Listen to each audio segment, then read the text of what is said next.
just a bloke in a bar. What is up, ladies and gentlemen? Welcome to another episode of Bloke in a Bar. Before we get started, guys, I will be outside Game 3, Suncorp Stadium, on the Caxton Street end, near the Wally Lewis statue and the big mural. So it'll be the NRL on TikTok. I will be there. Make sure to come down because we'll be giving away free prizes, plus interviewing people on the NRL live stream. So get down, come say hi. After it, I'll stick around, say hi, have a chat with you, talk about Origin. Really, really keen to see everyone outside Origin. It's the best. It's Christmas. It's literally Christmas. So that's outside Suncorp Stadium. Game 3 between 6 p.m. and 7 p.m. I will be outside Suncorp doing interviews with people, doing competitions of New South Wales versus Queensland, interviewing people on the NRL's live stream, and then obviously mingling with the crew. So make sure to get down. Also, you may be looking at this beautiful jumper I'm wearing, dropping next Wednesday, 6 p.m. Not this Wednesday Origin, next Wednesday, 6 p.m. This great cream/tan coloured hoodie is dropping. It's my favourite colour by a mile. I absolutely love it. Also, the trackies of this colour will be dropping. So next Wednesday, 6 p.m. Plus, we got beanies, Bloke beanies dropping. How good? How good? Dropping at 6 p.m. next week. So set your alarms. Limited amount, especially these jumpers, very, very limited. We want to make it so only the really loyal community can get these jumpers. So next Wednesday, 6 p.m, be there. But the great Gurino, how you going, brother? Going good, mate. Snuck down the coast, south coast on the weekend, so relaxed, ready to go again. Relaxed, recharged. Recharged, ready to go. What about you, Matty? Yeah, good. Bye weekends, get a bit lost with no footy on, well, none until 7:30 on a Saturday and then 4 on a Sunday.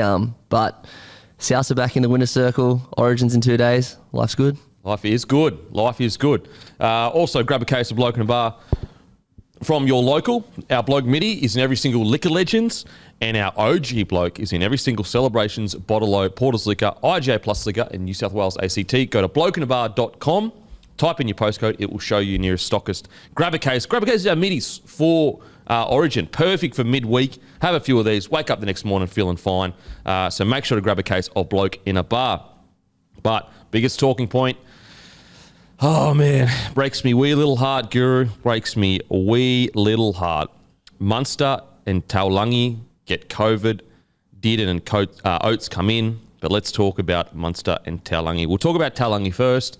I'm more sad for him personally. You know, he had this opportunity to really redeem himself from game one. Not that he played shockingly at all, but you could tell him and Selwyn were really keen to bounce back and also potentially cement a spot there. You know that. So I'm really disappointed for him because he'll have to continue to fight really hard to get that spot. Whereas he comes out game 3, plays really well. You know, you could have that spot for quite a while. So really sad for him. Thoughts on Taulagi first? Yeah, it's disappointing. I mean, didn't have his greatest game in game 2, but you want to see how guys respond to those games that aren't as good. And I mean, he's been one of the form wingers in the competition this year as a New South Welshman. You know, I'm obviously stoked that both of these guys are out heading into game 3. But from a personal level, as you said, I wanted to give this guy a chance to respond in game 3 on the biggest stage he's ever played on. Hopefully he gets to play on bigger stages later this year, but I think he deserved the opportunity to play, and I think it sucks that it's happened in this fashion. Yeah, absolutely. What do you reckon? Yeah, he'll definitely play again in the near future, but it's, as you said, it's disappointing for him personally, but from a rugby league perspective, I think Oates coming in, it's a bit of a sideways move, which is fine. Obviously the Munster loss is going to be significantly worse. Yeah, sad for Taulagi personally, but I don't think Queensland are too worse off because of it. Yeah, I mean, look, Oates, what an opportunity for Oates. Still only 27 years old. He comes out and kills it. All of a sudden, that's his spot again. So, yeah, really disappointing for Taulagi, but I guess the good thing is he did get a debut at least. You know, you cannot take that away from him. He wore that Queensland jersey. And yeah, one or two things didn't go his way when he debuted, but, you know, he also had some solid touches as well. It didn't look like he wasn't at that level at all. You know, he just got pretty unfortunate that fucking Matty Burton has a bomb from the gods. But outside of that, so yeah, disappointed for Taulagi for sure. He'll be back better than ever. What's the scary thing about a guy like Taulagi is he's getting better and better each week. I was going to say, Taulagi was barely in my Cowboys first grade team at the start of the year anyway. Like, we didn't have him in it. Remember we were talking about, and we didn't have him in the side. He's handy. Well, really, yeah. And we're like, oh, well, you know, you've got Hiku, then you've got Hamiso. They're probably ahead in the pecking order. But you're totally right. Like, he's proven all of us wrong and nailed that spot. And I mean, like, he still hasn't played. Like, he hasn't played finals footy or anything, so he's only going to get better and better in this side. Yep. So It's a great point, Matty. At the start of the year, I absolutely and it wasn't. I didn't think he wasn't a first grader. I just thought that back line, because what were we trying to squeeze Drinky in? we're trying to find a spot for Drinky. And we thought he was a fullback. Yeah. And then we had Hiku on one wing. Sorry, we certainly had Hamiso and somewhere, and we had Felt as well. Was it Hamiso, Hiku, and then Felt on one wing, and then who was the other one? Val. And then Val, yeah. Okay, sorry. So it was Hamiso, Val, and then Hiku, Val, and then Hamiso on a wing. Well, Holmes, I think our argument was that all the mail was that it would be Dearden and Townsend. Yeah. Which we were a little bit sceptical of at the start of the season. Then we said, well, you have to find a spot for Drinky, and so I think that's why we sort of had him out of the side. Yeah, okay. And we had Hamiso at centre and Valentine on the wing, I think. But yeah, credit to him because, I mean, outside of Val, he's probably the best outside back at the club. Yeah, I think outside of Val. Got Drinky there. I mean, he's up there. He's up there. And, you know, to be honest, I cannot see him losing that spot anytime soon. Well, I mean, you've got, you know, a guy in Hamiso who was an Origin centre last year who handled Turbo. I mean, at no point past week 2 or 3 would we have said, Hamiso needs to replace this guy. Good question. We'll get to it. Actually, we'll do it now. Where does Hamiso fit in this Cowboys roster? And could we... Because the guy like Hamiso could get really big money fullback somewhere else. I'm going to go out on a limb and say that Hamiso, I don't think he'll be at the club in 24 months' time. Yeah, I think that's a fair shout. I mean, the only reason he is at the club in 24 months' time is because someone else leaves. Yeah. Like, I think Drinky's going to have a lot of money thrown at him by a number of clubs. So if one of them does leave, I can see him staying. But, man, I agree. I don't think I could have him in this side anyway. How old's Kyle Felt? Is he coming to the end of his career? He's like 29 or something like that. Okay, so he's still... Not that. Actually, you know what? He might even be younger. Felt? Kyle Felt's 30. 30. Okay. Yep. So he's still got a few years left in him. So yeah, like that won't line up. How old's Peter Hiku? Well, he's always younger than I think he is too. I think he's like 28. Do you make the tough call and go, sorry, Hiku? Do you make that call to keep Hamiso? It's tough. It's mate. unfair I on think Hiku's Hiku. been unreal. I know. I mean, last few games he's been a bit patchy, but overall from a season he's been outstanding. I've thought for a couple of weeks now, surely Wayne gives Hamiso a call. Yeah, because like you got to expect Hamiso, rightly so. Well, not rightly so, because you're going to put the best team on the field, but you don't want to be sitting on the bench. Your value's going down and down and down and down. And the Dolphins are screaming for a big name, a good player in the spine. Yeah, like a good player. Well, I mean, that's the other one too. Like you got the Dolphins sitting there, but I mean, if Cameron Munster leaves Melbourne, I think Drinkwater to bring him back to Melbourne would be a perfect little fit there. Yeah, that's a good point. And you could probably give to go back to Melbourne. You could probably give him like 500-600, and he'd probably take it, which is less. And you've already banked for that with the 750 you offered to Munster. I mean, in saying that, to the Cowboys' credit, like. The Melbourne's, like, at any other time over the last 20 years, you would have said the Melbourne Storm ringing a Cowboys 5'8" and saying, come to us. You do it in a heartbeat. But the Cowboys are building something pretty special up there. He gets to play his preferred position of fullback. I think he's a fullback. I think he's a fullback too. Yeah, but like if Melbourne rang him, he wouldn't play fullback. He'd have to play 6. So, yeah, it'd be interesting. My understanding is he really likes the lifestyle up there. Really likes being out of the, hustle and bustle and, kind of outdoorsy kind of bloke. Yeah, Hamiso's in this really, really weird position right now because as a club, if you had to make the tough call between Hiku and a Hamiso, it's not as simple as, you keep Hamiso because, he's got this crazy future, because Hiku, for the price that he's on, is doing an incredible job. Whereas Hamiso, to keep him, you're probably going to have to pay him a substantial contract. If you had to rank Hamiso's best positions, fullback, centre, wing, what order would you do it in? Oh God. It's tough. It's tough. But like, I mean, if you sign him as a fullback, it's going to be different money to sign him as a winger, realistically. Yeah, So, yep. I mean, probably a centre, if I'm being honest. I don't know if he gets through enough work into that. Like, he doesn't get his hands on the ball enough. Yeah, look, it's really tough. But, like, the reason why I like him in centre is because he can just come in and break the game open like he does. You know what I mean? Like, he has 7 touches and 1 or 2 of them are just these crazy, incredible moments. Anyway, really interesting to see. And it just shows you the strength of the club. If you've got a guy like Hamiso coming off the bench, it is incredible where the Cowboys are at right now. I mean, like, it's crazy to think, you look back to last year, And Granville jumped in at centre and stuff, and we're going, okay, fuck, he's their best centre all of a sudden. Yeah. It's crazy to think where And he was they at are fullback, now. and we're like, he's their best fullback. Yeah. Look, it's really interesting. Really interesting to see where the Cowboys go and how they manage to keep everyone. The good thing is I'm pretty sure Hamiso is signed on a 2-3 year deal. Yeah, 2023 will be his last year, so he can chat in a couple. So he can chat now. Almost, yeah. Wow. I tell you what, if I'm Redcliffe Dolphins, I'm seeing what's going on there. Would you rather get Drinky for 600-700K or Hamiso for 4s? I'd take Probably Drinky. Water, yeah. Yeah. Probably Drinky, just because like what he's done this year, and also like Drinky has shown this class for a while. The only issue he had was his defence in the front line, but now that he doesn't have to do that, I mean, some of the stuff he does is just. If he was doing that at Sydney club, he'd be an absolute superstar. But yeah, anyway, really, really good signs for the Cowboys. On to Munster. This sucks, even from a New South Wales perspective. This sucks. Because now everyone's going to go, bruh, we had our main guy out in and it's quite lean times at the moment for the Queensland side in the sense that we're just trying to rebuild at the moment. It's not to say that we don't have a team that can beat New South Wales, but it's not like we have fucking depth for days in the halves.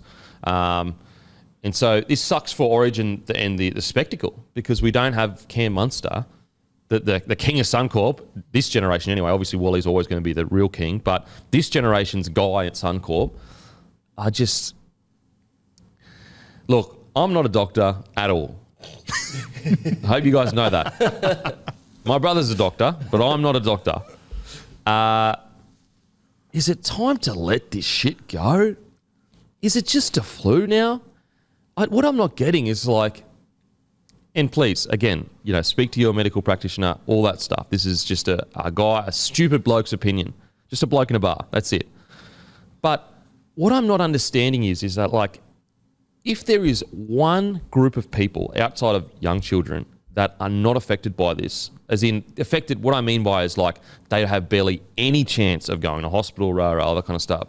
It is extremely fit athletes. Now, obviously, they can still get the flu and feel bad for a few days, all that. But I just think, is it like people are talking about COVID bubbles again? And it's like, are we just going to do this for the rest of our lives? Like, there's no new strain that I'm aware of. It's here. It's here. It's not going anywhere. It's a flu. I don't get it. What do you think? You're also not a doctor, which won't shock anyone. Yeah. But it is starting to feel a little bit over the top. I mean, to think that we're pulling Munster out of this game, and then you're going to have another 50,000 people like.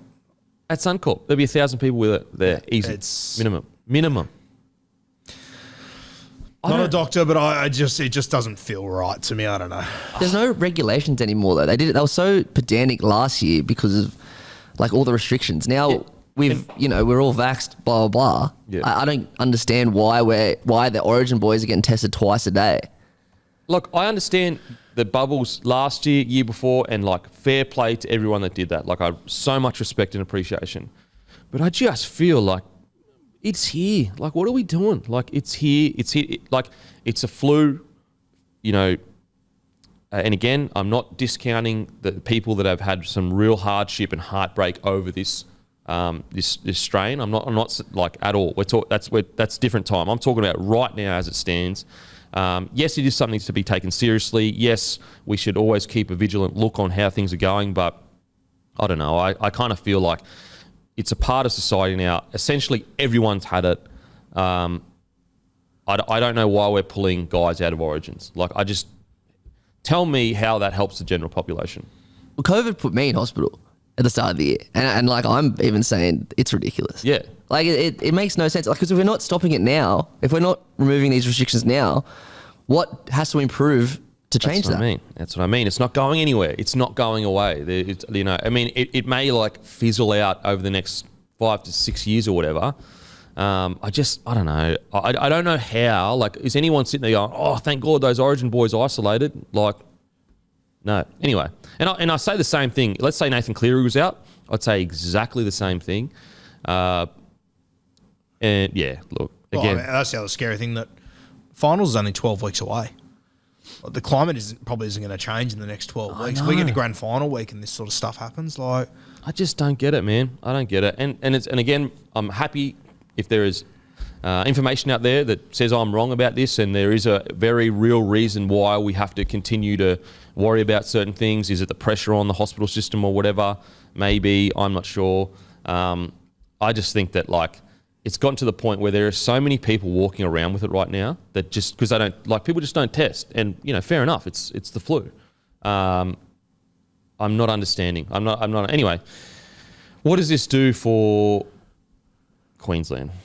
Yeah, it hurts. And, mate, I agree with you as a New South Wales fan. I said before I'm happy about it. Like, I'm not happy that Munster's out. I want to see the best of the best. I want us to take on the best of the best. And the reality is that, I think you've got players, like I'd probably move Ben Hunt to 6. That'd be my move. And I think Ben Hunt's a champion player. He's leading the Dally M still as it stands right now, I believe. He can come in and do a job, but Origin's won in moments. Munster's the guy that owns moments, and that's where you're going to miss him. I think Ben Hunt will come in and do a good job. I'd go with Hunt at 6 on the bench and then move Hunt to hooker eventually. But it's those moments that Munster can win out of nowhere. Yeah. Which, you said before, he's the modern day king. That's exactly what Wally used to do. These games would be close and then he would break it open in a single moment, and we've seen Munster do that on a number of occasions. I think it's a massive loss for you. Huge loss. I was at the pub when the news dropped, and I won't lie, I was very happy for about half an hour. Like, I was like, fucking earth, we're going to win Origin. Yeah. But then I had that kind of deflating feeling come over going, we were talking before the show, like, even if the Blues win now, like, and Cleary has a good game, are people going to say, oh, well, Munster was out? Yeah, even the win at Suncorp, it's still an incredible feat, and don't get me wrong, but it'll be hollow. It will be. There's no denying. Yeah. I'd love to be a fly on the wall in Nathan Cleary's room when he would have just gone, fuck. I can't win. Yeah. Mad. Yeah. I tell you what, I fucking hate Queensland, but this has Queensland ambush written all over it. And so that's my next point. Really, like, not the only real winners, because that's stupid. Like, whoever wins the last game is the real winners or whatever. But like, Queensland are in this like really kind of like pressureless situation outside of getting absolutely fucking towed up. Like, that would be, devastating regardless. But Queensland all of a sudden get in this position where like, oh, everyone thinks they're not going to win. If they win, it's the greatest. Put it this way. I feel like Queensland have more to win than New South Wales do. Because like New South Wales win, everyone says because Munster's not there, blah, blah, blah. Queensland win, it's the greatest fucking win in history. It's perfect for you. Yeah. As a New South Wales fan, like, it's great that your number one player isn't there, but it just builds a perfect narrative for you guys. It really does. It's I was thinking about it today. Is Munster being out of Origin 3, is that bigger than when Cam Smith was ruled out of the 08 grand final? Like, is it? Yeah, wow. We saw how that played out. Yeah. Oh, I think the thing that sucks for Munster is that he's missing this game because he exists. Yeah. He hasn't done anything wrong. He doesn't, like, it's just... And Billy came on and said, like, he is literally sweet. Yeah. So Taulagi apparently is crook, and Munster is, like, literally sweet. Yeah. There's, like, nothing wrong. Yeah. As expected, but credit to Queensland for being upfront and honest. Yeah, 100%. Yeah, absolutely. Like, because I tell you what, if that test comes past my desk, I'm always doing these ones. Yeah. Fuck. At minimum, there's a conversation. There's a conversation. What do we think? Yeah. Oh, man. And yeah, look, just to be really clear, guys, we are not discounting the heartbreak and suffering people have gone through, in the last few years. Just talking about as it stands right now in regards to COVID. Just one more thing about the COVID thing. This dropped on Friday. The game's on Wednesday. Like, even if he was sick, he'd be over it by Wednesday anyway. I know. Well, wasn't it crazy how, like, we had the Nico Hines drama, and then we're like, oh, New South Wales got by without getting it. How good's that? Then this drops, you're just going, what the fuck? Yeah. How? Oh, man. And then, the questions start coming up of like, oh, should have they gone out to the public and done all these things? It's like, that's what Origin's all about. It's about getting out in the public and making the days of some country town or rural area. What do you do now for the finals? Like, grand final week, do they do coaching clinics? Do they go to the breakfast? I don't think you can afford to do it. No, there's no way. If I'm a club heading into finals, we are bubbling. Yeah. Like, we're getting in a bubble. And that sucks because I think we should move past that as a society. But I would be bubbling. Like, think about it. Are you going to risk to prove a point? You know? And like, if one of the guys in your club's got it, like, it could cause a domino effect that could last for a month and a half. Yeah, just keep. It could derail everything. It's anyway. Even like I get on the plane This is how crazy it's gotten. So you get on the plane, you got to wear your mask in the plane. But like, so a few months ago, it was masks in the airport, and so everyone was doing it. Yeah. Now people walk in and they're like, no one's wearing a mask in the airport, but when you get on the plane, they make you wear it. Yeah. So you get on the plane, you put a mask on, you get off the plane, you take the mask off. Like, what? And yeah, I want to be really clear. Like, this is not like saying that the restrictions and stuff we went through weren't reasonable and all that kind of stuff. Well, not reasonable, but needed or whatever. I'm just talking about now as it stands. It just blows my mind. You get off the plane, you all gather around to collect your luggage, standing shoulder to shoulder. It's just, I know. Or you're going out into the public. Like, it's bizarre. Anyway, okay. There must be more that I don't know about it, and I'm just some fucking idiot rambling on. But it's annoying because it's fucked up the game. Oh, it's man, it's super shit. Annoying. Super annoying. But anyway, back to Munster. Look, I will say silver lining for Queensland is Benny Hunt's probably leading the Dally M right now. So although we are missing Munster, and although it's very easy for Queensland to go, oh, poor us, we're missing Munster and all this kind of stuff, we have the current Dally M leader half in our halves. Who has always stood up in the Origin Who's Arena. always gone well at Origin Arena. And you just look at the game yesterday, the difference he makes for St. George. Oh my God, crazy. And so I get the argument of like Munster's arena and he's the one that stands up. But, you know, if you're being fair dinkum to the Queensland, you go, oh, okay, so are you saying you can't win with Ben Hunt and Daly Cherry Evans? So you're telling me that, okay, yeah, Cleary, he is incredible. Luai, you know, he is really good. You telling me that DCE and Ben Hunt don't have what it takes to beat Cleary and Luai? Well, I reckon if Ben Hunt was New South Wales, he'd be in our team somewhere. Yeah, for sure. He'd be your 14, I reckon. So although it sucks that Munster's out, I don't think that Queensland are in a crazy position where, you know, they're picking Benny Hunt out of form and he's just coming in to save the day. It's like, no. We're leading, where he's currently most likely, when it went behind closed doors, he was leading the Dally M's, wasn't he? Yeah. So like we're pulling in a Dally M leader to the half position. That is his, like, obviously he's going to be 6, not 7, but I actually like him at 6 anyway because his ball running so good. So, and he's won the Queensland Player of the Year twice in the last 3 years. 100%. So are you telling me like they don't have the team to do it? How does this bloke get bagged? I know, it's crazy. I'm so glad he hasn't got bagged in a few recent years, but a few years ago, like, it's fucking relentless. Yeah. It's crazy. Anyway, so like I kind of, as a Queenslander, I go, yeah, devastating lose Munster. Yeah, okay, the win will be a little bit hollow because that's all we'll be focusing on. But like, fair dinkum, like it's Ben Hunt and DCE. Yeah. Like if you can't win with those two, then Ben Hunt has played many games better than Cam Munster. You know, I'm not saying he's better in the Origin arena. I'm just saying like Benny Hunt has played some fucking incredible footy, and this year he's playing the best footy out of everyone, arguably. Yeah, I mentioned before that I would go start 6, Dearden off the bench. Are you thinking the same sort of? Yeah, look, I there is an inkling. There's a concern that like maybe Billy really is going down this youth route, and he's going to put Tom Dearden in the starting side at the 6. Look, I would disagree with that. I can understand where Billy's coming from, you know, we put Dearden in now. He's clearly been identified as someone that we want to bring in long term. It seems like Billy has made these decisions. You know, there's been quite a few decisions like Nanai starting. I don't think anyone could have predicted that. So Billy has got it in him to make a big call about a young player that a lot of us are going, whoa, I don't know if he's ready to be starting. So, yeah, there was some mail that did and may even start at 6. I personally think I disagree with it. I would be putting Benny Hunt at 6, and I would be like saying basically, DC and Benny, this is your time. This is your time to have your moment. Like, could you, like, for example, how poetic would it be for Benny Hunt to come in at Suncorp win a series for Queensland at 7 or 6, sorry, it would almost erase the grand final. As much as I would hate it, God, I would love it for Ben because he deserves it. That's what I mean. If there's one bloke that deserves that moment to go, okay, yep, the grand final happened, comes back, everyone thinks Queensland are done. Like, done. New South Wales paying $1.30. $1.35 in Suncorp.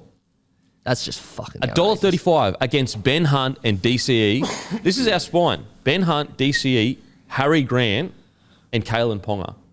Like, I am not so convinced that we are out of the fight, and I am not so convinced that spine couldn't put on a better game than a one with Munster in it. I don't think anyone's suggesting you're out of the fight. Yeah. But you obviously are losing a superstar. There's no doubt about it. For sure. Yeah. But I'm talking general consensus. Yeah. Most people would discount. They're not really appreciating the fact that Benny Hunt is literally leading Dally M. You know, I don't think everyone is focused on, Origin is the Munster is the Origin guy and he's done this and that. And rightly so. But, Benny Hunt has done some pretty good things in fucking Origin. Ben Hunt's not the Origin guy. Exactly. So I don't think we're out of the fight anywhere near as much as some people may think. What do you reckon's going to happen with Harry Grant if Hunt does start in the halves?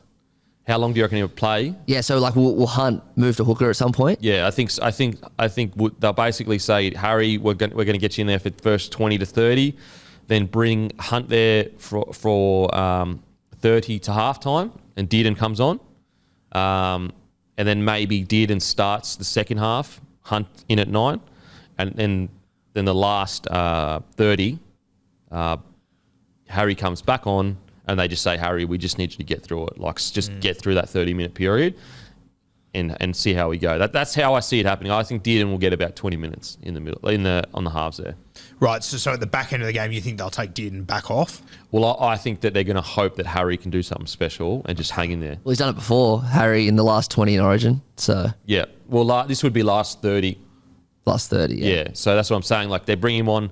I mean, maybe they bring him on for last 20, but I would be saying, look, bring him on last 30 and just fingers crossed that he can, like, hang on. Just hang on. Because I think we're going to need Harry on the field for as long as possible in this game. I mean, the other thing with Dearden, as we just said with Hamiso, like, he's played incredibly well this year. But club football's been Tom Dearden's peak at the moment. Like, he hasn't played. Oh, yeah. We don't know. So it is going to be... I think he 100% deserves to be there, and I think he will do well. But it would be a lot to chuck him in at 6 to... And also, not to be harsh, but he did take a while to warm up to first grade. Oh, for sure. And also, to be even harsher, and again, he deserves it. Like, he's worked his ring off. But right now, his defining attribute is defence. Like, I don't look at him in attack and go, oh, fuck, I'm worried as New South Wales. Like, he's a good, solid attacker, but he's not tearing teams apart he's not like the same vein as a Munster or even Luai. He's a very, very fucking strong defensive half. If you're going to go down the route we're talking about, having Benny Hunt at 6, Dearden off the bench, as you said, I agree with you. I think his defence has been the hallmark of his game this year. Would you have considered a Sam Walker or a Reece Walsh or someone with a little bit more X factor to it? Nah, I think we have the X factor with Harry Grant, and I think like DC is going to have the game of his fucking life. So yeah, I think we have the X factor. I really do. Kalen Ponga, like, are you telling me Kalen can't do Drinky's job like like Drinky does at Cowboys with Dearden? I think we've got enough X factor for sure. But yeah, look, really, really interesting. I like Benny Hunt. I don't know. I just got a feeling that he's going to take this opportunity, and also it could be a almost a test run for Benny Hunt. Let's say he goes into the halves, does really well. Let's say they lose the series, but Benny Hunt kills it. You could argue, okay, that puts pressure on DCE keeping his spot the next year, and Munster comes back in, and it's a Munster Hunt pairing until the next. No, I think there's a real world where that could unfold. So really interesting. As I said, devastated to lose Munster, but I absolutely do not think that Queensland are out of the fight at all. And I think that it's almost a bit like if anyone in the Queensland camp is thinking that, that's a soft way to think, because you've got Ben Hunt. Like, I'd understand if you're bringing in like a rookie that's never played before and he's just going okay. Then I'd understand if there was a bit of like, ooh, we're fucking in a bit of world of hurt here. But like, I'm sure Billy and Cam and JT and Hannay will be sitting all the boys down going, boys, like, are you fucking telling me we can't win right now? I think it's one of those situations where, like, I think you're better with Munster, but with Hunt there, you're different. And different can be scary. 100%. Like, especially in a decider, you don't, like, I don't really know what Hunt That's and what I DC mean. are going to look like. New South Wales game plan, how do you defend Benny Hunt? Yeah. Whereas Munster, there would be systems and systems on systems of, like, every time he gets the ball, you stay square, always have two people around him, watch his inside, left foot. Whereas, like, Benny Hunt, how is Queensland going to play? Is it going to be Ben Hunt dominant or DCE dominant? I also think of the Dragons, I think Ben Hunt's got one of the best running games in rugby league, full stop. But I think quite often the Dragons, if he gets tackled, they don't get off the back of him. Yeah, no. You bet your dick Harry Grant, Oh, 100%. he's going to be cruising off the back of him. Absolutely. So I still think it's going to be an incredibly entertaining affair. And although it's going to feel hollow because Munster, if New South Wales win because Munster isn't there, but I think New South Wales fans should still be like, hey, hang on a sec. Let's just remember we beat the Dally M. And I'm pretty sure DCE is in the top 10 as well, is he, Dally M's? He'd be up there. Well, he's had a fucking good year. Outside of some issues, like some things in defence, in attack, he's been absolutely outstanding. Yeah, he's right up there. Yep. You know what I mean? So you start saying to yourself, well, hang on a sec. Matter of fact, they're both higher than Munster. Yep. He's 1 point. Well, yeah. Yep. So look, it's going to be really, really interesting. I mean, Queensland are almost in a, like, silver lining wise, they're in this, like, really a spot where they have so much to win. They have so much to win. Like, they don't need any more motivation. Think about how easy it is going to be to get them up and about for a famous victory at Suncorp Stadium without the Mad Dog Munster and Taulagi. So what do you think with Dearden? Do you think they'll bring him on? Yeah, I think they'll start Hunt at 6. I think it's interesting what you said. In my mind, I thought they'd start with Hunt at 6, bring Dearden on. Then in my mind, I think Dearden will play the game. And I just think that the Hunt and Grant rotation will go back to as it was. Okay. With those two. Yeah, okay. Interesting. I hadn't even considered what you said, to be honest with you. It was interesting, yeah. Yeah, well, I was just thinking, like, I kind of feel like you want Harry on there for as long as possible. And I just think that you want Dearden on there, not for as least as possible, but when you've got Benny Hunt there, it's kind of like Benny Hunt is playing better footy at 6 or 7, but in the halves than Dearden anyway at the club. So why would you, when you've got Harry Grant that can play, that may be able to punch out those minutes, why? Yeah, I think you're actually better off having Benny Hunt at 6. I think that Slater will come in with a general plan, but I think the plan will have an asterisk on it. See how Dearden goes. Yeah, for See sure. how he's travelling. Look, if he comes on and kills it, keep him on there and just rotate. Is there a world where all three are on the field at the same time? Like, could you play Benny Hunt at like 13? Or even pull DCE off and it's Hunt Dearden? Oh, could you imagine? Didn't think of that. Yeah. I think there's crazier things that could happen. Yeah, to be for honest sure. with you. Like, especially if they do run out with DCE and Nanai defending there, and if there's an issue, because New South Wales is going to go there, that's not a fucking secret. All night. If they do get caught out there. When you think about it, as a New South Wales fan, what concerns you more in defence? Two sides with Bruce, Benny Hunt, and Dearden defending? Like, that's actually two of the best defensive fucking, like, both of them can shot. Like, Dearden was literally picked up and put Stags on his ass. I mean, look, I know it's a massive smoky, but I don't think they're afraid to make the big calls. I don't know. No way. You're right. As a New South Wales fan, that, not offensive, but that Nanai Cherry Evans combo is getting me excited. It pretty much writes our game plan. Yeah. 100%. Yeah. Like, if some crazy percentage of your attack isn't down that edge, I will be absolutely shocked. It works to our favour. You've got the entire left edge from the grand final. Like, you've got Matty Burton, you've got Jerome Luai there, you've got Cam Murray, who's one of the best edge runners in rugby league. Yep. Like, the narrative kind of writes itself. Yeah, it'd be really interesting. I wonder if, like, let's say 2 early tries go down there. I wonder if Billy just makes a snap call and goes, oh, could you imagine? As crazy as it is for the Queensland captain to get hooked, I don't think it's that crazy. I think it could happen. Yeah. It could, but like, if they do concede a few tries, then they don't they have to rely on DC to try and get some points back? Well, maybe Benny Hunt, they just trust him to do it. I think it'd be a different scenario if this was his first time coming into Origin. He's been there for all 3 games. Yeah, it's true. It's true. And they have been pretty, I guess, the fact that he's been there all 3 games means he's identified as the next guy. You know, because even in the Blues camp, you know, I know Nico Hines has been there all 3 times, but Nico Hines isn't necessarily a rookie like Dearden is.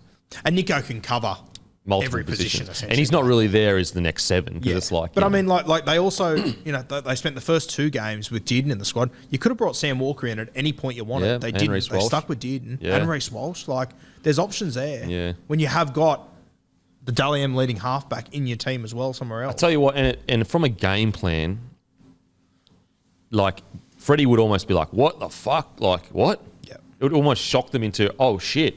Now you've got Dearden defending down that edge, who's a great defender, and Benny Hunt on the other edge, or Benny Hunt on that edge, or, you know, whatever it is. Look, again, I know it's massively long odds, but it's a real possibility. Do you still think they'll start with Nano on that edge? Yeah, I think they'll start. Yeah. Mm. Okay. It seems that Slater doesn't fuck around with that stuff. Yeah, he doesn't fuck around. Man, every time he talks, he's like, you just listen, eh? Like, you're so smart, bro. It's so annoing, like, because he's from Queensland. Well, it's like Freddie for me. Yeah. You know, like, I love Freddie. Like, I'm so impressed with what he's done.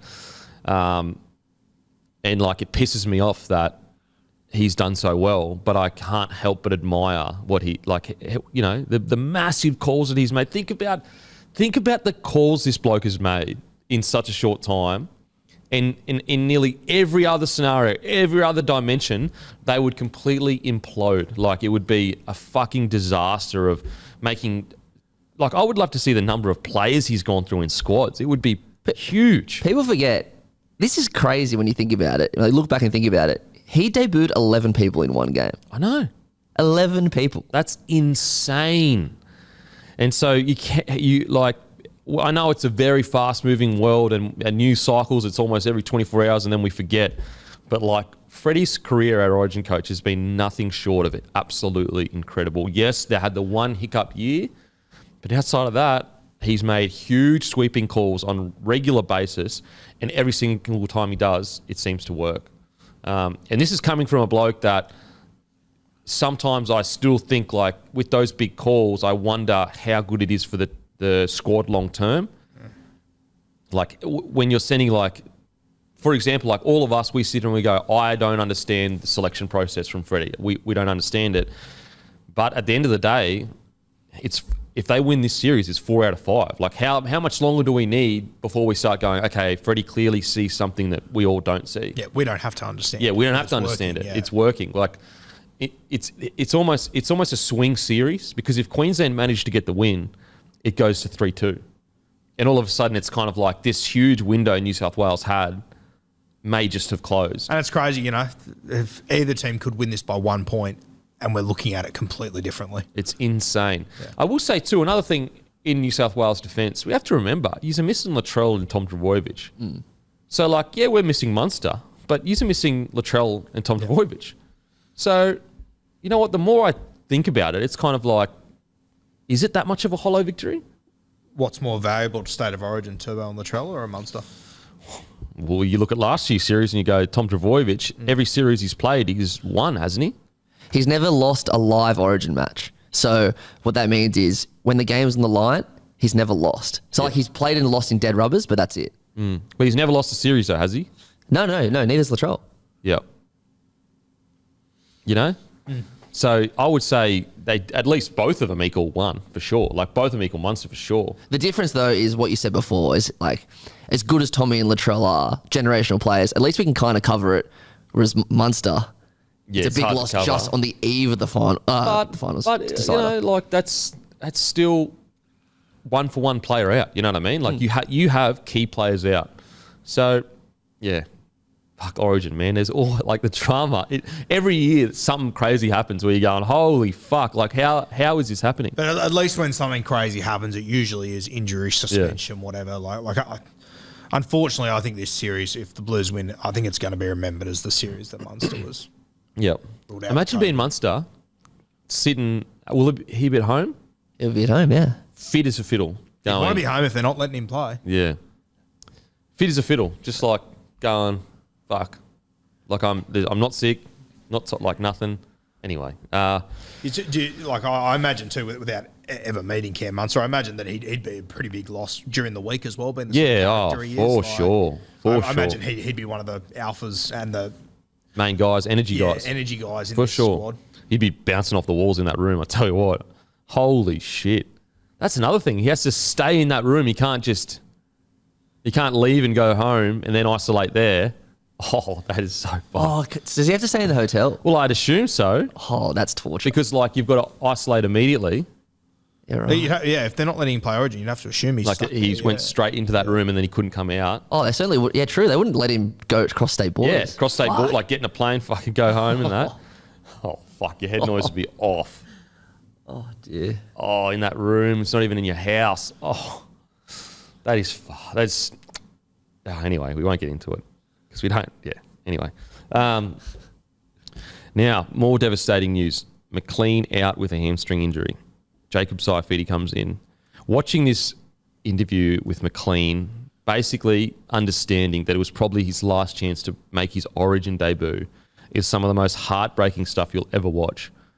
Because he knows that the chances of him making it back are so slim. Like, that's not to say he can't at all, but it is to say, like, he is at the end of his career. You know, there's been multiple injuries or people out or whatever that have, you know, put him in there. Devastated for him. Yeah. I mean, there's a world where he could get another shot, but it's going to be tough. It is going to be tough, and you could tell that he knew in that moment. Yeah. God, he did well to answer some of those questions. Like, Oh, man. Yeah. they were just some of the ways those questions were worded, just very detached from the reality Of what was, not not like some of the interviewing questions were like not understanding rugby, didn't sound like it understood the situation this bloke was in. It was almost like as if it was a fairy tale. Oh, you'll fight your way back in, mate. Like It's it was like a Walt Disney, But this was the fairy tale. yeah, exactly. A 30-year-old coming in for Origin 3 That no Payne one Haas expected. gets ruled out. Yeah. Like you just, it was. It was One tough. of the harder interviews to watch. I've seen it a Especially long time. talking about his, like, how he had to tell his kids Yeah. that he's going to miss the game. Oh, my God. Fuck. I will say, and look, it's probably just by chance, but like 2 hamstring injuries with 2 Cowboys players in Origin. I wonder whether their workload is quite substantial. Again, no evidence of it, but it is I something. heard somewhere that McLean's had 20 hamstring injuries in 10 years. Oh, really? Like something- okay, well, then that has crazy. nothing to do with the Cowboys. Yeah, okay. Did you say 20 in 10 years? Yeah. I'll have to check that, but that's what I heard it on the radio, I think, on the weekend. Yeah. Okay, well, if that's the case, then obviously absolutely has nothing to do with... It's just the only reason I asked that question is, like, obviously Cotter was... It seemed like it was could have easily been prevented, could have just not played or whatever. But if he's had 20, then that's absolutely no... It adds to the... Obviously, it's obvious why he was upset, but that adds another layer to it, doesn't it? Man? Fuck. Like, for that to be the thing that stops you Yeah. when you I mean, seemingly overcome it. For so long. And the Cowboys have done such a good job to get this bloke into peak nick at 30 years old. Yeah, sorry, I'm just reading it here. 20. 20. Okay, well, far out. He's also got, like, I think people forget, when the Cowboys signed him, he was the best front rower in rugby league. He'd won a comp with playing for Melbourne. Australia. He was the Kangaroos front rower. He's been absolutely, he's copped a fair whack since. He's probably got away a little bit because he's up in North Queensland. They don't tend to get as much attention, but I mean, I think at some point we've all sort of sat there over the last 3 or 4 years and gone, fuck, what happened to Jordan McLean? Oh, for sure. For sure. And now for him to get this opportunity and for someone like Freddie to see, for someone like Freddie that gets Origin to see that he's cut from that cloth to be there, just devastating. Yeah. Oh, man. Definitely. Like, that. Like, if you had asked me at the start of last year, is McLean towards the end of his career, like in the sense of like he'll probably be in Super League soon, I probably would have said yes. If you said to me at the start of the year McLean would be on the bench for the Cowboys, I'd go, yep, no, that probably makes sense. Yeah, I agree. And it's just an incredible sentiment to, his work ethic and his ability to bounce back, even though, had every reason to go, you know what, I'm on a big contract. It's the end of my career. Let's just cruise the boat on in. But he hasn't. He's taken his game to a whole new level. And I feel like we do it every week, but that Cowboys system, whatever they're doing up there, it's bloody working. Holy moly. The amount of that, I think they have more, like if you include the extended squad, I think they have as many people in the squads as Penrith maybe. So they've got Chatty Townsend, Jordan McLean, Tommy Dearden, Robson, Taulagi, so that's 5. Gilbert, 6. Could you count Ruben Cotter? You could count Cotter because he's been in it, yeah. We got Nanai and Joe. You got Nanai, 8. Fucking hell, yeah. There's a lot. Val, 9. That's incredible. These guys were 15th last year. 15th. Yeah, I'm pretty sure Penrith have 8. Yeah, they might even have 7. I think they got 7. 7. But we are counting Cotter, who was out. So look, let's just call it even. We'll call it even. Yeah. That's pretty amazing. I'm not pretty amazing. It's bloody incredible. Did you say Hamiso? Didn't even say Didn't him. say Misa. Yeah, so you're looking at like 10. 10. 10 Cowboys have been through both squads.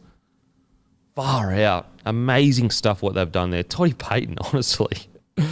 He must be sitting there going, like, I know he would trust his processes and, you know, he would have always planned for it to be like this. But surely he's sitting there going, fuck, how did this happen so quickly?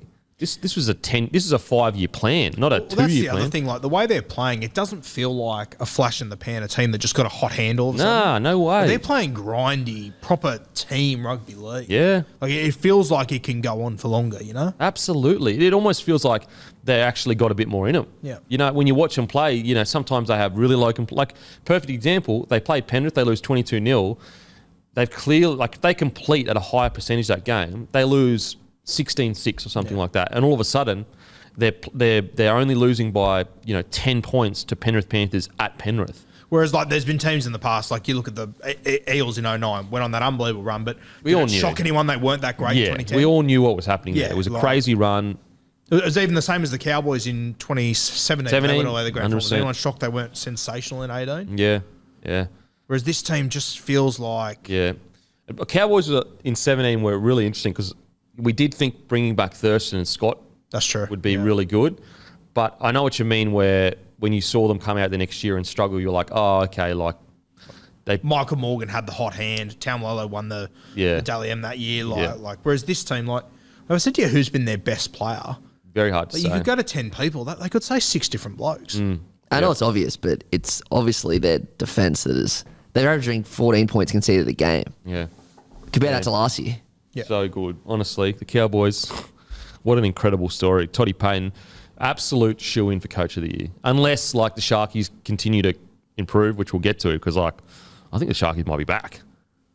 Yeah, quite possibly. I think they might be back. Definitely. Seriously. They're playing like they were playing at the start of the season. Yeah. Anyway, we'll get to that. So look, Cowboys, massive congratulations. Everything's going on up there. And they're in this perfect spot because it's a rugby league heartland, but it's out of the spotlight. And so you've got the whole community behind you, but you don't have to deal with the Sydney paper, there's a Brisbane or you know what I mean? You're out of all that nonsense, but you have the whole community behind you. Whereas like Melbourne are out of all the nonsense, but they're not a rugby league town, so that it's just a great spot to be in. And Cowboys. Like going to Melbourne's tough, but going to North Queensland in those conditions. Hot weather, 100%. Look, devastated for McLean. Devastated. I mean, I know he didn't get to actually wear the jersey, but at the end of the day, he was selected to play, so he can hold on to that. I know it's a small, tiny silver lining, but it still is the fact that he was selected to play in Origin. I imagine too, part of him would have come out of that World Cup that he played in. I think was it 2018 or 17, around that mark, just thinking, okay, Origin's next. Yeah, and it's taken 4 or 5 years to get there, and then this happens. And he would have been fighting with himself, like going to the Cowboys. Did that ruin my career? Did I make that? And again, not the Cowboys. I'm saying like him personally going. Did I make the wrong decision? Should I stayed at Storm for less money? It would have been playing on his mind constantly, and then And look, for him too, he's been a part of Cowboys' resurgence, so he can hold his head high with that as well.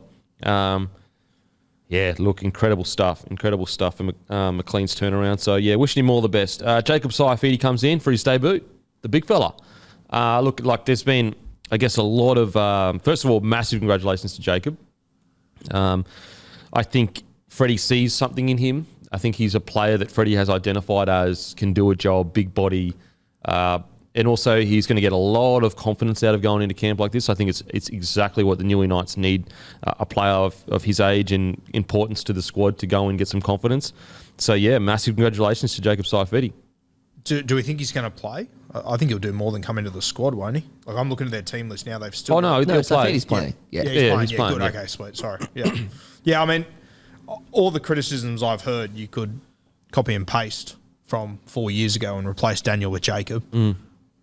Yeah. Didn't take long for everyone to say Daniel was a good pick. He turned into one of the better front rowers. So, another one that we don't have to understand what Freddie's doing, but if it works, it works. Yeah, Freddie sees something. And look, I understand people's frustrations of like, look, Newey is struggling. Jacob has had, okay year, hasn't set the world alight. I think if you would have picked him last year... Yeah, I was just about to say that. He won the Knights Player of the Year last year. And I think last year, Jacob was playing better than what Daniel was when he got picked for Origin. This year, I don't think Jacob's been as good as what he was last year, but... He's got it in him. He's got it in him, He won the Player of the Year. Especially there was a 5 to 6 week period at the end of last year where he was outstanding. So, sometimes players just need someone to show a bit of faith in them. And Freddie's done that with Jacob. So massive congratulations. Now, a lot of chat about RCG not being selected and people kind of saying, how do you go from starting front rower to can't even get a call in when there's 2 front row injuries? Plus Jake Trbojevic got called in.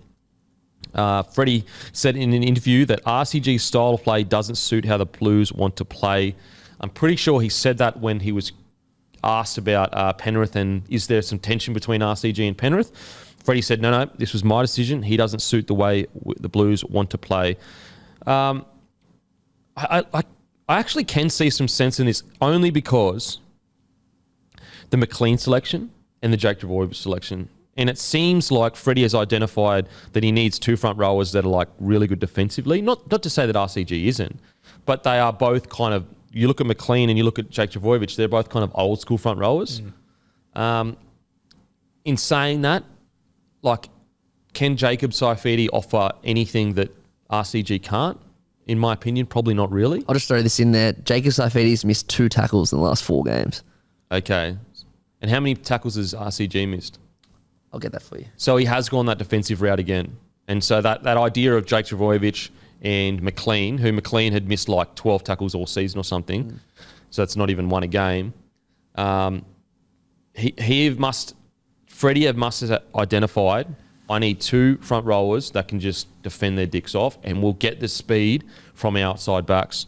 Thoughts? I think however you look at it, I think Regan's been pretty unlucky. I think that's fair to say. And, if this is true, and, there is evidence of it with the Jordan McLean pick and the Jake Trbojevic pick, I think it's Freddie's way of saying without saying, I fucked up, got it wrong early. But, yeah, I don't know. It just, I get the vibe that it could be a little bit deeper. Does seem strange. It's strange. Yeah, it's really definitely strange. What do you got there, Matty? Yeah, so he's still tackling at 93% all year, so this is not to say it's bad. But, yeah, in the last four weeks, he's missed about 10, 12 tackles. So yeah. So it seems pretty obvious that the key must be defensively. They're looking at defensively. But in saying that, he's probably got through more work than Jacob, though, hasn't he? Because Jacob's been coming off the bench. He has.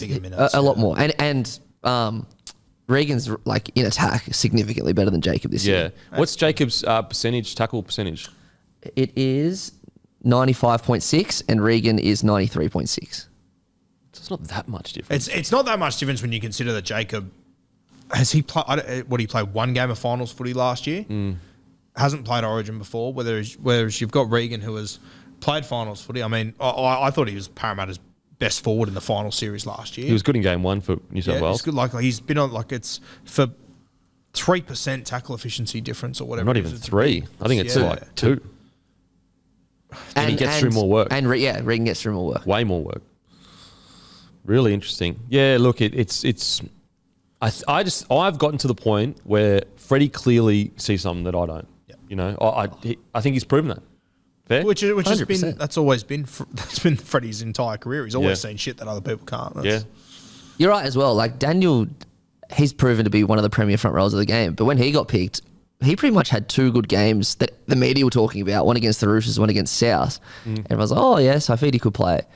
Like, he's done a lot less than what Jacob's done when he got picked. I agree, yeah. I think the Daniel pick was weirder than the Jacob one now.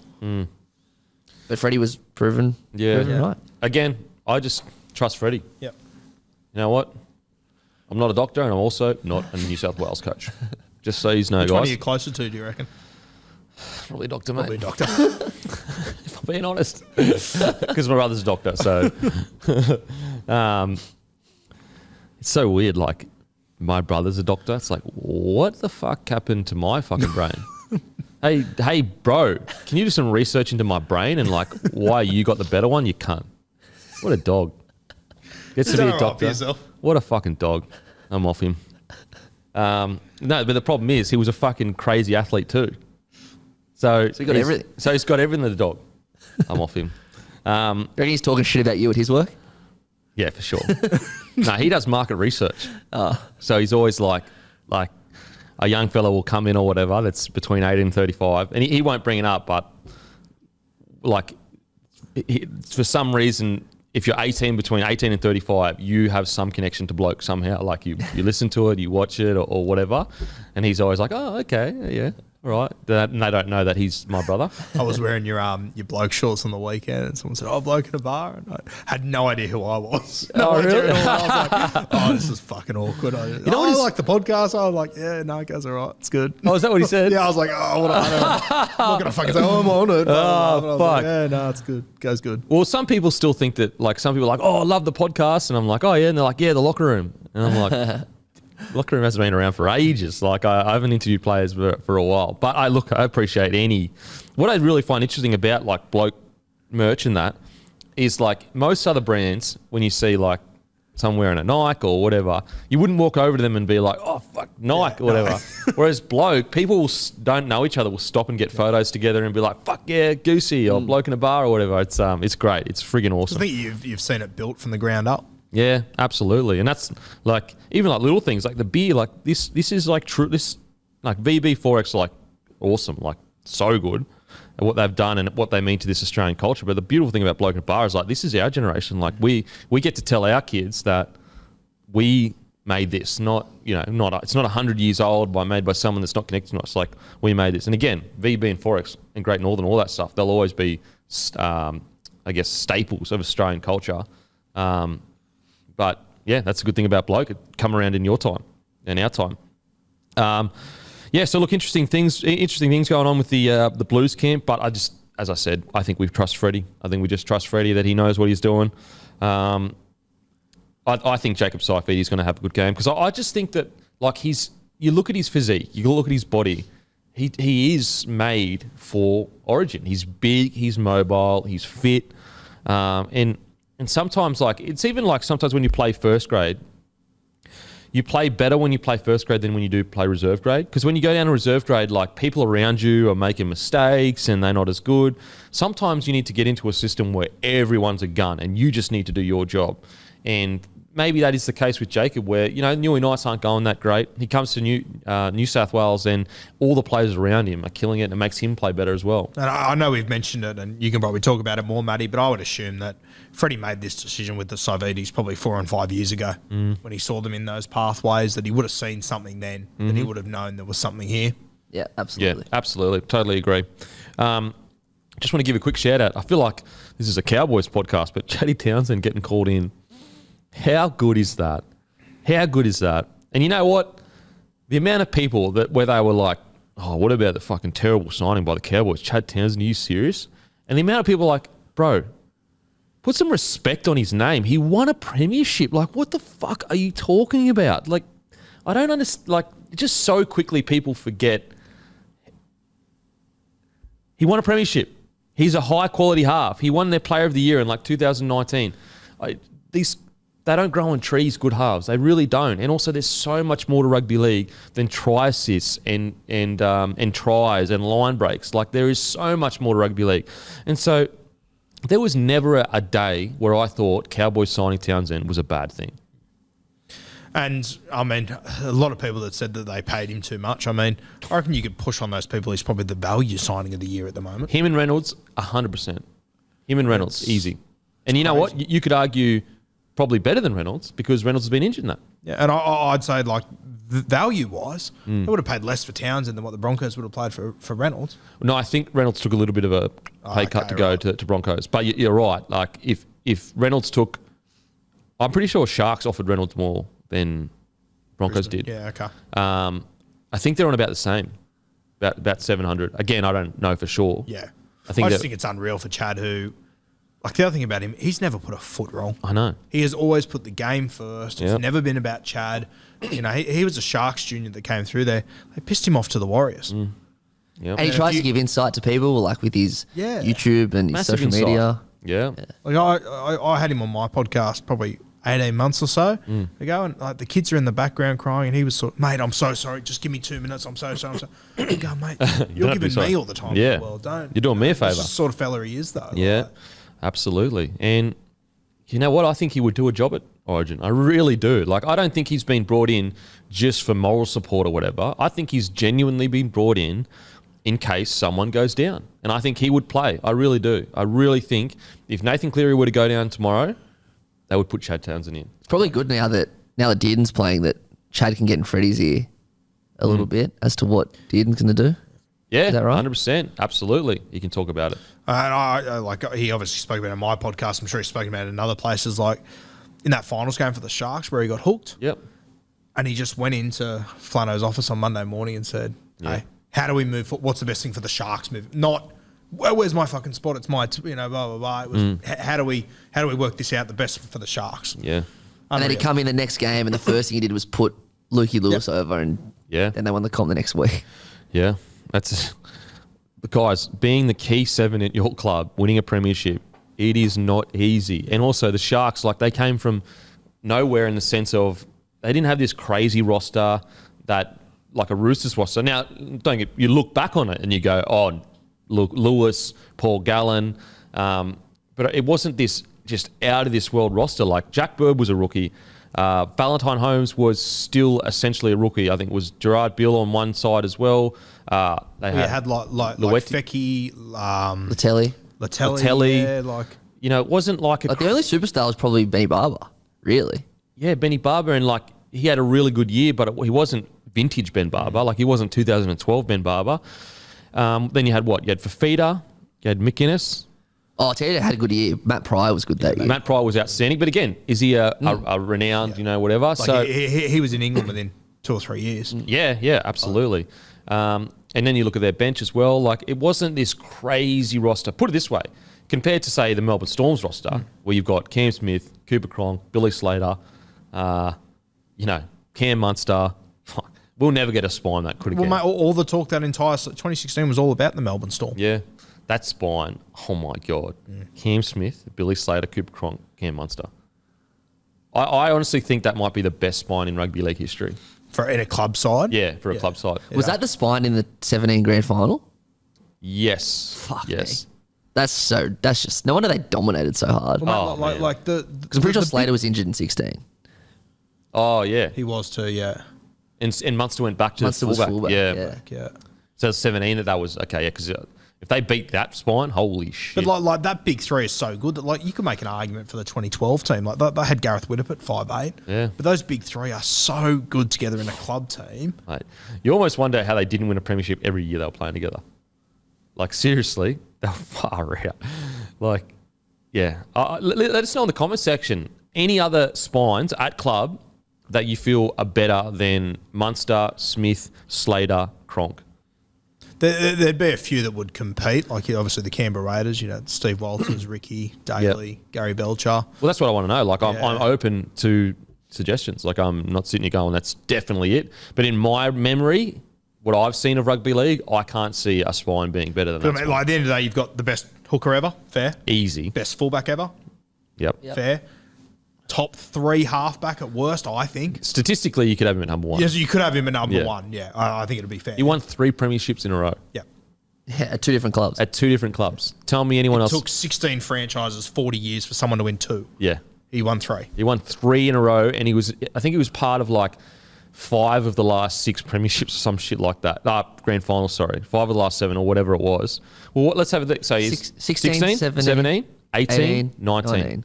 So he was in 4, and then 15 was Broncos Cowboys. Yep. 14 was Rabbitohs His one Doggies. before that was 2012. 2012. Yeah. So he was in 4 of the last 5. Yep. 4 in a row. 16, 17, 18, 19. Holy shit. And they could have won 16 on the bell. Yeah. And 19, then he retired. Yeah. His last 4 years were grand finals. Holy shit. And then the team that he left, the Melbourne Storm, Yeah. as soon as he retired from the Roosters, they won the comp the next year. It's just incredible. Like if he wouldn't have gone to the Roosters, I think there's a world where Melbourne could have won 4 grand finals on the trot. Yeah, that's a good point. Absolutely. And Absolutely. people, I know he doesn't have the highlights of your Joey and these sort of guys, but fuck, winning matters at some point. He does it a heap. Yeah, absolutely. And also, like, rugby league gets harder as time goes on. Have a look at the one Origin game that it was 2014, the one series he missed. I know. I don't think if he plays, I honestly don't think he'll win that. I don't think we win it either. No. That first game was brutal. And he Came broke back his in hand game early. 3, you won by 30. I know. Anyway, yeah, really interesting. Really interesting. Is he an immortal in your eyes? Well, put it this way. If Alfie's not an immortal, then I can't give it to Cooper. Because I think Alfie is the most underrated 7 probably ever to play the game. When you look at Alfie's stats, was it like 6 grand final wins or whatever? Like something mental. Look, I am not against it. I am not against it. I think right now the immortals should be Darren Lockyer, Yeah. Cam Smith, Thurston. And I know what you're about to say. Well, he's got more wins than Thurston. So I wouldn't argue against it. No Slater? As an immortal, I reckon my definites are Slater and I think Smith. you have to. I mean, we just said Slater's the best fullback ever. There's 2 other fullbacks that are already immortal. okay, yep. That's a good point. Good point. So Slater. Does Freddie miss? I think Freddie's the unfair forgotten man, to be I think honest. he is too. Yeah. He he did won like, Dalian Player Position of the Year in 3 different positions, Yeah. like 7 times. and I think like Crazy. I actually think him coming back to coach Origin has like revitalized the memories of how good he was. Whereas if he just like sails off into the sunset, doesn't do any media, it's very easy to forget what they did. Not easy to forget, but you know what I'm saying. It just revitalizes everything. Yeah, no, I think Freddie should be immortal for sure. I think that. But all of a sudden we've named 6 guys from the last 15 years when you've got 13 from the first. Yeah, time. I get That's that. what makes it tough. But they were so dominant. Like they There's just also, had, I reckon a guy like Brett Kenny should be spoken about more. Really? I wouldn't know. Well, Brett Kenny played in 4 grand finals. He scored 2 tries in 3 of them.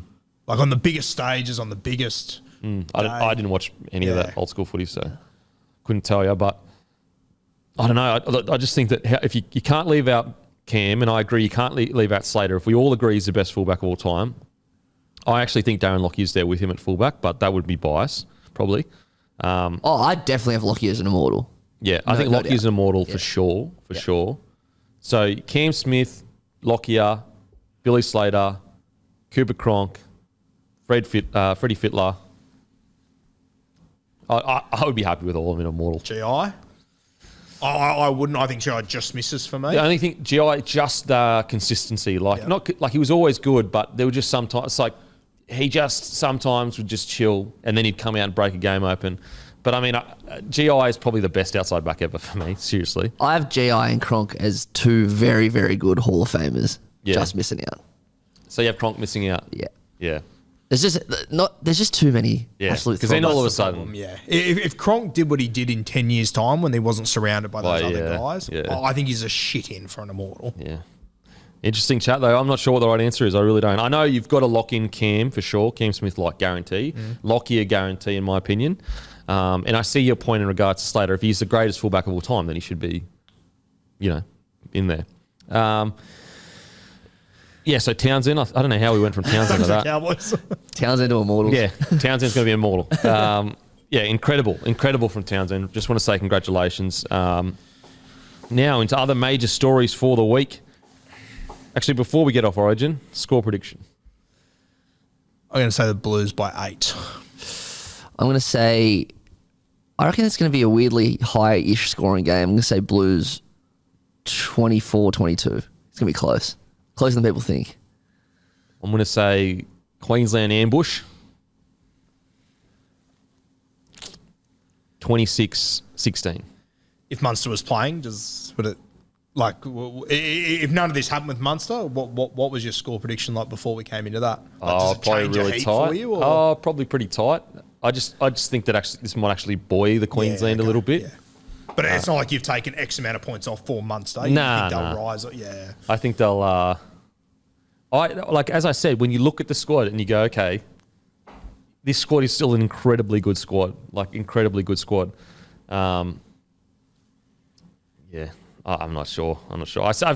Munster playing or not playing, I have Queensland winning because I just think that at home they'll be buoyed, they'll be pumped. Yeah. It's at Suncorp Stadium. Benny Hunt is currently the leading Dalian player, I think.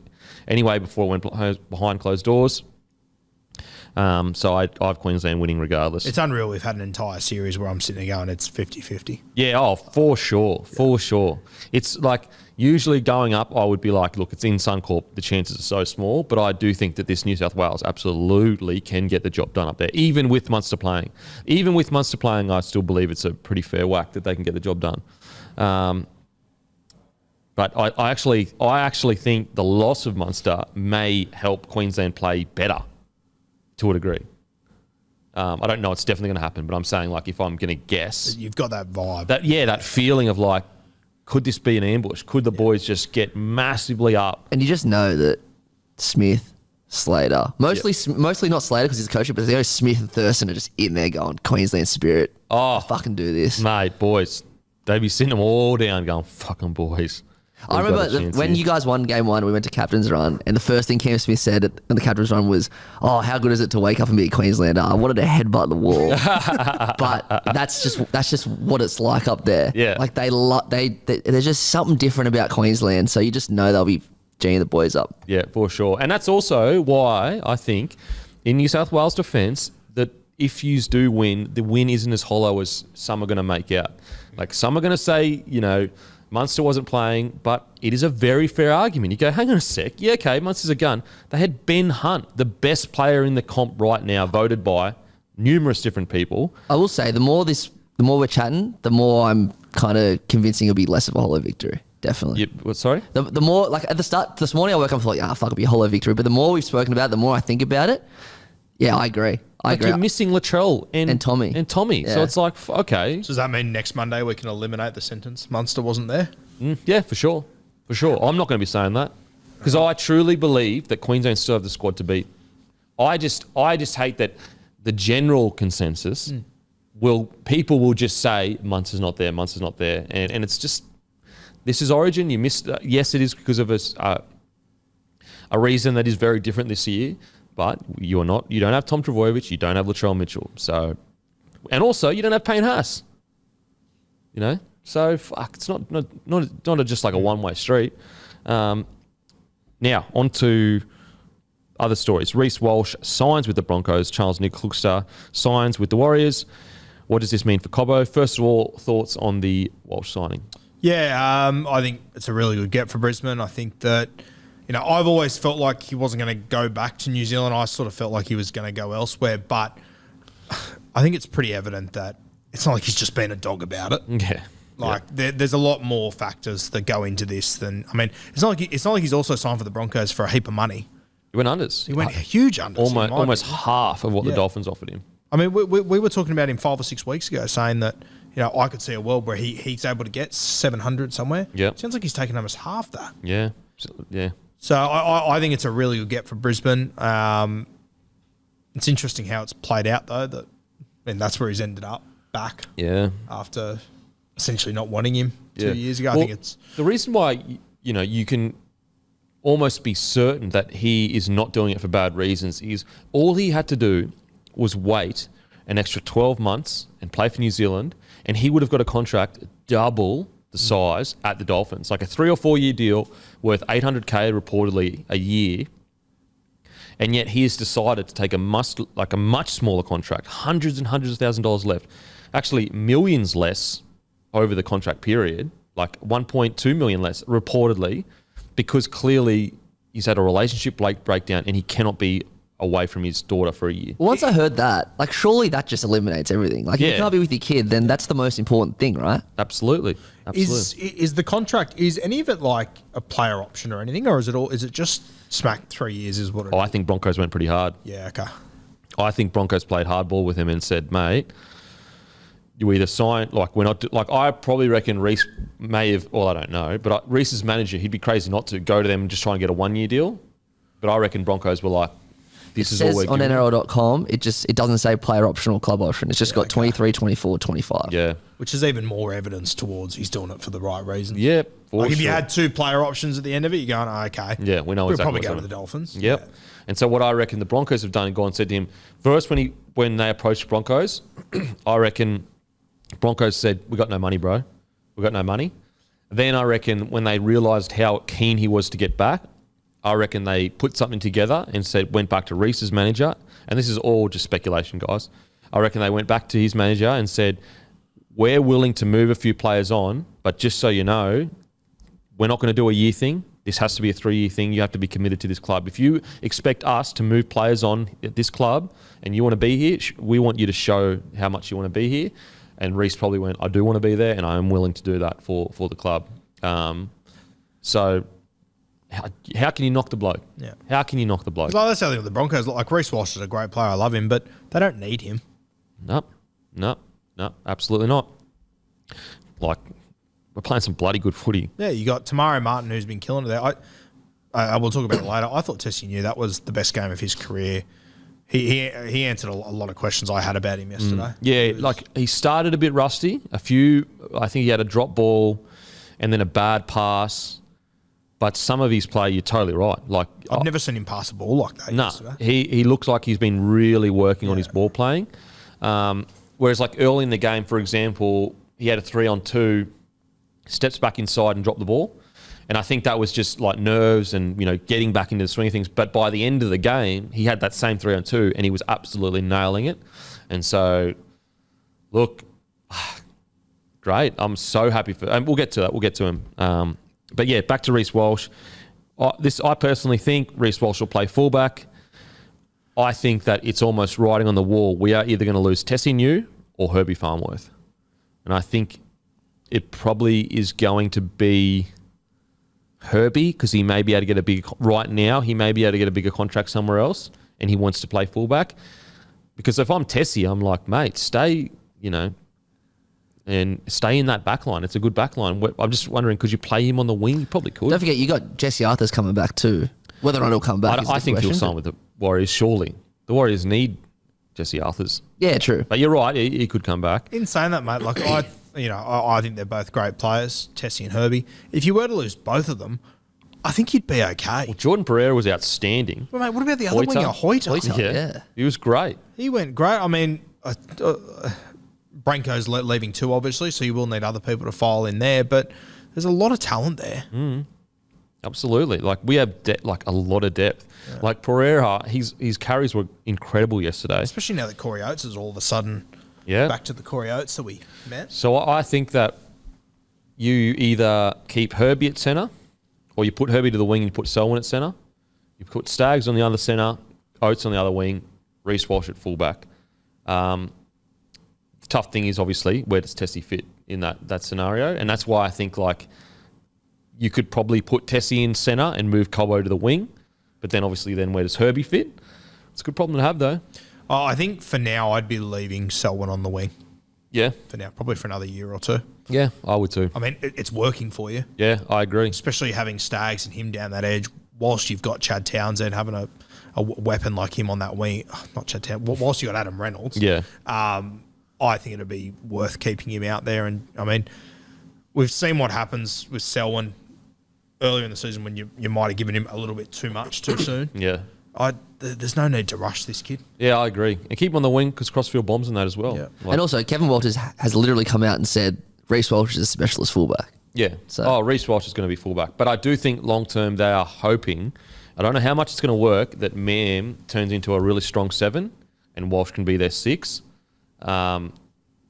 Ezra Mam, isn't he just coming leaps and bounds? He has improved so much quicker than I thought he would, and that's all Adam Reynolds just helping him out. Like his pass selection, the amount, like the way he holds it up, he's so mature beyond his years. It's incredible, especially for a guy that very easy to pigeonhole him into a running six that is just super explosive. But he's just ball playing is so slick. Yeah, he's a bit like Cody Walker in the way that, like, you watch Brisbane, no matter where they are on the field, they look like they're going to make a half break. He can just sense it. Yeah. You can always see him in the bottom of your screen just pushing up every single time. He's just always aware.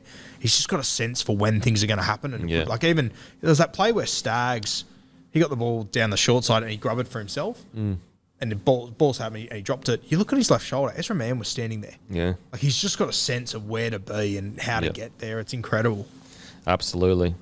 So, look, it's just good signs for the Broncos, and I feel for either Tessie or Herbie, because I just can't see a world where, where do you fit both those guys in?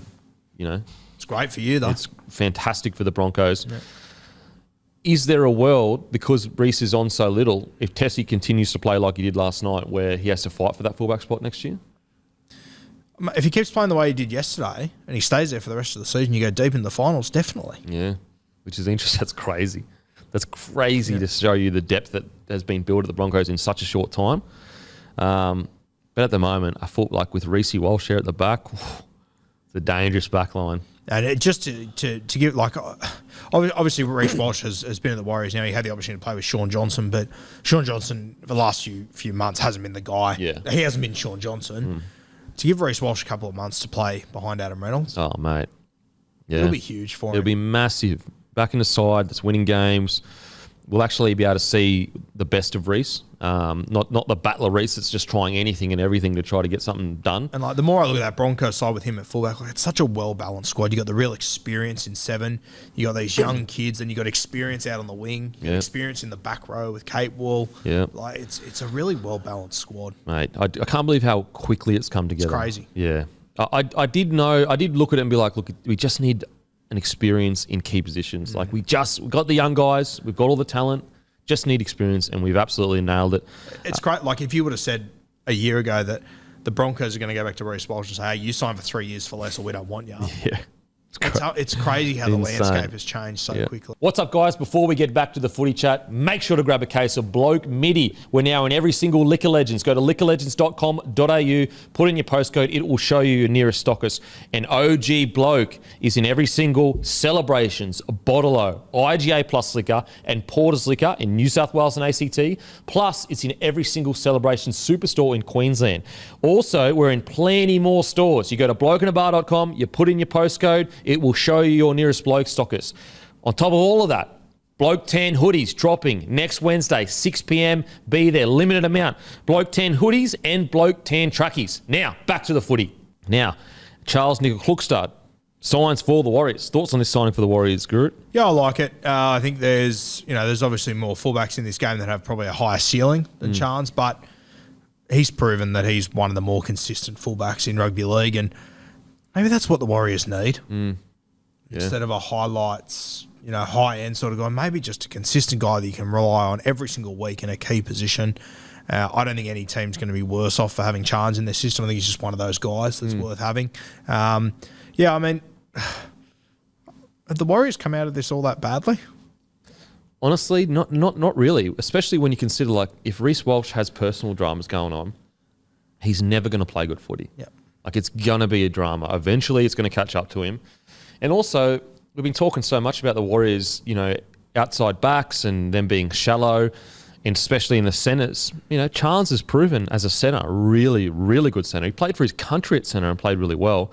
So, at the worst, I'm sure it didn't break the bank, that's for sure. I think Charnze would have gone back there on just a solid deal.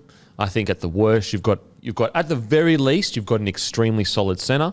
At the best, you've got a top, like, one of the better fullbacks in the competition. Again, not in your Tom Trbojevic and your Teddy kind of breath, but I tell you what, there was a period there where some would have had him in top 5.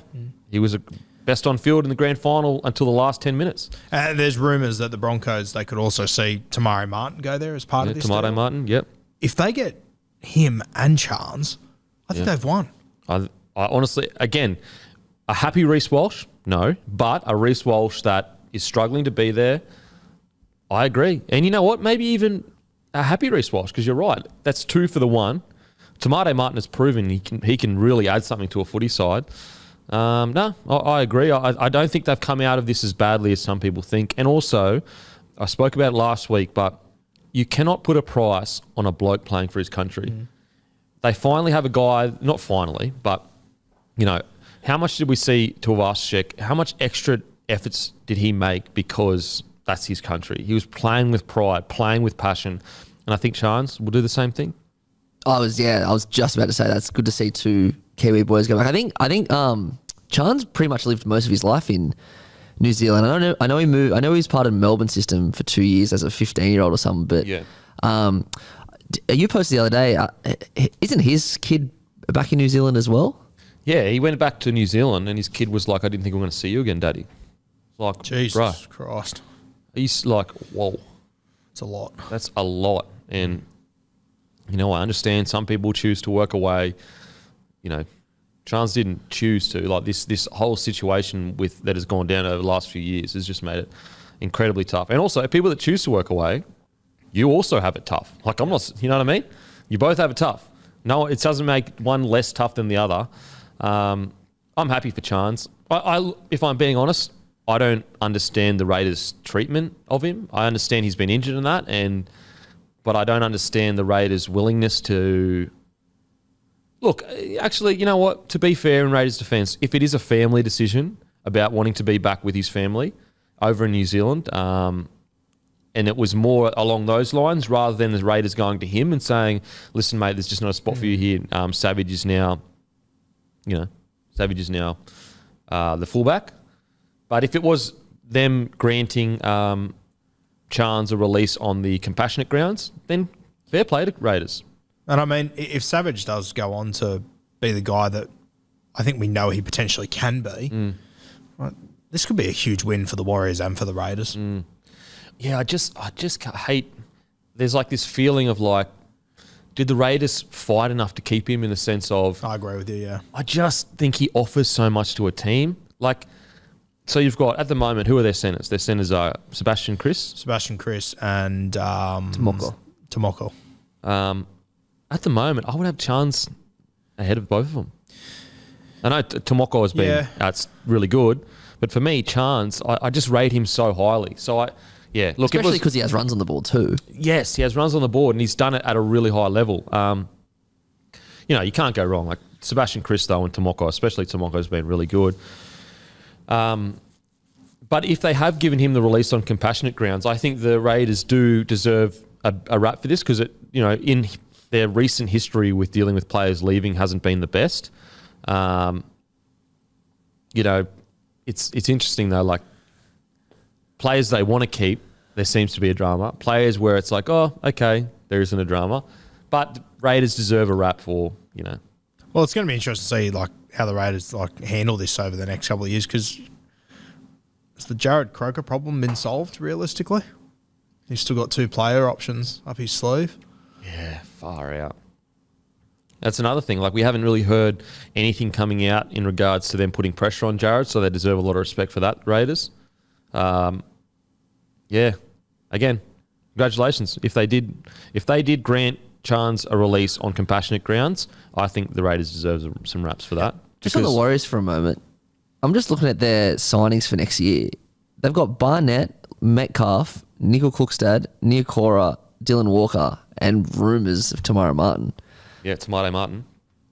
Yeah, it's pretty good. That Niokora signing is going to be a cracker. Yeah, I think so too. Niokora is a bloody good player, and he's just out of he just doesn't get as much minutes because he's in a pack that's incredible at Eels. Arguably, on its day, the Eels pack could be the best in the comp, literally. Yeah, so look, massive congratulations. Really interesting to see. I'm really interested to see where the Raiders head in. I'm unsure as to where they're going direction-wise. They're at a bit of a crossroads. Yeah, I don't know. I think, in one hand, I want to give Ricky a massive rap for bringing in so many young players and being able to turn their season around pretty much mid-year.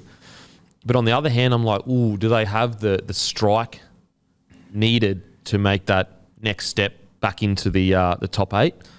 I'm not sure. And they're also sort of at a time where they have got a heap of young guys. Like, they've got the 2 young centres. They've still got Harley Smith-Shields. Yeah. They've got Trey Mooney, who I think is going to be an absolute gun. Yeah. Like, so they are at an interesting point where, they now... Is Tom Starling the future at hooker? I thought he was, but it's Wolford now. Is it Wolford's there still? Like, I don't like they've. It'll be. I think they released Sam Williams the other day, so they have got a roster spot that they can use too. So it'll be interesting to see what they do with that. They do need to go on the market though, I think. For sure. Yeah. Well, they're losing 4 players that were here this year to next year: Williams, Hodgson, Elliott, and Nicoll-Klokstad. So they've got space. But they've also got a lot of young guys they're going to have to try and upgrade in that. Yeah, I mean, like they've still got CHN there who they're not using. He's been playing reserve grade. Which is I can't believe that. I love him so much. Yeah, I think he brings so much to a footy I'd side. be happy to play him at centre. Yeah. And Harry Ranieri is contracted until 2025. Yeah, it's interesting. Raiders are in such a weird spot. It sucks because it was only 2 years ago we were going, oh, okay, these guys really could, make a push in this comp. Now I just don't know. I just don't know what direction they're headed. It's a really, really tough spot. It's almost like if Ricky does manage to turn this around, it'll show you how much he's matured as a coach too. Very often he has that great run and then he struggles to really rebuild. Whereas I think that I think he has matured as a coach for sure. Like even in the last 2 years, remember there was a period where it really seemed like Ricky versus the boys, and like players were coming out left, right, and centre. It takes an experienced, good coach to be able to quell that. Like a perfect example is a guy like Tarpanet, who was on the bench, didn't seem happy with it. Now Tarpanet is literally playing unbelievable footy, and that's under Ricky's tutelage. So like I think Ricky does deserve some raps in that regard.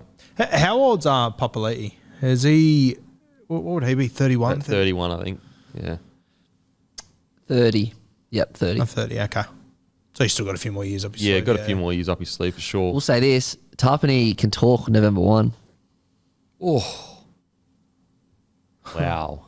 Wow. That's not good. That is There's not good. not a single club that shouldn't be looking into him. Oh, my God. And he's like, 27, 28, about to head into peak years as a forward. Raiders are going to have to find some money for him. Because seriously, like the way he's playing, even at an international level, is incredible. Isn't Jack off contract soon? Jack's one's very interesting. He's actually contracted till 2024, but 2023 is a player option for Jack. And 2024. No one's talking about it. He could It's leave. funny how like certain players people just hammer. Yeah. And then other players that are in the exact same position, they just, So that means that Jack, come November 1, could negotiate? Is Jack that right? could be somewhere else next season. Next season. Oh, shit. Wow. I reckon this Jared Croker situation is going to go a long way to defining What goes on. Yeah. And unfortunately, like, I know fans are going to be like, put the club first, but I don't know. I think Jared Croker has earned every dollar of that contract because, like, he obviously has to continue earning it by turning up to work every day and putting in all his effort. But you're also, by saying put the club first, you're saying put club before your family. yeah, you're asking Croker, who's busted his body apart, to go, all right, club, you get this. Family, sorry, I just missed out on, what, $800,000? And if I'm Jared Croker, I'm going, I've been underappreciated for 12 fucking years. Yeah. I'm not doing it again. Yeah, and I've been signing, taking unders for No rep teams ever looked at me when they should have. It's tough time, mate. Yeah, Ricky's got a tough period ahead of him. But as I said, I do think we have to give credit to Ricky. I think he has matured a lot over the last 24 months. And I think that, this will be a really defining moment for Ricky over the next... Because, look, Whiten off contract, Tarpany off contract. Holy shit. The Croker situation. Like, Whiten and Tarpany is his two main players right now. I know you got Papali'i, but Papali'i, form-wise, has been solid. He hasn't been bad at all, but he hasn't been as explosive as yesteryear.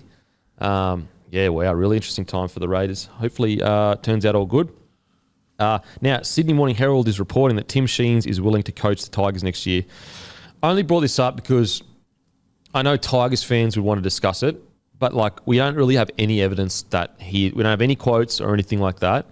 But I did want to bring it up just because I know Tigers fans probably sitting there just I don't know. They just want to hear what's going on, an opinion on it. I don't know if this is the right fix for the Tigers. I feel like it's a bit of a Band-Aid solution if it's true. Yeah, I sort of feel like it's a Band-Aid. And, Tim could come out and coach and prove us all wrong like he has on numerous occasions in the past. And if this does play out, I hope he does. But, mate, I find it so hard to believe anything I read in the media from the West Tigers now. You got no idea who it's coming from. How did this get out? How does any of it? How on earth did the media find out that Adam Dewey reportedly said, "I want to play 5'8" in reserve"? Like, how does that conversation get out? Like, just in the last week, we've had that, we've had this, and we've had the Luke Brooks thing. Like, would that ever happen at the Roosters Luke or Brooks Storm? must be at his wit's end to come out and say, "I think there's higher ups talking shit about me." Yeah, it's insane for a player to be that sick of it. Was their player of the year last year? Oh man, it's just crazy. And to publicly, like, it's almost like you're publicly against someone in your club, like in the sense of like you're coming out and saying the admin is doing us dirty. I think it's becoming pretty evident the media outlets are going, not much on today. Let's stick a boot into the Tigers. What can we get here? What can we drag out? But do you reckon they're making it up, or do you reckon they're actually getting information? Yeah, they might be getting information, but it's just who is. Well, there has to be some leaks in there. There has to be leaks, but it's just. I don't know. It's just so. It just seems like every second day there's a new article about the West Tigers, about something that we never even thought was an issue. That all of a sudden it's an issue within them, and like I can promise you, the players don't know where it's coming from. They've got no idea. They're trying to work it out themselves. It's crazy. Yeah, I don't know what's going on. Tim Sheens is willing to coach next year, Tigers. Look, if Tim Sheens is like committed to coaching for the next 3 or 4 or 5 years, and he can do that, then yeah, fair enough. Definitely consider him. Consider all options. But just for 1 year, it's kind of like, what's the point of that? Like, let's start building with a coach that you can look for the future for. And I mean, mate, if you're Brett Camorley, you've been there for 3 weeks. This is all the stuff that's come out in the last 3 weeks. If they say to you, "Do you want to coach us next year?" I think I say no. Yeah. I don't think it's the job for. I don't know who it's the job for. I seriously don't know. It's not the job for a rookie coach. Yeah, oh man, I'd feel sorry for Tigers fans. They deserve so much better than this. Like, it's one thing to be struggling as a club. It's another thing for this constant speculation. Things getting leaked, knowing what's going on. This person's getting sacked. They're not getting sacked. Players coming. It's just, I feel sorry. And it's like you feel like, it's Tim Sheens. He won in 05. They could never turn on him. They turned on Benji. Yeah, well, he got sacked 3 times. Yeah, he got sacked from the Tigers. Honestly, I don't know. Yeah, look, let's just. I will say the Tigers came out and put on a strong performance on the weekend. I thought they had a red-hot crack. They were very aggressive. They were in the game for a substantial amount of time. They looked like the Tigers of before Madge, which was good. So good even raps. Anyway, we'll get to that. Now, on to another huge story. Brandon Smith was overheard saying cheating bastard, and was referred straight to the judiciary. So he was held down in a tackle. He yelled that out. He was sent 10 in the bin. The ref basically said, "Nah, not having any of it. See you later." And then basically the ref said, "I'm not going to say what he said on mic." But then the audio, I don't know whether it was leaked, but it was released, the audio. And you can hear Brandon Smith yelling out, "Cheating bastard." I think Fox Sports have the mic audio, so they just so they just put it off. Yeah. Then as he's walking off, he's getting heckled by fans. He turns around. He says, "What'd you say, mate?" Thoughts, Guru? Yeah, I hate it, to be honest with you. I hate that. I think it's really poor. You can't say this. You can't run around saying these things. I just can't. Brandon Smith's made a mistake. We all make them. I get it. It's a big mistake. Questioning the integrity of a referee is just not on for me. I can't have it in any way, shape or form. I think he should get a decent whack of a suspension. As I said, I hope he can turn this into a positive, because respect for referees is something we've got to sort out. And I coach junior footy. Sometimes you show up to games, you don't have touch judges because they don't have enough people that are willing to do it. The amount of referees I had reach out to me over the weekend that have been sent into depression because of what they cop every single weekend, it's just not on. And I'm not obviously Brandon Smith did it, but for me, it's more about getting rid of that behaviour. It's not about getting rid of Brandon Smith for eternity. It's about the behaviour that we need to sort out. And should it have been a penalty? I think it should have been 100%. Making a mistake doesn't make you a cheat. Yeah. I understand that it's in the middle of a game. There's a lot happening. I get that. But we've just got to be better than this, and full stop, that's it. What do you reckon, Matty? Yeah, you can't say cheat. Like, you're questioning the integrity of the ref, so he definitely deserves to be sent for 10. He definitely deserves to be suspended. He definitely deserves a fine. Nothing too outrageous, but geez, you never know in the rugby league world what they're going to do. Like, I think the hearings tomorrow, I literally have no idea what's going to happen because they're so inconsistent with it. But yeah, there has to be a line in the sand. It doesn't happen too often. I think Hodkinson might have been the last person to do it, which was about 5 years ago, and he didn't even say cheat. He said something like, "You cost us the game." I know Chrissy Sando did it like maybe a decade ago now. So it doesn't happen too often, but you can't call the ref a cheat. It's just not on. Yeah. Oh, I mean, look, absolutely wrong. Like, absolutely wrong. You cannot be saying to the ref, cheating bastard. And look, you can make the argument that, like, Cheese is in the heat of the battle, but at the end of the day, our refs already get annihilated. And if I'm being honest, some of the ref calls over the weekend were really poor, but that does not excuse calling them a cheating bastard. I understand Cheese in the heat of the battle, and he's already come out and said, shouldn't have done it. This is where I think that the NRL needs to actually take situations like this and use it for good. And what I mean by that is, like, okay, we could sit here and suspend Cheese for 4 or 5 weeks, which would be on the heavier scale. Or we could suspend him for a couple of weeks, and why don't we create a campaign around referees? He can be the face of the campaign around talking to the referees, treating referees with respect, getting them going down to junior referees and interacting with them. And why doesn't the NRL turn this into a social media campaign about respect refs? This is a little blessing for the NRL that it is Brandon Smith, and he's got the sort of pull that he does. Like, Brandon Smith being who Brandon Smith is, people love him. I love him as well. I can't accept this behaviour, but mate, the amount of people that I've got messages from this week that are defending it because it's Brandon Smith. He's got the sort of influence that he could turn the tide on this sort of stuff. And Matty's right, it doesn't happen all the time. But take your ass down to Sunday afternoon to local footy and tell me it doesn't happen all the time. Yeah. Oh. And that's where the problem is, because guys will stop refereeing, guys already are stopped refereeing, then there's less of a pool to pick from. We say every week the refereeing standard isn't great. It's going to be heaps worse if in 20 years' time you don't go heavy on guys that are calling them cheats and you make it okay for people to get stuck into referees like this. Yeah. Because they if like I know what you just said, that if he gets 6 weeks, that's a little bit on the heavy side. Like, I'm not sure if it is, to be honest with you. Like, this is something that we cannot let happen in our game. There's no like we said the same thing in the preseason about the cannonball tackle. They didn't go too heavy on it. Ask Liam Knight how he feels about the cannonball tackle now. Yeah, I don't know. Like, for example, like, I don't see how 6 weeks can send more of a message than, say, 3 or 4. But also, when we make punishments, we're punishing to make society better, or we're punishing to make the community better. That's where I think that punishing him for 6 weeks is going to have less effect than punishing him for 2 to 3 weeks plus making a campaign. If you put the campaign in, it changes everything. And so, like, respecting referees, I'm not just talking about yelling, cheat or whatever. I'm more talking about the broader conversation of we need to create a safe environment for referees to really want to do their job. And there's nothing wrong with respectfully talking about a referee's decisions or whatever. There's nothing wrong with saying, I feel he got that wrong, or this right, or whatever. We as fans are allowed to say that.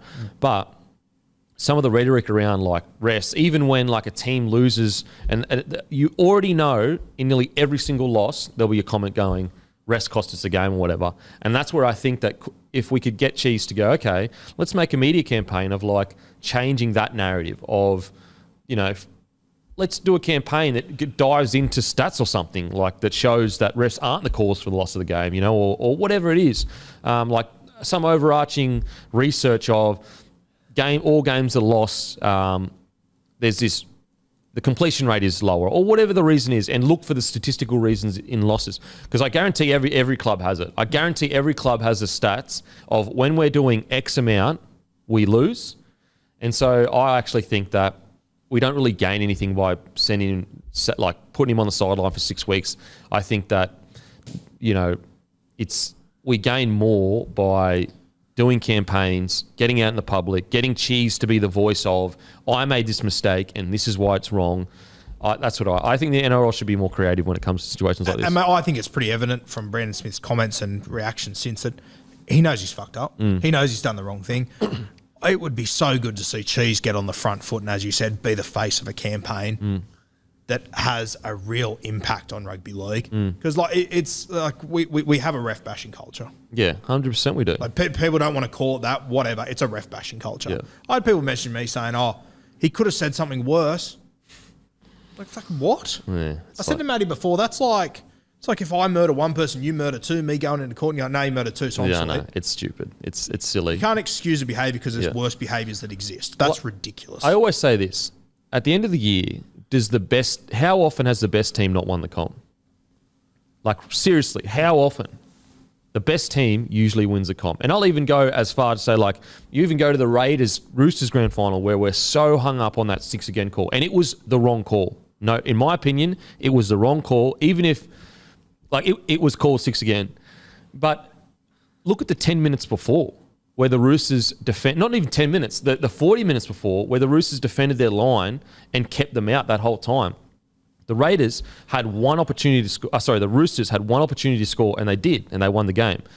The better team in nearly every single year. I can't think of a year where the better team hasn't won the competition. If you think that a referee is deciding games, you're not doing enough. There might be one or two calls throughout a season that genuinely affect a result, but it's not going to affect your season. Like, it doesn't affect your season. And mate, even if they do genuinely affect that game, there's another 80 minutes. If you've done everything right, you haven't made a mistake, you've nailed everything else in your game, by all means, go ahead. But you're going to get that call back too later in the year. You will, yeah, 100%. Like, and that's where I mean, like, okay, you get a tough call here or there, you probably get that back against someone else. And so, yeah, I think that just with this whole, like, Brandon Smith thing, like, we just try to calm down, think about what will we think of it in 6 months' time, what's the best way out of this. I personally think the best way out of this is he gets a week or two suspension, but he does like an online campaign, and it's called Respecting Refs Again or something, or Bring Back Respect or something like that. You just know Craig Bellamy will support that as well. Everyone will. Anyone that doesn't, like, who that enjoys rugby league that's a reasonable person doesn't want refs respected? And I was shocked how many. Oh, I understand that. Yeah, and I know that there are. But even if you sat those people down and you spoke to them and said, mate, like, look, here's all the evidence. Most of them would be like, look, I'm passionate. I was angry. Yeah. We lost a game. Yeah. Like, sometimes it happens to you too. I'll put up a result or like a quote from someone and people get angry at me. Like, I remember I put up a quote of the Panthers CEO, a quote saying that Burton may want to come back to the Panthers. And someone wrote, come on, Kempy, you're better than this. I was like, better than what? It's a Penrith Panthers CEO quoted saying he wants Matt Burton back, one of the best players in the competition that can talk to someone. And it's like all that's happened there is a guy is angry that he might lose Burton, so he's trying to take it out on someone. And I think refs fall into that category as they're like the easy scapegoat for people that are pissed off about a loss. Whereas as they simmer down, you actually sit down and talk to most people will be like, you know what? And you walk them through like, there's a drop ball, there's a missed tackle, there's a missed tackle. So I just think that sometimes with the NRL, they could be smarter in situations like this and take a real negative and turn it into a real positive and say to Brendan, look, we can either find you like 20K and miss 2 games, or we would suspend the fine and you do a campaign for us. I think that works for everyone. Which, mate, it'd turn into a positive then. Exactly. Yeah. And that's like, even in other situations that have happened, over the last few years, I do feel like the NRL could take that moment and instead of it being a black eye for the game, it can be a positive for the game. Yeah, for sure. And this can be a positive for the game. And it can be a positive for Brandon as well. He can learn more about it. He can also help his image a bit as well, because there are some people out there that were Brandon Smith fans that saw him do that and was like, bro. And they weren't as happy with him. Whereas he comes out and he goes, nah, I stuffed up. You should always respect refs, does the campaign. There's a lot of people be like, oh, okay, yeah, cool, I forgive you, man, all good. Like, yeah, there's a loud minority that want to carry on like fuckwits, but there is a silent majority of people that are reasonable, that love rugby league, they just want to see the players do well, and I think that you know, I think that's the case with the Brandon Smith situation. It's absolutely not on. Like, you cannot be calling the ref a cheat. It was the heat of the moment. He says it's a mistake. I think the NRL should hopefully try and turn into a positive. Geez, it was obviously it wasn't great when it happened. Then he went off. Then when the Sharks fans started going at him, and I thought he was going to turn around and come back, and I just thought, oh fuck. Yeah, it looked Brandon, like it was about to turn into call it a day, please. But see, I'm actually I'm more disappointed with the on-field chat. Yep. The off-field stuff. He shouldn't do it. He's a professional. But I also think some of the stuff that gets yelled out. It's like, bro, you would never say that. Oh, for sure. If there was a fucking fence but when between you compound it with what had just happened, it would have been a debacle. There's no denying that. Like, you shouldn't have even said, what'd you say? Yeah. But I do think, like, just like we need to protect refs, some of the stuff said to players. Yeah, for sure. It's not just like, oh, lolly legs or Brandon, you suck. It's not that. It's like fucking. Yeah, apparently it was full on. Yeah. The stuff that gets said is disgusting from the crowd. And that's where I can understand where players are coming from. They're like, well, who's protecting us? We get absolutely annihilated. And again, it's not funny banter or just like, fuck you, you suck. It's like hectic, serious stuff. So, yeah, anyway. Imagine being the timekeeper in that moment thinking, I'm going to have to stop Brandon Smith here. Oh, my God. And he can throw him too. He was a boxer growing up. You do not want that. That's what I reckon he was better at boxing than footy. He's fucking can throw them. So, yeah, you don't want that guy blowing up. So, as I said, I probably wouldn't go as harsh penalty as you, but I can understand where you're coming from. I can understand your reasoning of we need to send a super strong message because this is getting out of control. What do you reckon, Matty? How long would you, if you were going to suspend? Well, I didn't even consider a campaign. You've convinced me. That's such a good idea. Just on face value, I'd probably give him 2 weeks. Yeah. I reckon 2 weeks is... Hopefully a positive comes out of it. It did suck. It definitely did suck, especially with Melbourne struggling at the moment. Surely the positive come out of it. Like, it is so obvious for the NRL that you've got a guy like him who is obviously remorseful for what he's done, who's got the sort of pull in the NRL community that he does. I mean, there couldn't be a better opportunity for the NRL to get on the front foot with this. I don't know. When I see the NRL this Wednesday outside Suncorp Stadium between 6 and 7, I'll speak to their media manager and just say, look, here's an idea. Maybe give it a crack. Surely. Yeah, I would personally. If I was a media person at the NRL, I personally would be doing a campaign for sure.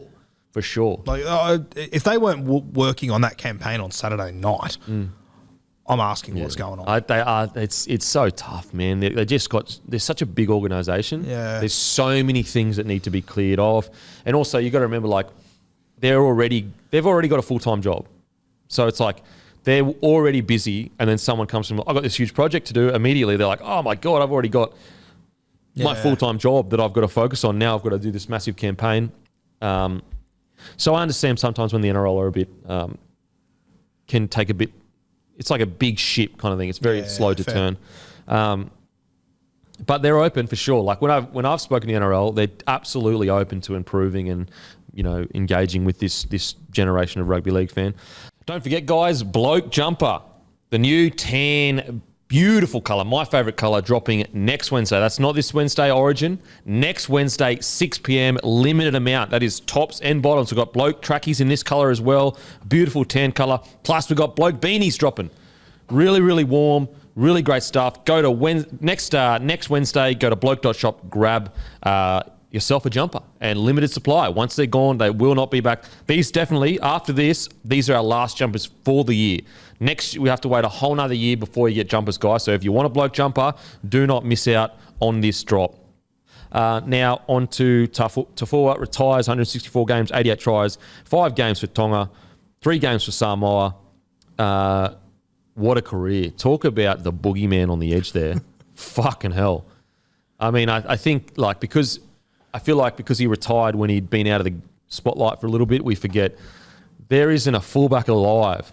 When they were playing Manly, going down that left edge, wasn't going, please don't fucking kill me, Taufua. Was it the right edge, going down, because he was on the right, wasn't he? Yeah, I'm pretty sure most of the time. Yeah. But yeah, I think he was on the left actually. Well, all I remember is that when he jammed Cam Munster, it was Manly's right, Munster's left. Yeah, true. Yep. Yeah. But that, again, he could have swapped sides. It might have been both. I Anyway, think he has swapped sides throughout his career. Anyway, one of the good guys too. Yeah. That's the one thing I always noticed with him, that, you know, even though he's not in first grade, you've seemingly got Manly boys that are DCE's age, and then you got Manly boys that are Josh Schuster's age that love him equal. They all just get around him, even though he's not in the first grade team. It's unreal. Obviously, that Cam Munster one, it doesn't really matter, but when that went viral across the world, that's cool as fuck. That's fucking sick. Yeah, that is unreal. Yeah. I remember when I've only been at a game twice where the stadium's literally fucking shaking around me, and one of them was Dean Young, when Greg Inglis hit Dean Young. Now that was highly illegal, so that doesn't count. That was so hectic. But the other one was I can't remember who it was. I think it might have been on Dave Tyrrell. Or was that Matt? Oh, actually, that might have been. That was Matt Iron. Oh, that was Matt Iron. Tyrrell. Sorry, ignore what I just said. Yeah. But anyway, I remember he learnt from Matt Iron. So. Yeah. But I remember watching the Cam Munster one on TV and literally jumping out of the couch. He did a similar, not as hectic, but a similar one on Pappenhausen as well. Yeah, he's done heaps. Yeah. He's had heaps of big hits. Probably the most big hits for a winger in recent memory. Yeah, I think that's fair. Yeah, outside of those old school Warriors wingers, he used Francis Smelly and that used to kill blokes. Look, incredible career. One of the nice guys, and also a big reason why a lot of these young Manly guys that are coming in are playing so well, because he's an elder statesman. They respect him and they appreciate him. So congratulations, big Jorge Taufua, on an incredible career. The boogeyman on the edge there. Now on to the matches for the round. Sharks v the Storm. I've got to say, Guru, I think the Sharkies might be back. They just might be, huh? Yeah, they were a bit patchy there, and I know a few people took issue with this a few weeks ago when we said that although they're in the top four, we don't actually consider them as a form top four side. I stand by that. In the last probably 6 weeks of rugby league, I stand by. I did not think that they were one of the top four sides in the competition. Yes, they were in the top four, but I don't think form-wise that I would have had them even in front of the Broncos. I mean, we have to remember the Broncos won 7 in a row, Cowboys killing it, Storm, and then you got Penrith. But I would have to say after the last 2 weeks, I think that they're back, and I think that they're a top four side now in form-wise. Especially without Hines in this game. And I know they're in the top four, guys. I know they're in the top four, form-wise. Yeah. Yeah, I look at the competition right now, and if you said to me who are the top four teams, I would say Penrith, Melbourne, North Queensland. That fourth one, I'd probably say Broncos, but I don't know if I put them in a top four sort of team right now. Do you know what I mean? As in form-wise? If I had to pick which of the top four teams, the teams that play like top four teams, I'd probably have those three. Then Broncos are probably the next closest, but I'm not overly convinced. I had Broncos in there when they were at the back end of their run of 7 in a row. But as I said, now after the last 2 games for Sharks and the way they've played, I have Sharkies in the top four form-wise now. And I have Broncos just dipped out. I mean, pretty much the table represents where I have each team outside of maybe the Rabbitohs form has been pretty good last few weeks. Yeah, actually, the table right now, matter of fact, I probably have the Eels a bit lower form-wise. But outside of that, the table right now is pretty accurate as to where I see form-wise each team. It's crazy to think how far the Broncos and Cowboys have come. Cowboys are sitting second. The Cowboys have won one more game than the Storm. Insane. Yeah. Insane. They've conceded 50 less points than the Storm have. Amazing. Anyway, back to the Sharkies. So, yeah, I think they're back. They've had 3 wins on the trot. They play North Queensland, then they play Penrith. Holy shit. Yeah, what a cracking 2 weeks for them. I mean, if you wanted a tester of where they're at, you couldn't get a harder test. To think that they would start off their run of Storm, Cowboys and Penrith with a win over the Storm. A convincing win too. Yeah, they looked so good. So good. And they bombed a certain try and could have scored one more. A couple as well. of tries. Yeah. They had Ramian drop the ball. Yeah. There was another one as well. They should have scored early when Ramian gave it to Katoa, and it was good defense, but Ramian could have scored it. Ramian could have scored about 5. Mate, He played really well. I mean, he had a couple of errors, but outside of those errors, he played really well. I'll tell you who I thought played well. Cameron McGuinness. I'll read you his stats. He played 57 minutes in the middle, 150 metres, 68 post-contact metres, 36 tackles. So good. Heaps good. Dale Finucane being back as well. He's so important that side. The amount of like tough carries he has and gets on his front for quick play of the balls, it's incredible. Has he been called into the New South Wales camp? Did I see that the other day? Yeah. And apparently it was on the back of the players saying we want Dale in. Hey, talk about respect. Fucking hell. Seriously. But yeah, back to the game anyway. Look, I thought Ramian, Moylan, honestly, right now, Moylan is his career best form. Ooh. I honestly think his last 2 weeks has been some of the best footy he's ever played. Yeah, some off. Yeah, he's right up there with his career best. Yeah, for sure. Has he re-signed yet? Is he? I think he re-signed a couple of days ago. A couple of days ago. I don't know if it's official though. Is it? Yeah, no, it's official. It's official. Yeah, it is official. Yep. I just think that like back in the day, he had some big games, but he was playing fullback usually. I just don't know if he was controlling the match the way he was controlling it, the way he is at the Sharkies. Again, it's a very small sample size. It's been 2 games, but put it this way. Erase everything else I just said. The game on the weekend was the best game he's played in probably 5 years. Yep. That's like he was so silky, controlled everything, and all the spaces they had on the edge came from Matty Moylan squaring everything up, doing the right plays, getting to the right person. I'm just so impressed with his ability to bounce back. I thought he was done, man. I thought his body was done. At the start of the year, we spoke about it, and I was even like, with the Braden Trindle thing, I was like, you know what? I may even consider putting Trindle there because you don't know with Matty Moylan. You don't want him in and out and in and out. And then all of a sudden you don't have built connections. Matty Moylan completely proved me wrong, at least, by he's played every game, hasn't he? Yeah, and I mean, like when we were talking about it then, he didn't play in the trials. Yeah. So they were worried about him. Yeah, they were worried about him. That's how unsure they were about his body holding up. Now he's signed a 2-year deal. And as I said, he's playing... If he's not playing the best he's ever played, it wouldn't be far off the best he's played. I think it's fair to say, if he's not playing the best ever, he's playing the most mature he's ever played. Oh, easy. By a mile. Easily.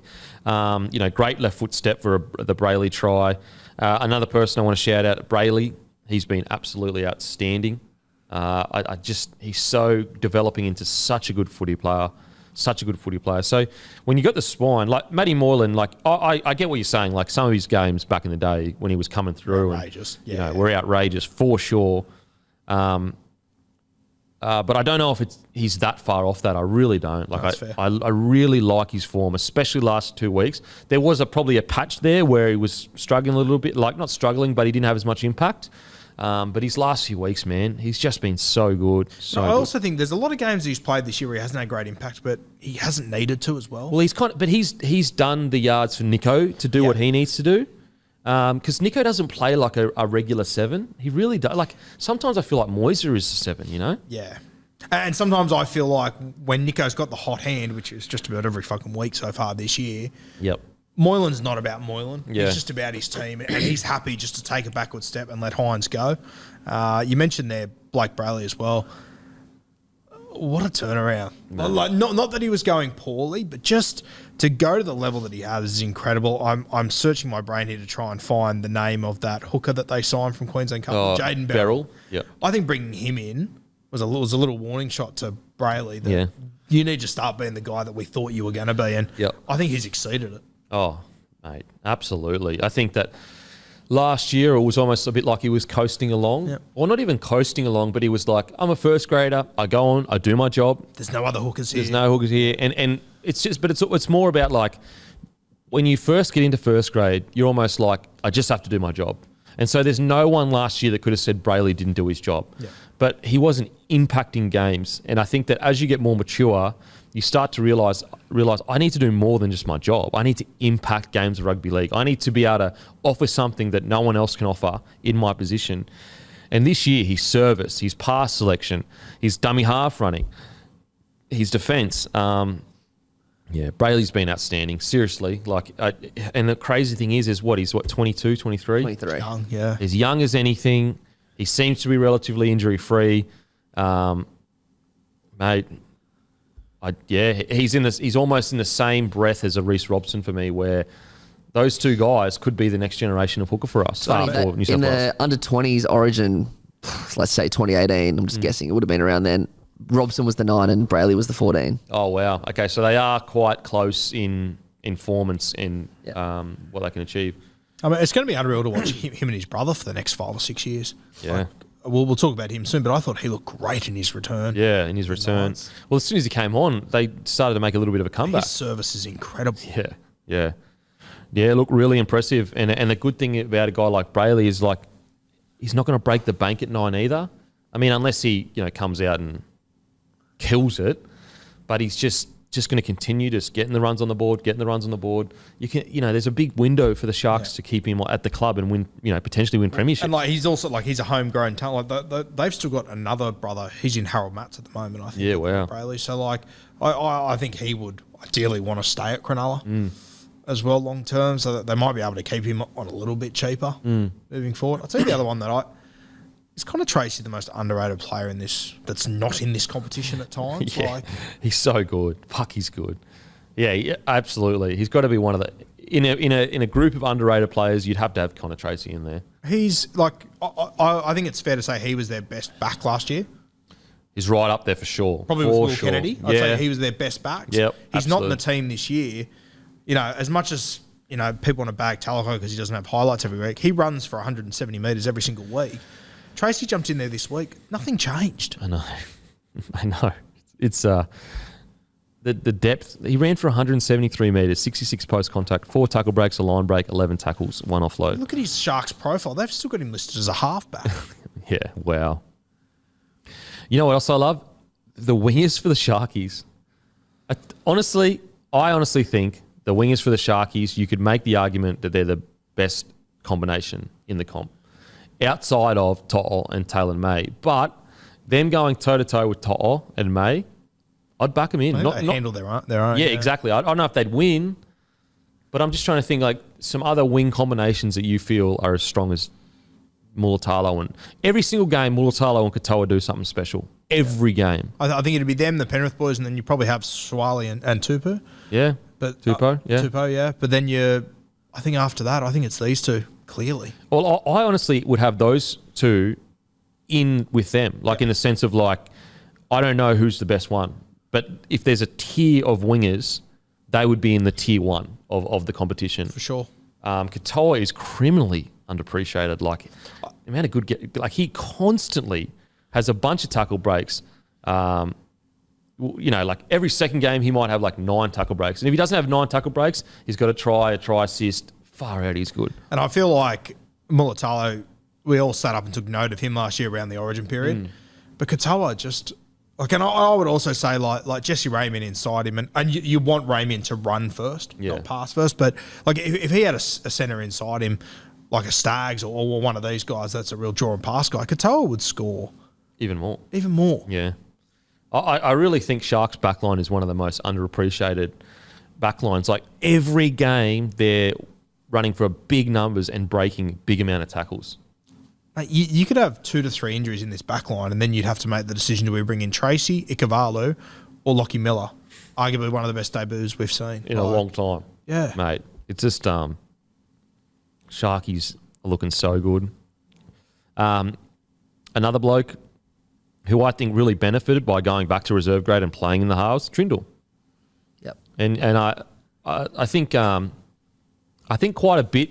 I don't know if we still, but I think at the start of the year we disagreed quite a bit of me saying I would rather them be in New South Wales Cup. And you were, again, correct me if I'm wrong, Guru, you were more like, no, I want them playing first grade even if it is off the bench. Yeah, it wasn't about Trindle. But yes, we had that idea. Yeah, I agree. Yeah, I was pushing back on it for sure. And can you see the benefit now? Yeah, for sure. Yeah. I think Trindle's a cracking example too. That when he was coming off the bench, was poor. It wasn't working. Yeah, it was not working. He was lacking. It was making his confidence worse every single week. Yeah, for sure. Yeah. And to be clear though, I think it's just in key positions where I think it's important that they go back to reserve grade, take a team around the park, because Trindle was outstanding. It was like, who is this bloke?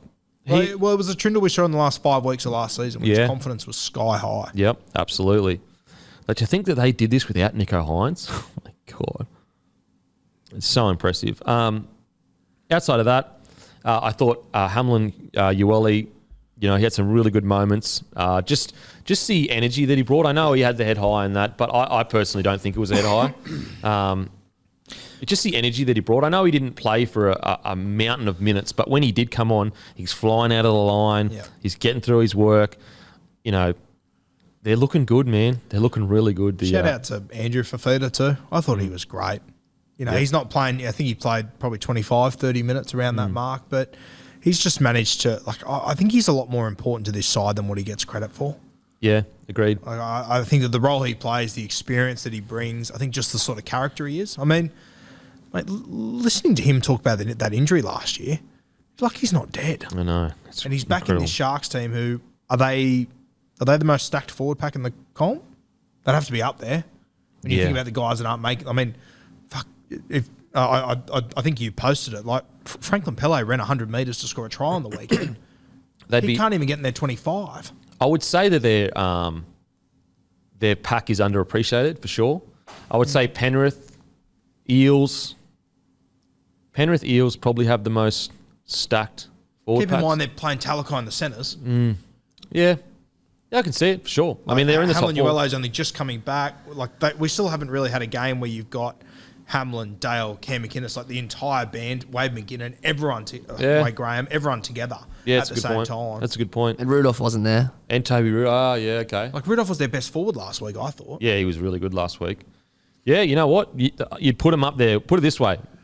It definitely can go toe-to-toe with any forward pack in the competition. Sure. And I don't think they're light on paper, at the very least. So, yeah, Sharkies fans, get back excited.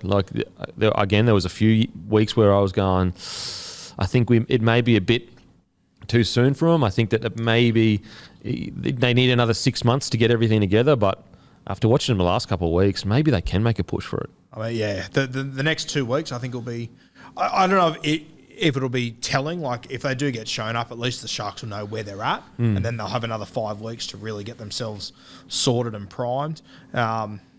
Once they do get through those 2 games, it's a pretty good run. They've got Dragons, Tigers, Manly, Bulldogs, Knights. I think we spoke about this last week, but if they can get an idea of where they're at over the next 2 weeks. They can go 2 from 3 in this 3-week period. Fuck, that sets them up. Huge. Not many teams will go 2 from 3 in this run. This little period, if they go 2 from 3 and then go on to win pretty much every game, they basically guarantee themselves top 4. The only teams that could go 2 from 3 in this period, I think, are the teams that are on top of them. Yeah, Cowboys and Penrith. Because even Storm clearly can't. They lost. Yeah. It's also not the worst time to play the Cowboys 2 days after the State of Origin. That's true. Yeah, it's a good point. It's a really good point. So, yeah, really exciting for the Sharks. I thought that they maybe just needed a bit longer, but after watching them last 2 weeks, who knows, man? Who knows? And they're both in North Queensland and Penrith too. That'll tough. Yeah, tough couple of weeks. Maybe Fitzgibbon has tipped them up on that. I've looked at that 4-week period, and the reason why they've been so up for these first 2 games is knowing that they may drop those last 2. So let's get those wins early. Would you be more worried about going to North Queensland to play the Cowboys this week, or going to Amy Park to play Melbourne?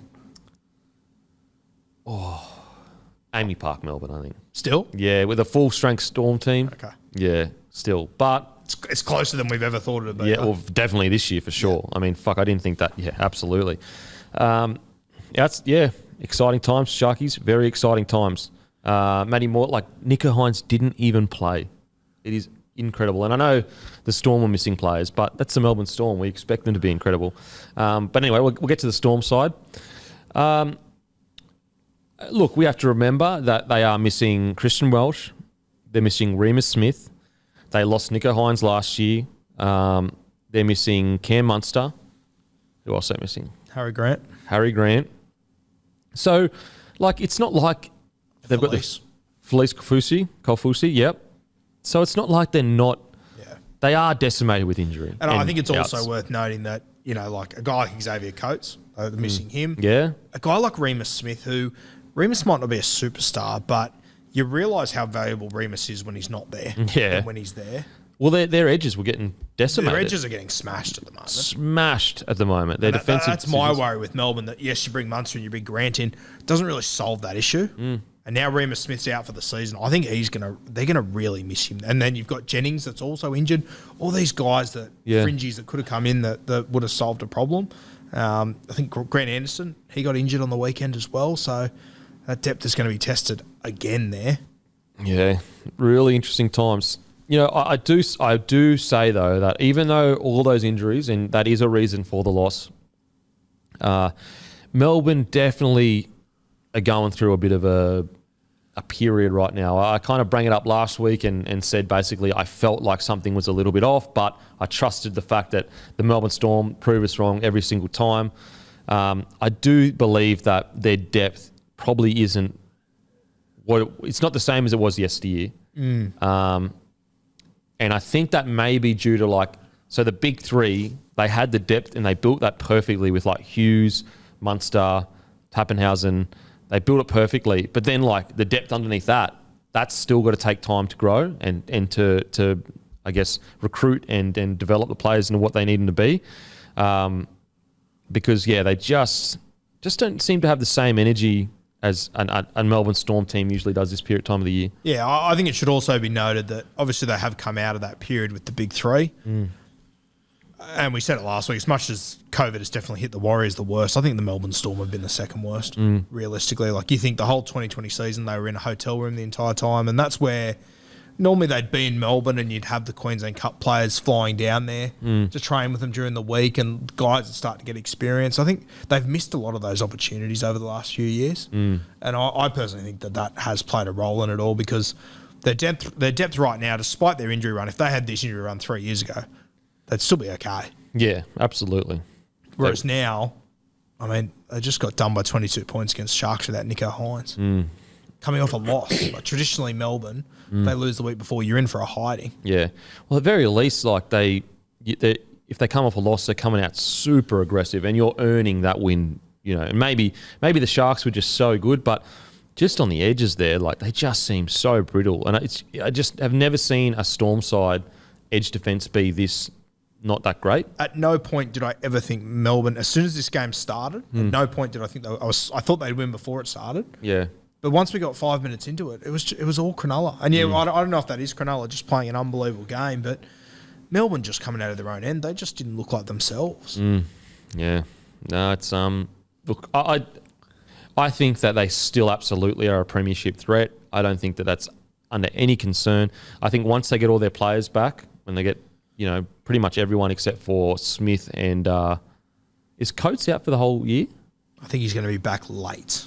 I think it was a 10 to 12 week injury. Okay, so they'll only lose Smith and Walsh for the whole season. Yeah. I think once they get everyone back, Munster, Hughes, Pappenhausen, they'll absolutely still Jennings be a is the other one, but he probably wouldn't have been in there starting. Yeah. NRL.com has Coates round 22 return. Okay.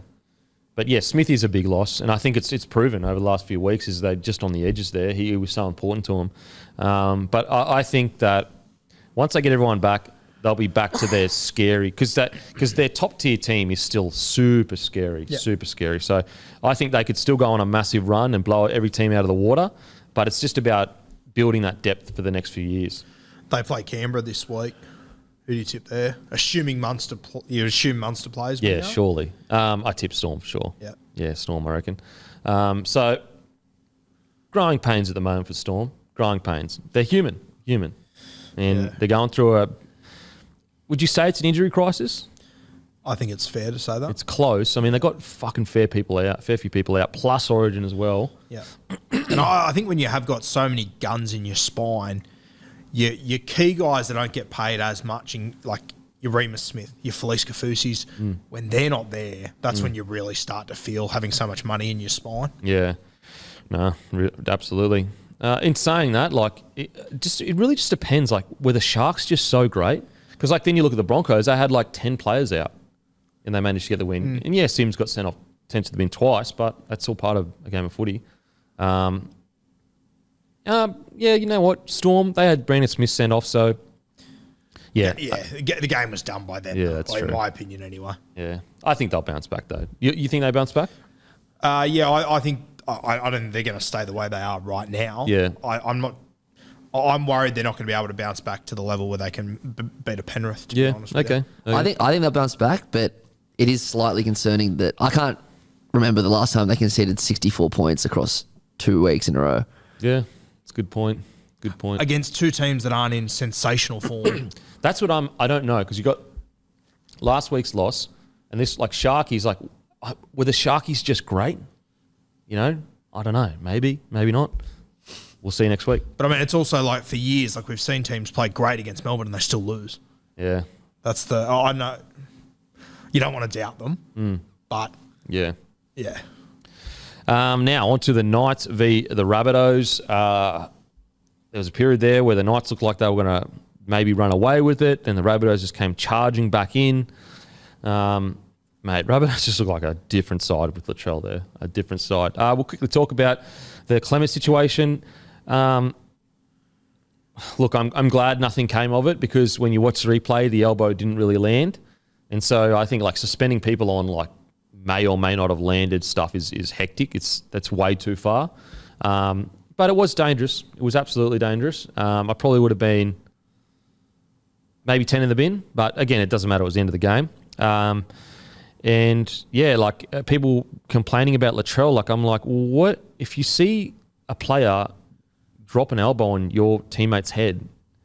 Do you not want that player to run in and get him off? Like, it's just bizarre, because, like, in some players we praise, he's standing up for his mates. He's sticking up for, like, for example, Clemmer, when he was, like, talking to Lomax after the game and, you know, doing all that, we were like, bloody oath, like, you're standing up for your mate, you're the enforcer, you're the big fella. And yet when Latrell comes in and pulls Clemmer off after he literally did an illegal play, people have an issue with that. I'm like, what are we doing here? Like, why is there a double standard? I don't get it. Yeah, I think there's a lot of people that are anti-Latrell that if he was playing for their team, they'd love him sick.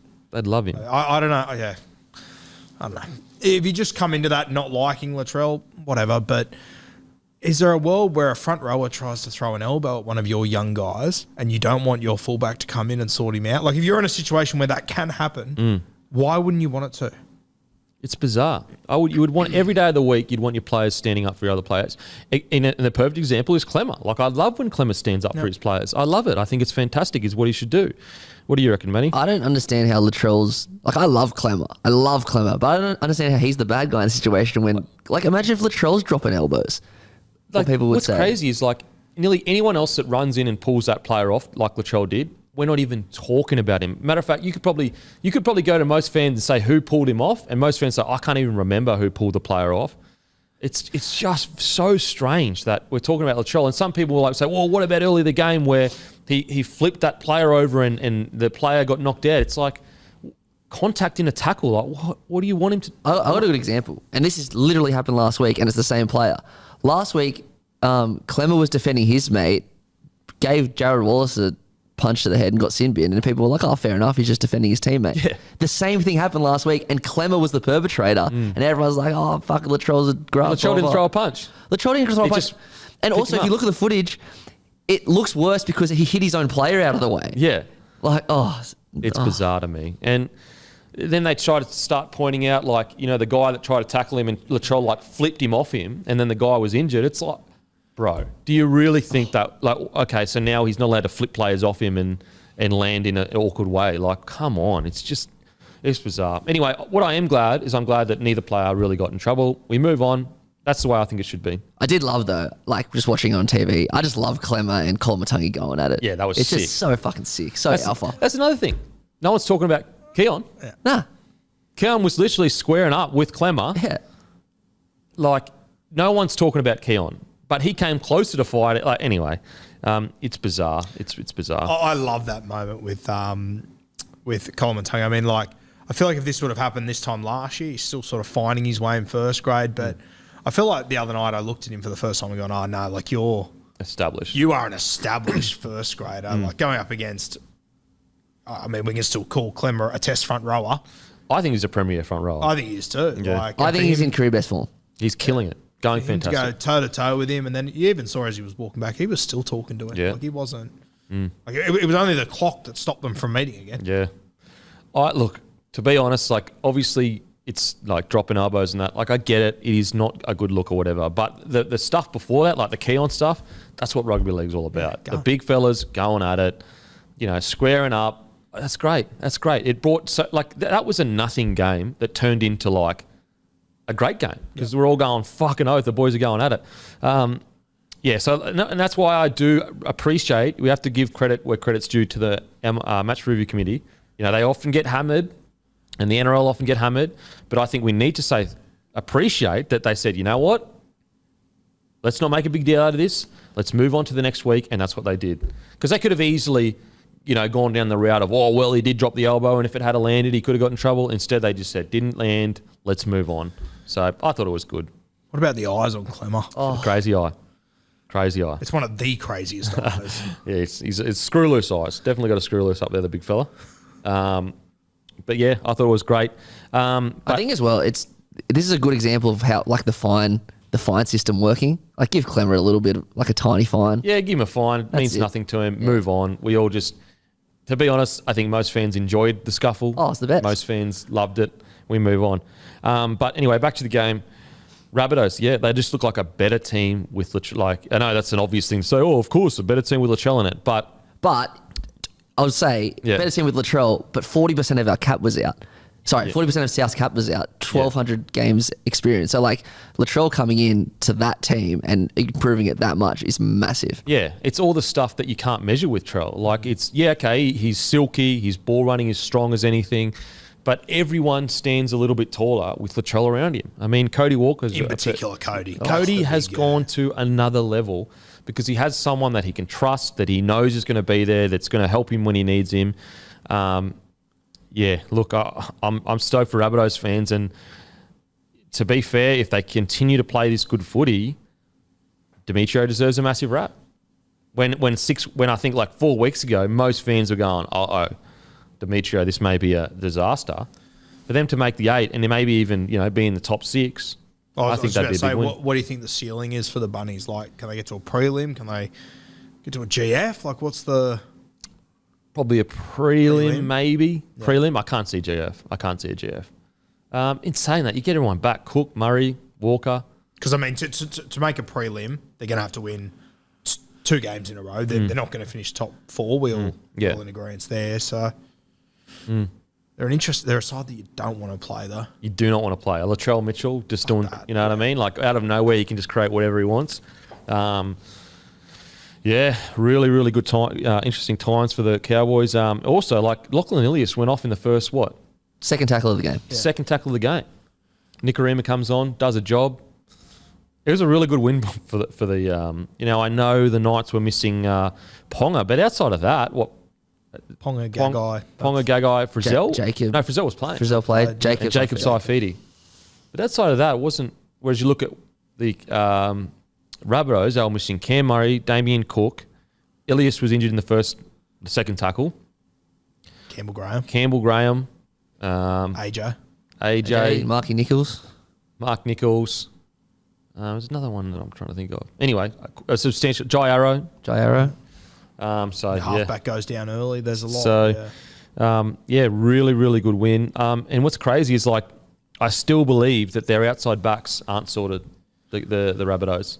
Some of the decisions made by their outside backs, I felt there were periods there where the Rabbitohs, their key players, their good players, were being let down by some of their edge play, not their edge players, their fringe players.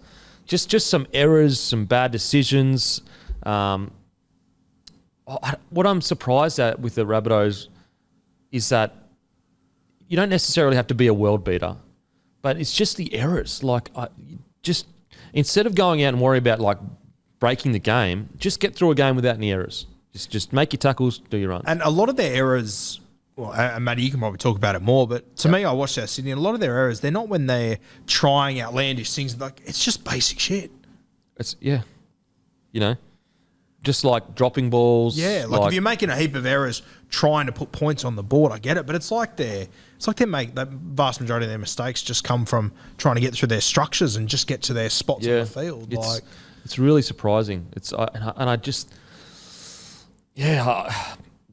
don't know. That's if there is an Achilles heel at the moment for them, it is probably their edges right now, where just too many mistakes that are unforced, and when your key players inside you are, making, put it this way, basically you've got Jet Cartwright that had 2 errors, but then outside of that, it's essentially Tane Milne had 1, Jackson Paulo had 2, and Cody Walker had 1. So for outside backs, for them to have essentially, as a group, the most errors, it's like it doesn't help you. And they were just key errors in key moments of the game. Like, it's not a dramatic amount, but again, that's just this week. If you go back to the week before and all those others, and like a key indicator is they had 86% completion, the Rabbitohs. So imagine the Rabbitohs with Dane Gagai and they're not making errors. All of a sudden, they're back to being a premiership threat at an 86% completion rate. We've talked about it all year. If the Rabbitohs complete at 80% or more, they'll win a match. They'll win pretty nearly any match of footy outside of the top tier.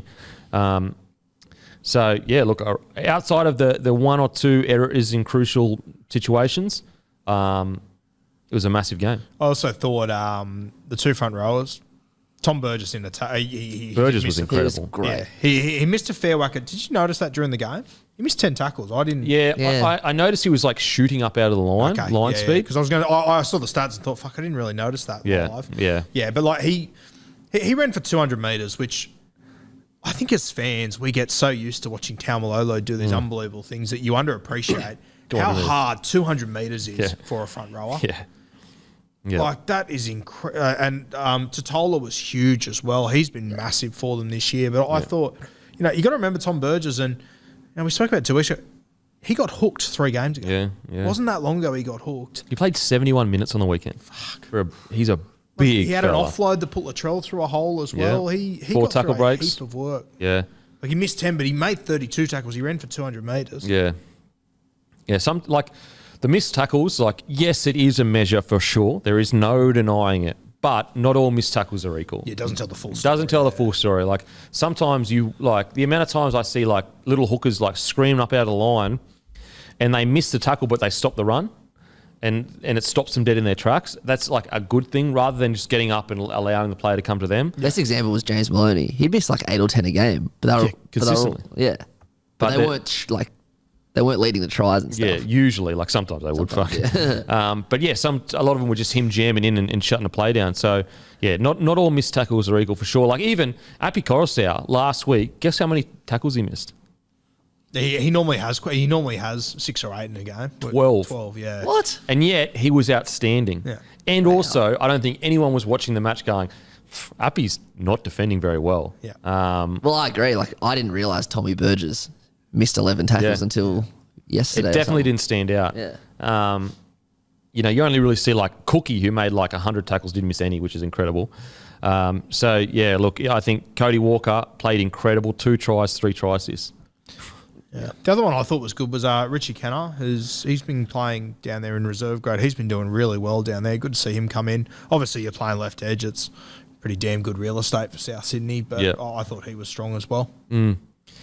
Tass was okay again. He 124 metres, 46 post contact. But yeah, just that outside backs just need to get sorted a little bit. I think Tane Milne is actually probably a forward now. Seeing him play international footy in there, I thought he was really good. I would give Tane a crack in the forwards, if I'm being honest. Well, when you have a look at their side over the next, once they get everyone back, it'll be interesting to see who does get that 17 jersey, whether it's Cartwright, Tane, Havili. Like, there's a couple.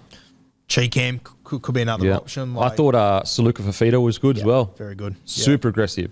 I loved, like, people don't understand the guts it takes after a bust up for you to pick the ball up and go, I'm going to run it straight at Clemmer.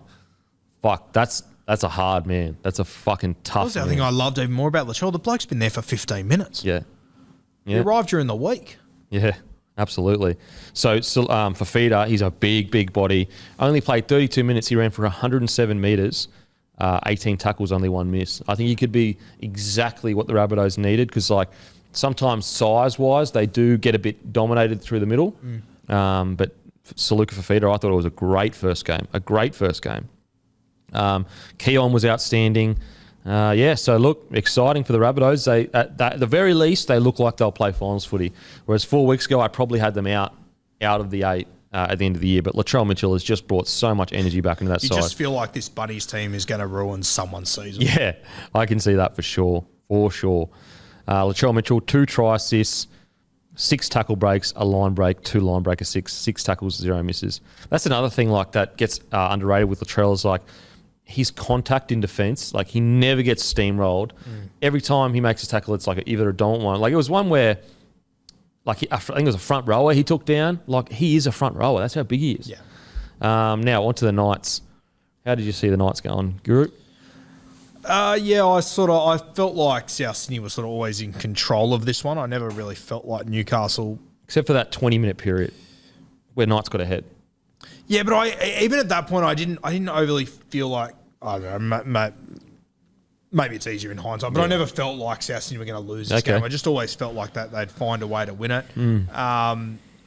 Mate, shout out, and I'm sure you'll want to talk about it. I think you posted about Dom Young, about that play where, and I'll let you talk about that in a minute, but you just go back 18 months ago, whatever it was. He was a 19-year-old coming to the NRL. How much balls and ticker does that take to take yourself out of your comfort zone to come here? And let's be honest here, when he arrived, he was looking pretty bang average. I was thinking he will be back in England within a matter of weeks. This is not going to work. Yeah, this is not going to work. He doesn't have the... It was almost like you have all the physical attributes. You should be dominating. Yeah. But he just didn't have the footy IQ. Yeah. Whereas and now, teams were showing up to Newcastle with a game plan. Just go at this kid. Go at we'll him. Get him. And Don't they did go at him now. every single week. I wouldn't be going at him now. No, I think his improvement's been incredible on that. He's been one of their better players, seriously. For sure. Obviously made the try-saving tackle and then went up the other end and scored. It's those little things where you'd love just a camera on that player for that, for those 2 or 3 minutes. Yeah. I thought he was very impressive and has been for a couple of weeks now. Yeah, I agree. And the good thing about a guy like Dominic Young is that physically, his ceiling is whatever he wants to be. He is a giant. He's super athletic. That play, runs back, makes a try, a sure try. Latrell does an incredible break.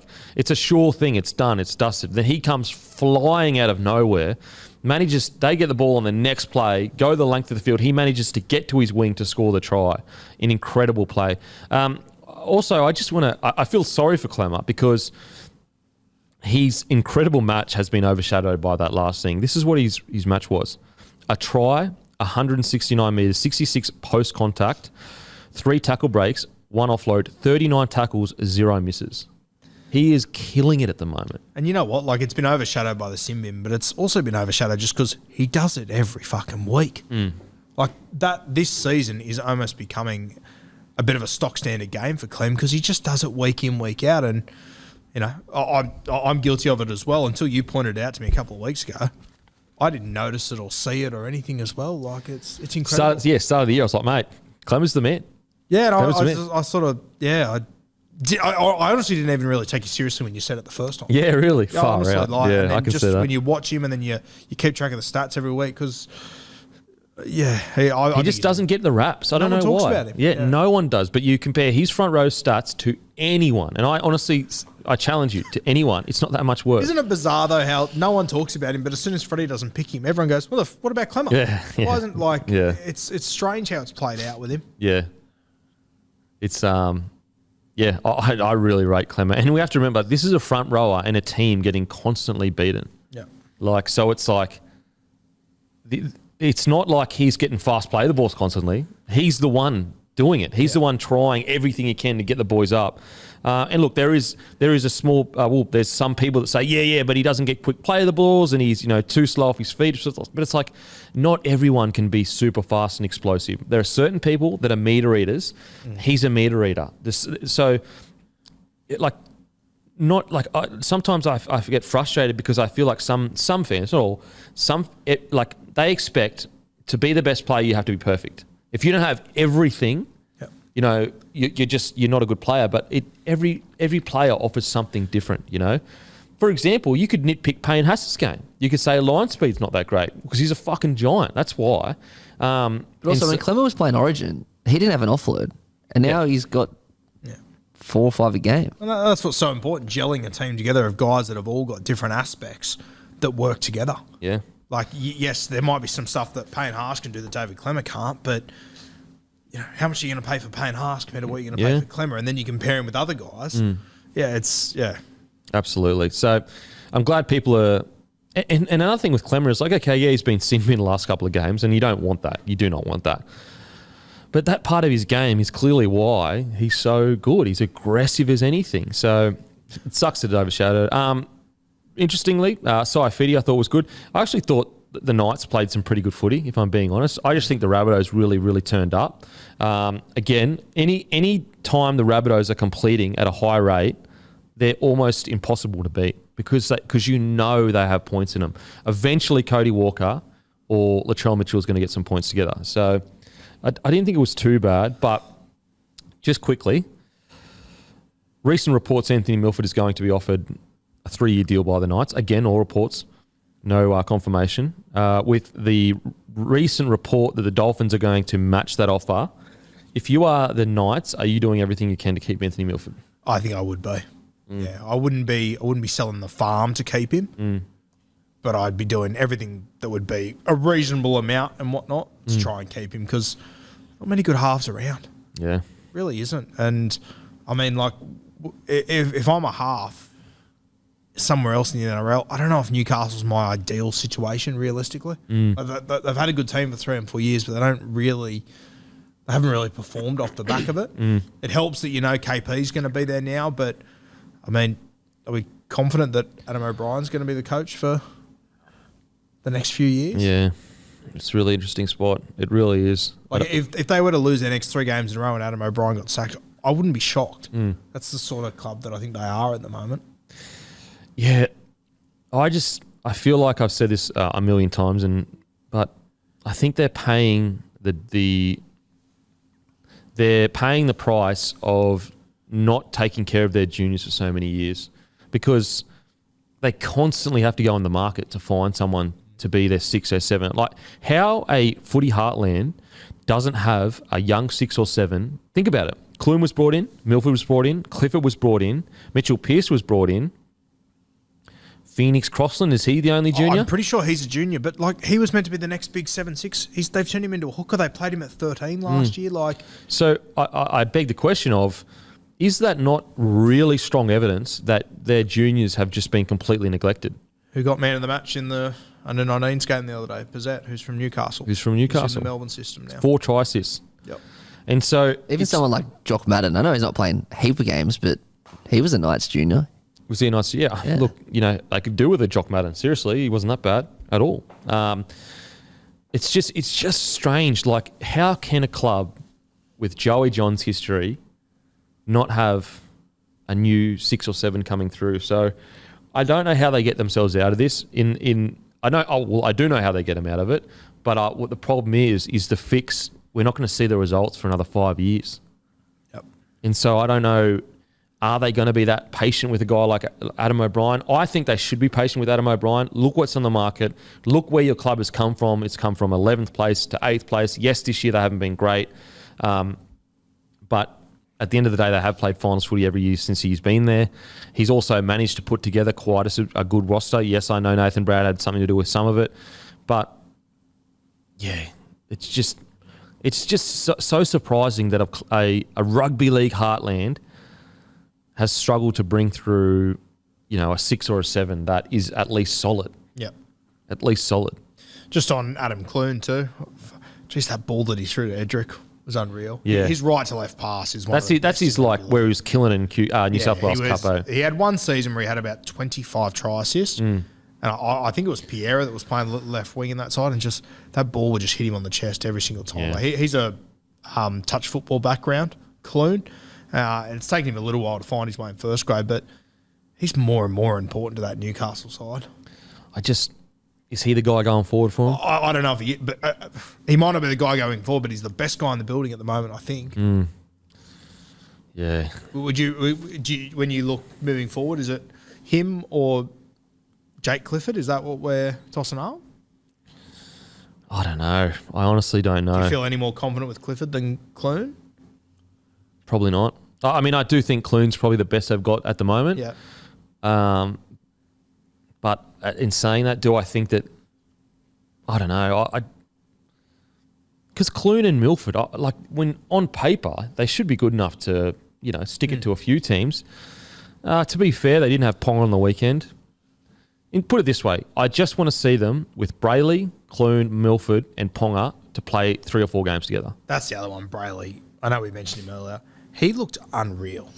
He looked great in this game. I think his service is fantastic around the ruck. I think he set a try up for Mitchy Barnett, who, by the way, a try, 42 tackles, another very Mitch Barnett performance. But I thought Brayley in his return game, considering the injuries coming back from, in his first game to be playing the way that he was. I think he played 45 minutes, a pretty good whack. Yeah, 40 minutes. And he had a line break assist, 24 tackles, 0 misses, and 36 run meters. In 40 minutes? Yeah. I could be wrong, but I don't think he's played cup the last few weeks either. I think he's come straight into first grade. So there are positives, there are silver linings there, and it will get better. But yeah, long term, I don't know what the Knights' direction is. I really don't. Because all these really good forwards they've got, your Frizzell, Barnett's leaving, your Frizzells are getting older, Clemmers are getting older. I don't know what their direction is. Yeah, really, really interesting. But I think Newey Knights fans, you just need to see Brayley, Clune, Milford, Ponga together for 4 weeks. And at the end of that 4 weeks, if we're still sitting there going, I don't know, then clearly something needs to change. What would you pay to keep Milf there? Because you know the Dolphins are going to come with a bag. So what's the most you'd be willing to pay him to keep him Man, I honestly do not know. Maybe... See, are the Dolphins going to come with a bag? I feel like Wayne's going to leave. Well, they're going to come with 100%.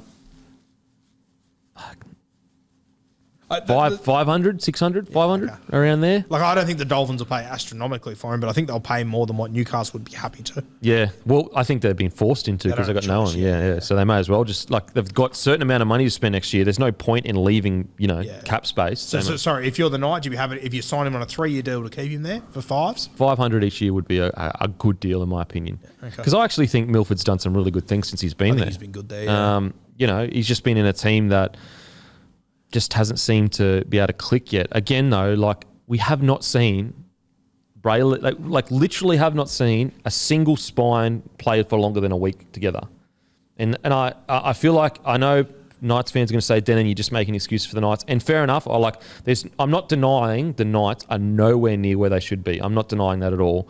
But I am just saying that, like, put it this way, I will have a much better idea of where the Knights are in 4 weeks when we see Kalen and those guys all play together. Then we can really judge of, are these 4 guys going to gel, or is it something where we need to just blow up and start again? Do we just need to go blow the whole thing up? It'd be crazy if you could go back in time, and if the Knights knew that Pearce was going to leave, if they could have gone into the market for Chad or Reynolds. Like, if they had one of those two. Totally different ball game. Yeah. Can you imagine Reynolds in this side? Even Chad. Yeah, Chad in this side. Like, that's all they need is just direction. But that's what's crazy about the Pearce situation is because you go, I think a lot of people will have Pearce ahead of both those players. Last year, I would have had him in front of Chad. Yeah. And so, like, but I think there's some people that would say Pearce is better than Reynolds. Yeah, potentially. Now, I'm not saying that I feel that way. I'm just saying that I think that some people would. And so, yeah, I just would love to know what happened there. My understanding is he wanted to stay, but he just couldn't get the long commitment. Yeah. But there are some people that feel that is not the case, that he wanted to leave and the Knights did him a favour by letting him go. But, I mean, look, this side with Pearce, Milford, Ponga. Anyway, apologies, Knights fans. I know it's annoying to hear that.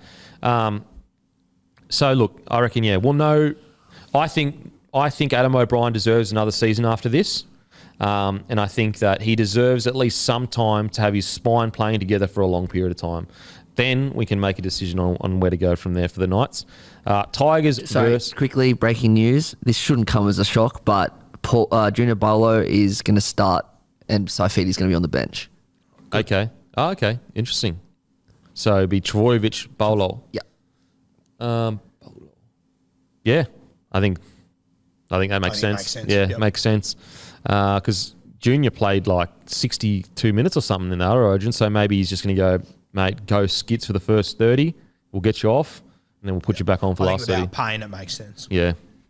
Now on to the Tigers versus Eels.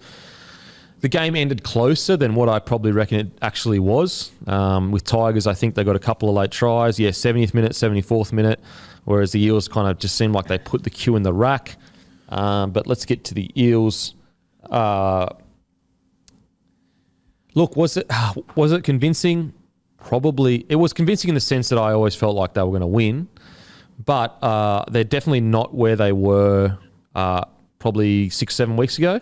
But a win's a win. And that's that at the moment, the Eels just need wins. They literally just need wins, because I think that we've all kind of, I guess, given into the fact that they're going to be inconsistent, but they just need to give themselves as much opportunity to get into the 8 so they can go on a run in finals footy.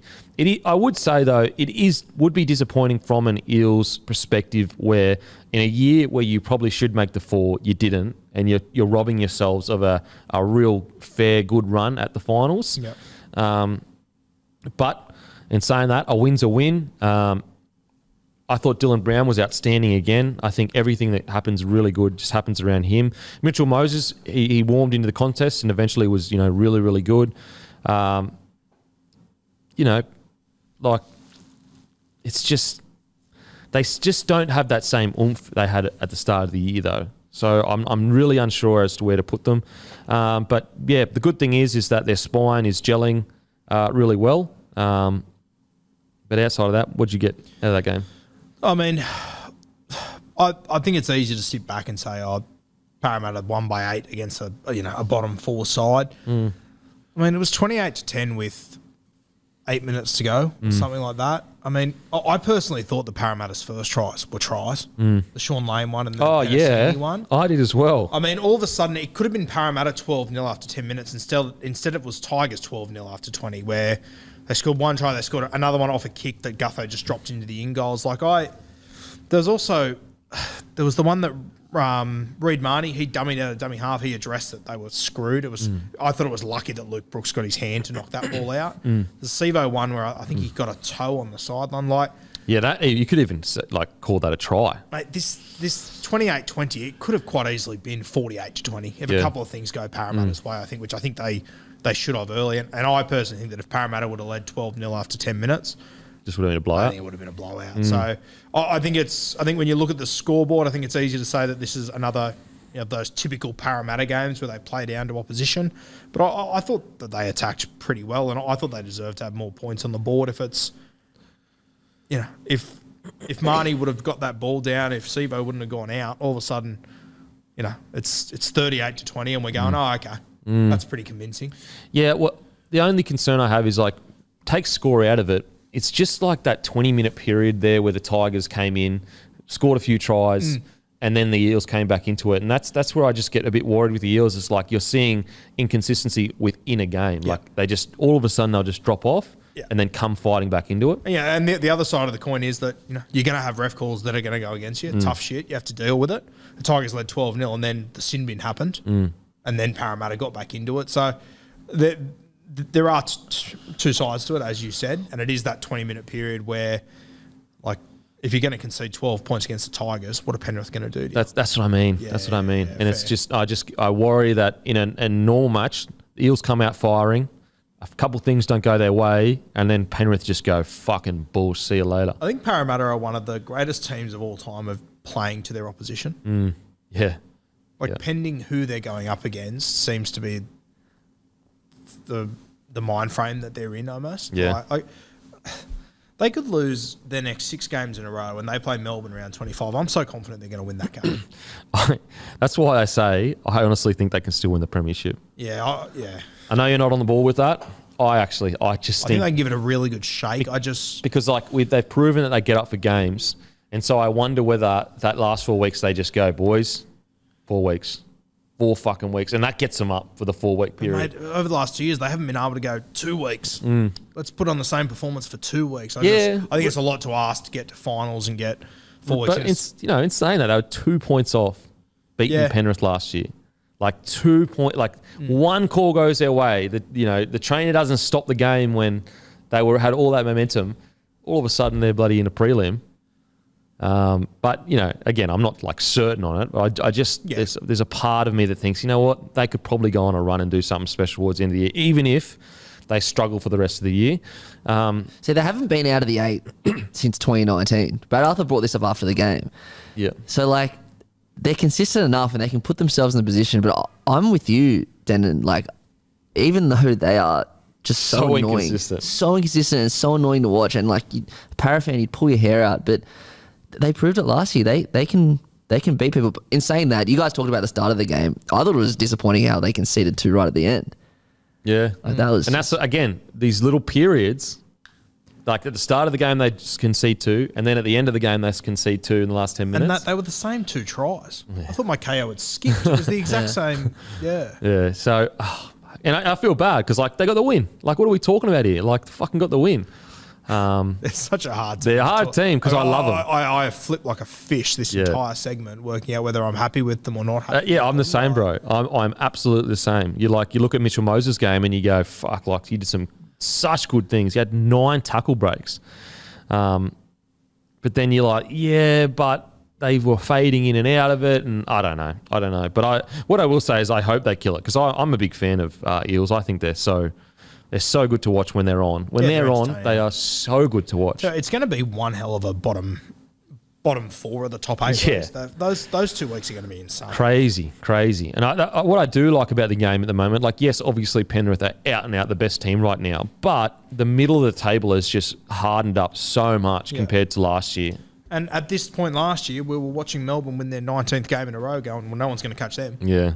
Like, it can turn very quickly. Yeah, absolutely. So, look, good win by the Eels. Just a little fade in and out of games. Put it this way, I think that the Eels, at their best, it's 40-6 or something like that. 28-20, regardless of calls or this, that, and the next thing against a Tigers team that's been struggling. You probably want a bit more than that, but a win's a win. A win's a win. And I mean, like, you can even look at it and go, just regardless of how the Tigers are going, it's never easy going to Leichhardt. Yeah, that's a good point. Again, I don't know. Fucking Eels, honestly. I got no fucking clue. Now on to the Tigers. Look, I actually did think the Tigers looked a lot better. They had way more energy than they usually have over the last few weeks. It was the debutant, Pole? I think it's Bowl it's pronounced. Bowl? Yeah. Or Bowl. 167 metres, 92 post contact, 70 tackles, 0 misses. He's the goods. Fucking fair effort. Fair effort. How old is he? I think he's young. Like I think this year's his first year at New South Wales Cup, so I'd say he's 19, 20. I would guess. But yeah, I think the thing that stood out for me with him was that they looked different when he wasn't on the field. He sort of had the similar impact that Stefano was having last year. Yeah, when he wasn't on, they didn't have much go forward. I will say their outside backs errors really hurt them. Whereas their front row and so their forward pack, Joe Offengower made 1 error. Outside of that, no other forward made an error. Whereas their backs, 2 errors for fullback, 1 error for winger, 2 errors for the centre, 1 error for the other centre, 2 errors for Brooks. So you're looking at like 2, 4, 6, 8 errors for the backs, and you're looking at 1 error for the forwards. That's, as backs, you always want to try to make as little errors as possible. I will say, and I'm going to stick to it, I really, really think they should just go with Dewey and Hastings in the 6 and 7. Yeah, it's it's hard to work out what's going on there, isn't it? If the writing isn't on the wall, like Brooks coming out last week about, he's basically saying I'm going to be selfish this time, and with contract negotiations and everything, like it's going to be better for Brooks's career if he finds another club. Like if I'm Brooks, like why would I want to be under an admin that clearly don't, I guess, appreciate me because they're leaking stories and shit all the time. And mate, respectfully to Brooks, if I'm the West Tigers and I'm going, okay, I'm either going to piss off Luke Brooks or I'm going to piss off Adam Dewey. Yeah. I'm not pissing off Dewey. No. I think it's a bizarre, the last few years they haven't had a halfback to replace Brooks. I would argue they've got a better halfback now in Hastings to lead the team around. And then you let Adam Dewey, who was your best 5'8" over the last few years. I don't know. It just doesn't make sense to me. And now, they're trying to turn Brooks into a 9. Like, what's the point? You got Appy coming next year. I know. What the fuck is the point? You got another 3 hookers in on your books that you don't use. If it's not working with Brooksy, let him go. There's so many teams that need a halfback. And also, pay some of his contract if you have to. Just put Dewey in at 6. Dewey and Hastings, they are the future. If anything happens, you've got Jock Madden. Are you really that much better off with Brooks? He's obviously not happy in this situation. Yeah. over Jock. I think Brooks will be so much happier at another club. Like, I think it will be a breath of fresh air into his team. I think it's best. I really, really think it's best that they just part ways and just move on. It's just so surprising. At times I feel sorry for Brooks, and then I'm like, well, he's on $1 million a year, so it's like, can't feel that sorry for him. And then other times I'm like, mate, it's best for your career if you just go somewhere else and rebuild. Happy somewhere. Because I think that regardless of what people want to say about Brooks, I still think he's got more to offer in the NRL. I think so. Absolutely. There's no doubt in my mind, at a high-quality system, he would flourish. That's what I was going to say. I would hope he wouldn't go to the Dolphins, though, because I wouldn't want that burden on him. Jesus, no way. No way. He'd have to be selective with where he goes. Yeah, for sure. Look, he's been on the massive wicket, so he'd have plenty of money saved up and plenty of real estate, all of that stuff. If he's been smart with his money, take a pay cut, like a massive pay cut. Go somewhere with a great system. Learn your trade, all that kind of stuff. Not learn your trade, your trade, but get better at your trade. Yeah. At the very least, you'll learn in a good system, and then go to another. Like, just develop again. Surely if you're Luke Brooks, you must be so for him to come out and say in the media, he must be so sick of it. He must be so off it. Like, go to Catalans, go to enjoy yourself. You make good coin over there, and he'd kill it in Super League. And the reality is, fair or unfair, whatever. Wherever Luke Brooks goes, if it isn't a success, it's going to be Luke Brooks' fault. Now. Yeah. The media's going to pin it as his fault. He's one of those guys now, unfortunately. Yeah. Yeah. Don't forget, he's 27. Like, Cody Walker made his debut at 26. I know, he's got so long. Yeah. So, I would just go. Anyway, we've spoken about it quite a bit. Dewey at 6, Hastings at 7. I want to talk about Luke Garner. Like, I really, really think that they've got something special on their hands here. And he didn't do anything to me that was like, wow, like crazy. But it was just like little things. Like the amount of times he was shot in RCG in defence. And I was like, he clearly athletically is really, really strong. I don't know. I think the Penrith Panthers may be able to develop him into a really high-quality wide running forward. I think he's one of the best line runners in rugby league now. Tigers just don't know how to use him. Yeah. Once he gets to Penrith with Jerome Luai, it's going to be interesting because he is a very different player to kick out. Like, obviously, he's not as He reminds me of Catewell. Yeah, he's like... As in closer to Catewell than he is to He actually reminds me a lot of Catewell when he was younger. Before Catewell actually came into first grade at the Sharks, he was playing up there with the Walker boys, and he ran a really good line. He was a little bit quicker, a little bit faster and whatnot. I think he could explode at Penrith. I agree. And the thing is like some people might say, well, what do you mean? Look at his stats at the Tigers. But wide running forwards are all about like what their halves give them. Yeah. And if you're outside Cleary or Luai, you're going to get good ball. Like, it's that simple. You're going to get good ball. I'd be confident that when teams are playing the Tigers, he's one of the guys that they talk about.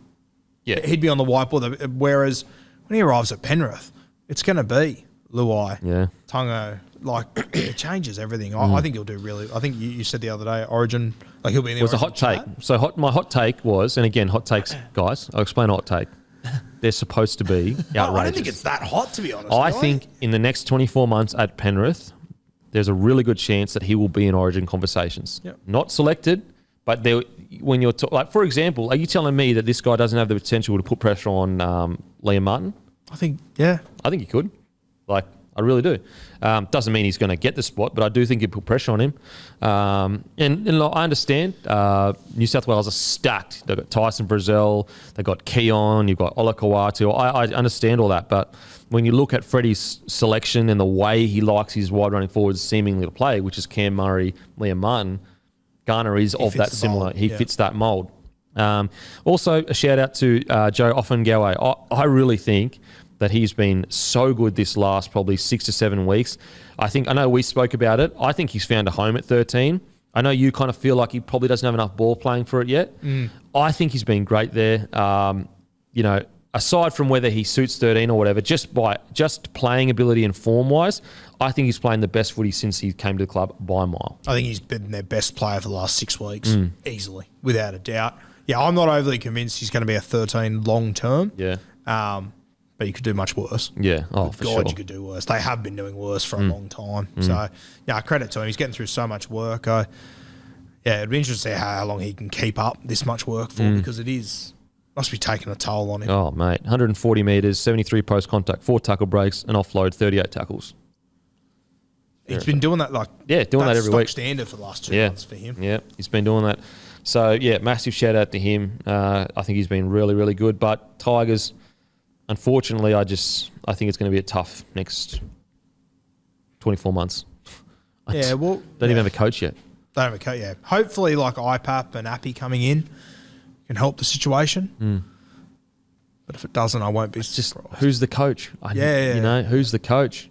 And I think it's safe to say that one of Brooks, Dewey or Hastings won't be there next year. It's got to be Brooks, surely. You'd have to think so, but because they're playing Dewey out of position and they're leaking stuff he's saying at training to the coach. They're doing a good knock of trying to let him go. They just let it go of Hastings' main man, the coach. It's like they're saying who they can piss off the most. It's bizarre. It's bizarre.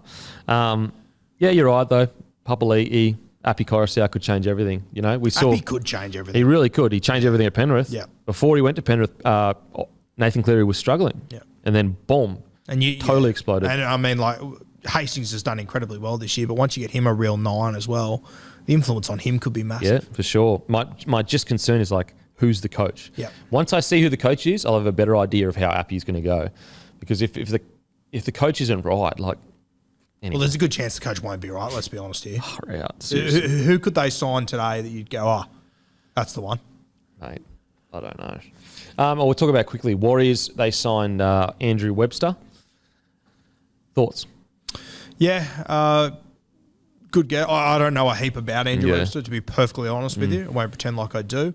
I think whoever gets that job's in for a tough gig. But I also think it's an exciting time to be coaching the Warriors. Look, great challenge for him. Yeah. And it'll be, they'll be going home. I think the fans will put their arms around him. Hopefully they do for the entire season. And, they've got talent there. Yeah. They can get SJ back to where he was. You've got Volkman, you've got Charnze. They've got Barnett arriving there. Matty read out that list before. There is talent arriving there. Yep, for sure. I can't comment on anyone's coaching, but I know Webby through New South Wales. He's done all the credentials. He's got all the credentials from a junior perspective. He's been in all the New South Wales rep teams not as a head coach, but just assistant coach to Bedsy or Freddie at different points. So yeah, good on him. Is he at the Tigers right now? No, he's at Penrith at the moment. Penrith, right. But he was. So he was the Tigers interim coach a couple of years ago for about 2 games. Okay, yep. Now on to Broncos v the Dragons. Thoughts on the first 10 minutes sin bin for Tarek Sims?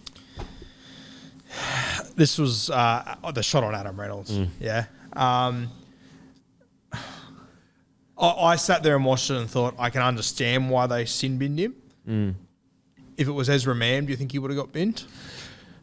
Yeah. No, I think I'm so torn on this because I think unfairly, Sims obviously has the reputation, but not even just Sims. I think unfairly what they've done is that's how Reynolds got the injury. Remember against the Raiders, it was a late shot to the back, and I don't even think he got a penalty. And so I think what's happened is the refs have gone, mate, this bloke just broke his ribs and he didn't even get a bloody penalty for it. And I think Sims has actually been, even though you probably shouldn't, I think the refs have gone, mate, you've intentionally gone for his ribs there, and it's obvious what you're trying to do, and I think that's played into the decision. If it was Ezra, I don't think he goes. But even if, let's say there'd been no history with broken ribs, and he wasn't a key player, and nothing wrong with his ribs, I think that it may have turned out a little bit differently. But because there was something wrong with his ribs, I think that the intent behind it was didn't help Sims's case. Where definitely didn't help. Exactly, because it looks like you're intentionally trying to break his ribs by hitting him in a dangerous position. Yeah. So I can understand the argument of bro, you've just hit him in a dangerous position and he has broken ribs and you know he has broken ribs. But I can also understand the argument of, mate, it was pretty much as the ball was let go. And so what a half's going to do, they can just back into the line and never get hit. So I don't know what the answer is. I really, really don't know what the answer is. And I also think it's really hard when the referees have to make these split-second decisions, and then we sit down and we slow it down on replays. Like that doesn't give you that's bullshit. That it's the same when we always complain about, it was a slow motion replay and you're seeing it over and over in slow mo, so it looks worse than it is. And it's in the reverse of that. Like we get all this time to go, well, it actually wasn't that late, and pause it here. That's when Reynolds releases. Yeah. It's just like he doesn't get that. Yeah, he's going to make the call pretty much as it's within 10 to 20 seconds of it happening. And I think you got to back referees' vibe at the time of what they felt. Yeah. And as you said, I definitely agree that I think because it was Reynolds and there's history there with his ribs, it played a part. Yeah. Also, you talk about how we have a slow-mo replay and we can analyse it. You can't look at a late shot in slow-mo anyway because it looks way worse. Yeah. No, it's... I didn't think it was a sin bin, personally. Yeah. I thought it was... But you could argue let's say from Reynolds' perspective, it's like I literally broke my ribs because I got hit in the back. When you contextualise like that makes a lot of sense. But if I'm taking it on... And then, like, for example, from the Broncos' perspective, it's like we lost our key player because you allowed a bloke to hit him in the back for no reason. Like, and so, yeah, it's a tough one. I don't know what the right answer is here. I understand the argument of, okay, well, then halves are just going to back into the line, but I don't think halves actually are going to back into the line. You know how hard it is to back into the line? Like, I don't see that happening.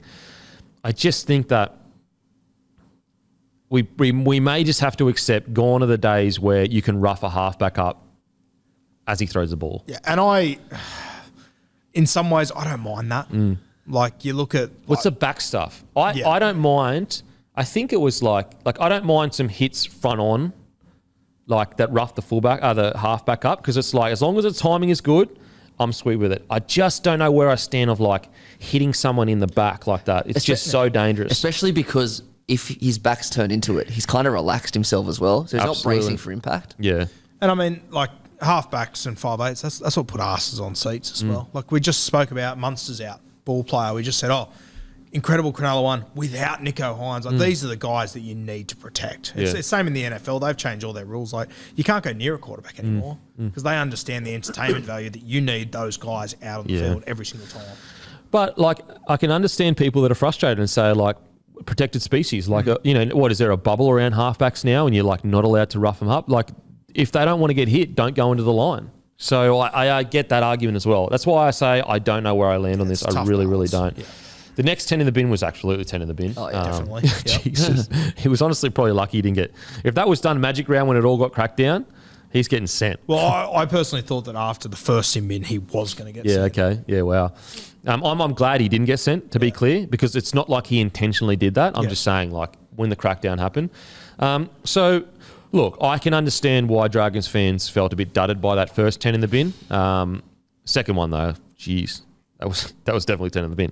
And to be fair, even before the crackdown, I felt like that's 10 in the bin. Like contact like that to the chin. Yeah.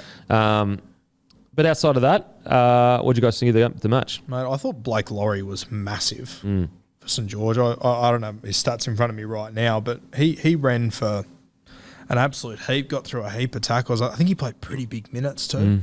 I thought Blake Laurie was very impressive. I think Jack de Bellin's just low-key found form over the last few weeks. No one's really talking about his form. I think he's good. I actually think it's like because he's changed his style a bit. I think he's just going to more of a run and like a bash forward. Just run it hard and straight rather than worrying about ball playing. Which is so interesting because we spent the whole preseason going, is it Jack de Bellin, is it Jack Bird at 13? Yeah. Seemingly neither of them's playing 13 at the moment. Yeah, absolutely. Especially when you have got these young halves when Ben Hunt's not there. I would have thought one of them would have played a more prominent role. But yeah. Jack Bird was good too. Far out, he's a competitor. He never stops. Yeah. Like, never stops. Jack de Bellin, 127 metres, 30 post contact, 3 offloads, 22 tackles. Yeah, so it just seems like he's got a very clear instruction now because he's been named at 8 again. So it must really be, don't worry about ball playing anymore. I just want you running hard and fast. Because Hook is that kind of guy as well. Like, he just loves his forwards just fucking running hard. So, yeah. Dragons didn't realise fucking Cody Ramsey has a bit of toe on him. Yeah, he's quick, eh? Did not realise that. And yeah, Moses Sully becoming one of my favourite players. I know I'm not the only one there. Yeah, look, I know Staggs probably won the battle in the end, maybe, but I tell you what, Sully was in that battle.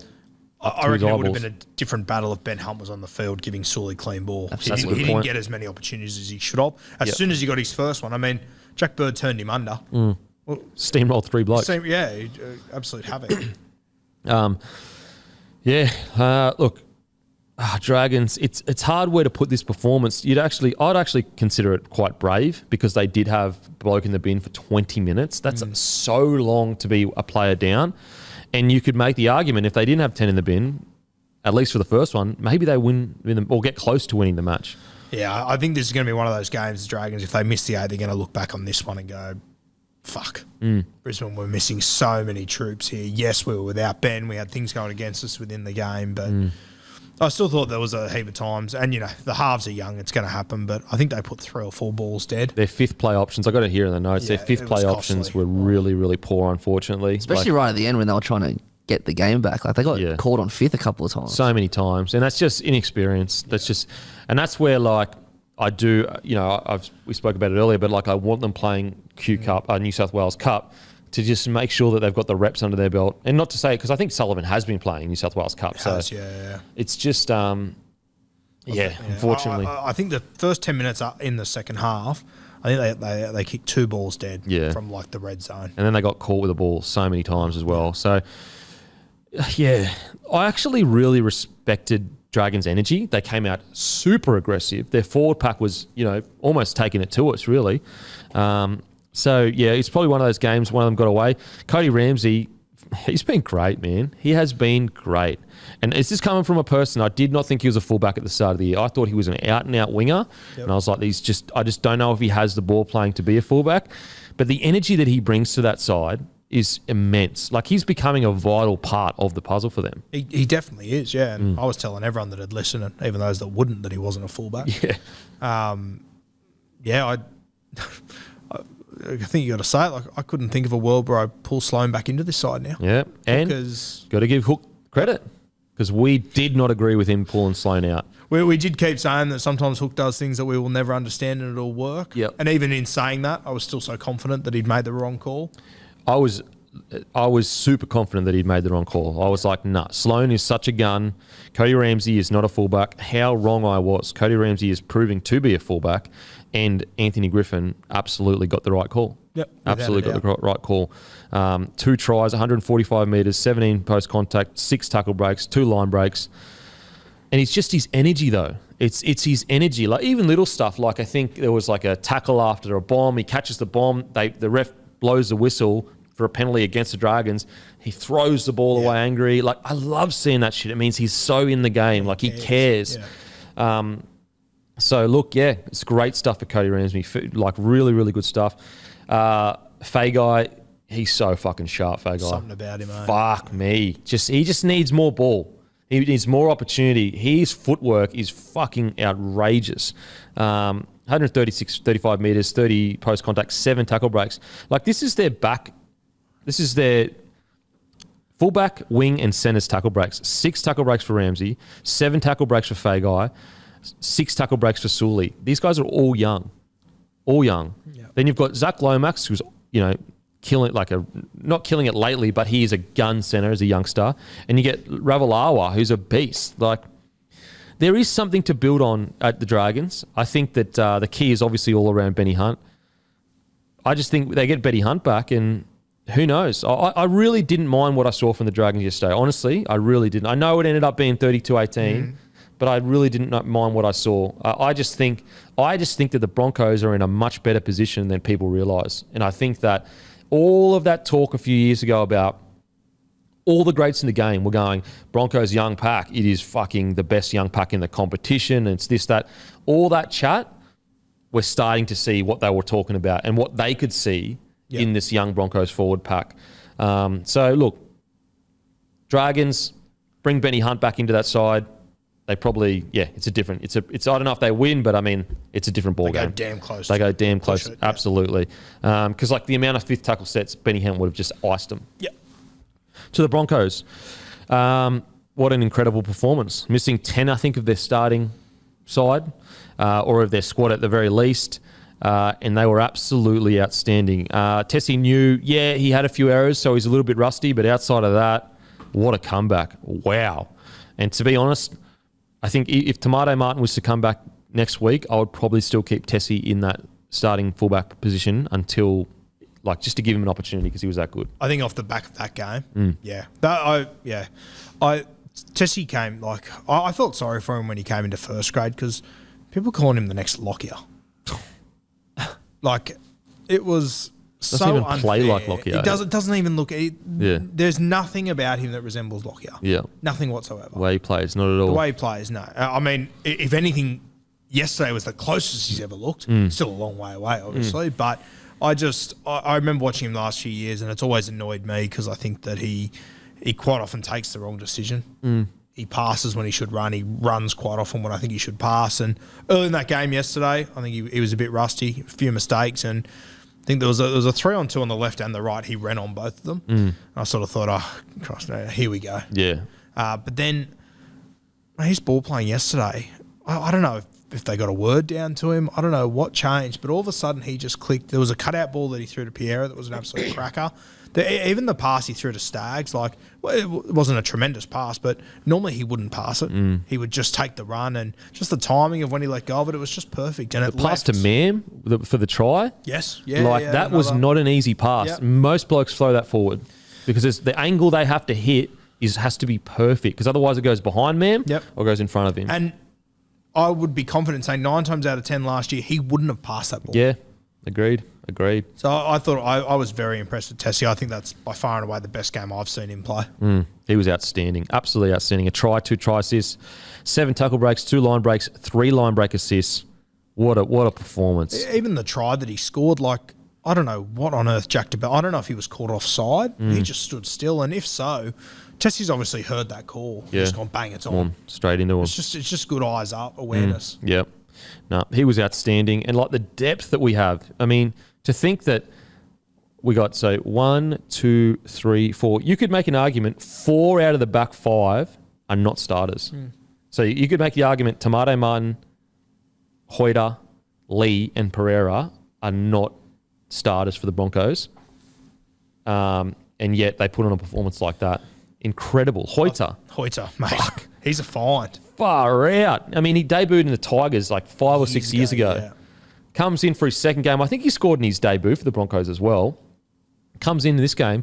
He was outstanding. He brought a bunch of energy, some good finishes, 127 metres, 6 tackle breaks, 2 line breaks. Mate, then you got Pereira on the other side. He found his front every single run nearly. It was honestly so good. Tony Staggs, he was a little bit rusty at the start. I thought Sully was getting the better of him. Yep. And then, boom, just clicked into gear. The last 60 minutes of his game was absolutely outstanding. 2 tries as well, 136 metres. He got involved. He had 3 line breaks. Like, wow. Yeah, when he made, I think his first touch, he knocked on. He went into contact and he lost the ball. And then the next tackle, they turned him under and he got tackled. The third one, he made a line break. And as soon as he just gets into space, you know he's on for the rest of the game. Yeah. If he starts well, it's over. Yeah. The other thing with Staggs is too, I was having a look at some numbers. Like, his numbers when he's playing a day game are wild. But Brisbane never play in the Arbor. Oh, wow. That's crazy. That's crazy. It's their last day game for the season too. Yeah, wow. So, yeah, really, really good stuff by the Broncos backs. Ezra Mam, fuck, he's quality, man. He is something special. Something about him. Like, we're talking about a teenager here that's just come straight into grade and he looks like a mature 6. Like, this bloke has only played 4 or 5 games. This is his 5th game of NRL or something like that. I remember us watching the highlights in the preseason. I think we both agreed that he looked like he was going to be raw for another 2 years. Yeah, for sure. All of a sudden, he looks like an experienced 6. I'm pretty sure when I watched his highlights and I did like a reaction to him, my one takeaway was like he has all the attacking ability. Like it's obviously there. He just needs to make sure his defense is really good. His defense, the amount of times like he stops them in their tracks and goes low, he's got a very old school technique of chopping through the middle. So good. I'm just so impressed with him. And you all see on social media, Reynolds and him, they're very close. Reynolds has always got him under his wing, and you can see the dividends it's paying. Holy shit. Holy shit. I think Ezra Mam has absolutely cemented his 6th spot now. And I think for the next couple of years, you're going to see Reynolds and Mam as your 6-7. Well, I think like the emergence of Ezra is a big reason why I said before they don't need Walsh. Yeah. It'd be good to have him. That's crazy. You got Tessie, you got Tomato, Yeah. you got Selwyn. Fuck, amazing. Also, Zach Hosking on debut, really solid. Super promising for the Broncos. They got TC Rabadi, they got Ricky's also young. Like, think about how young this team is. Like, it's just incredible. We got this depth. Also want to give a shout out to Kobe Hetherington. Oh. It was arguably the best game he's ever played for the Broncos. But I honestly think it puts forth the argument Kobe needs to be our 13 and Paddy needs to be our front rower. Paddy can still do everything that he does at 13. I just think that when Paddy Carrigan comes back and Haas is back, that they say put Kobe on the bench. But I think Kobe needs to play 80 minutes or at least, long minutes, 70 minutes. I prefer the Broncos forward pack with Paddy and Haas starting and Kobe Hetherington at 13.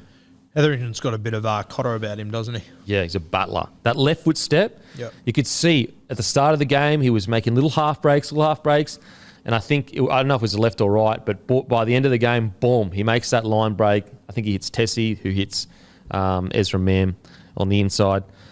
Reece Kennedy, he had his best game in first grade, I think. It's an incredible performance. Yeah, I feel a bit sorry for Reece Kennedy. He's already signed to go to England next year. Yeah. Like, I'm surprised that no club Very surprising. punt on him. Very surprising. Dolphins? I guess they've got a heap of forwards, but seems very He's young. played some good games in He's played first some grade. really good games, yeah. So I'm also surprised. Maybe it was just too good a deal to... I can understand the Broncos not being able to keep him because they've Yeah. got so many forwards, but Yep. I'm surprised no one else in the comp. And I hope for his sake, it's just a cracking deal. Yeah, I reckon. Surely. You're telling me another fucking four-pack couldn't use a guy like Reece Kennedy? Surely. Yeah. Surely. Look, great signs for the Broncos. Really good signs. Like, we truly could be a top 4 side this year. I know we're going to have to fight Sharks for that 4th spot, all Sharks and the rest of the teams. But, yeah, at the very least, I can see us finishing top 6.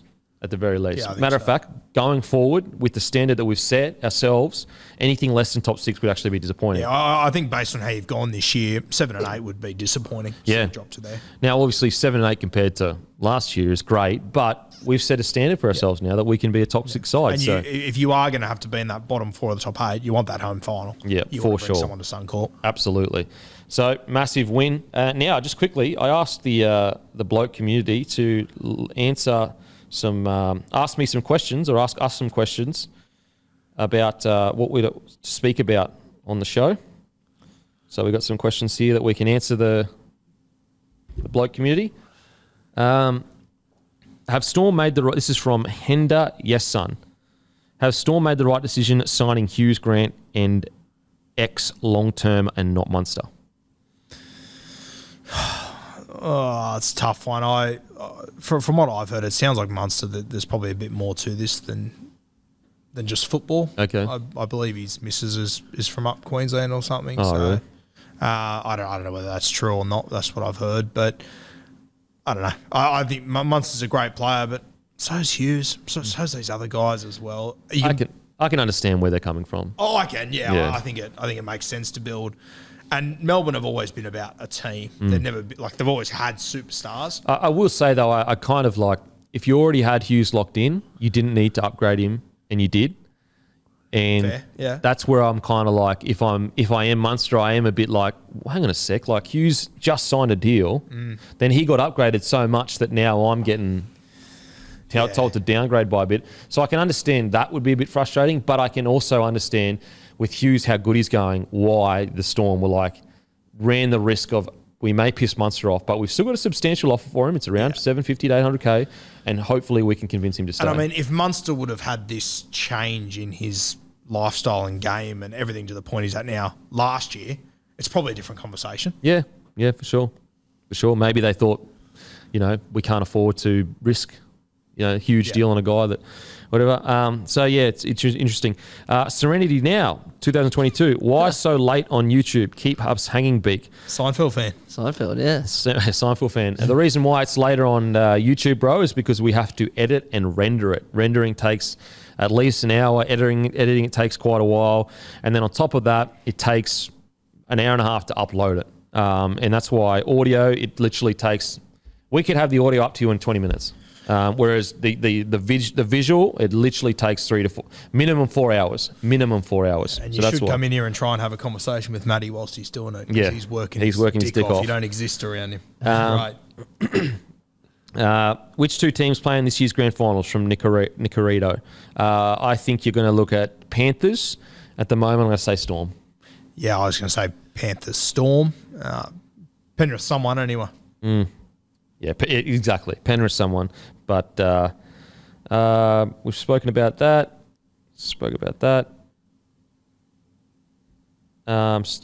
Kenda Bueno says Origin outs are even. Turbo, Trell, Haas, McLean versus Munster Coates, Cotter, Taulangi. Yeah, that's what I was kind of alluding to before, for sure. What effect will Walsh have at Red Hill next year? Will it push Cobbo? We've already spoken about that. This is from Odom. Should Roosters look at moving Keary on? No, I don't think they should look at moving Keary on, but I do think that they will be assessing what can they change to make this click quicker, because I think they probably thought it was going to click quicker a bit quicker than it has. Okay, yeah, I agree. I mean, it'll be interesting to see, if Luke Keary is out for a few more weeks and all of a sudden we get Manu with 5 weeks next to Walker and they win 5 games or whatever if they go on a run.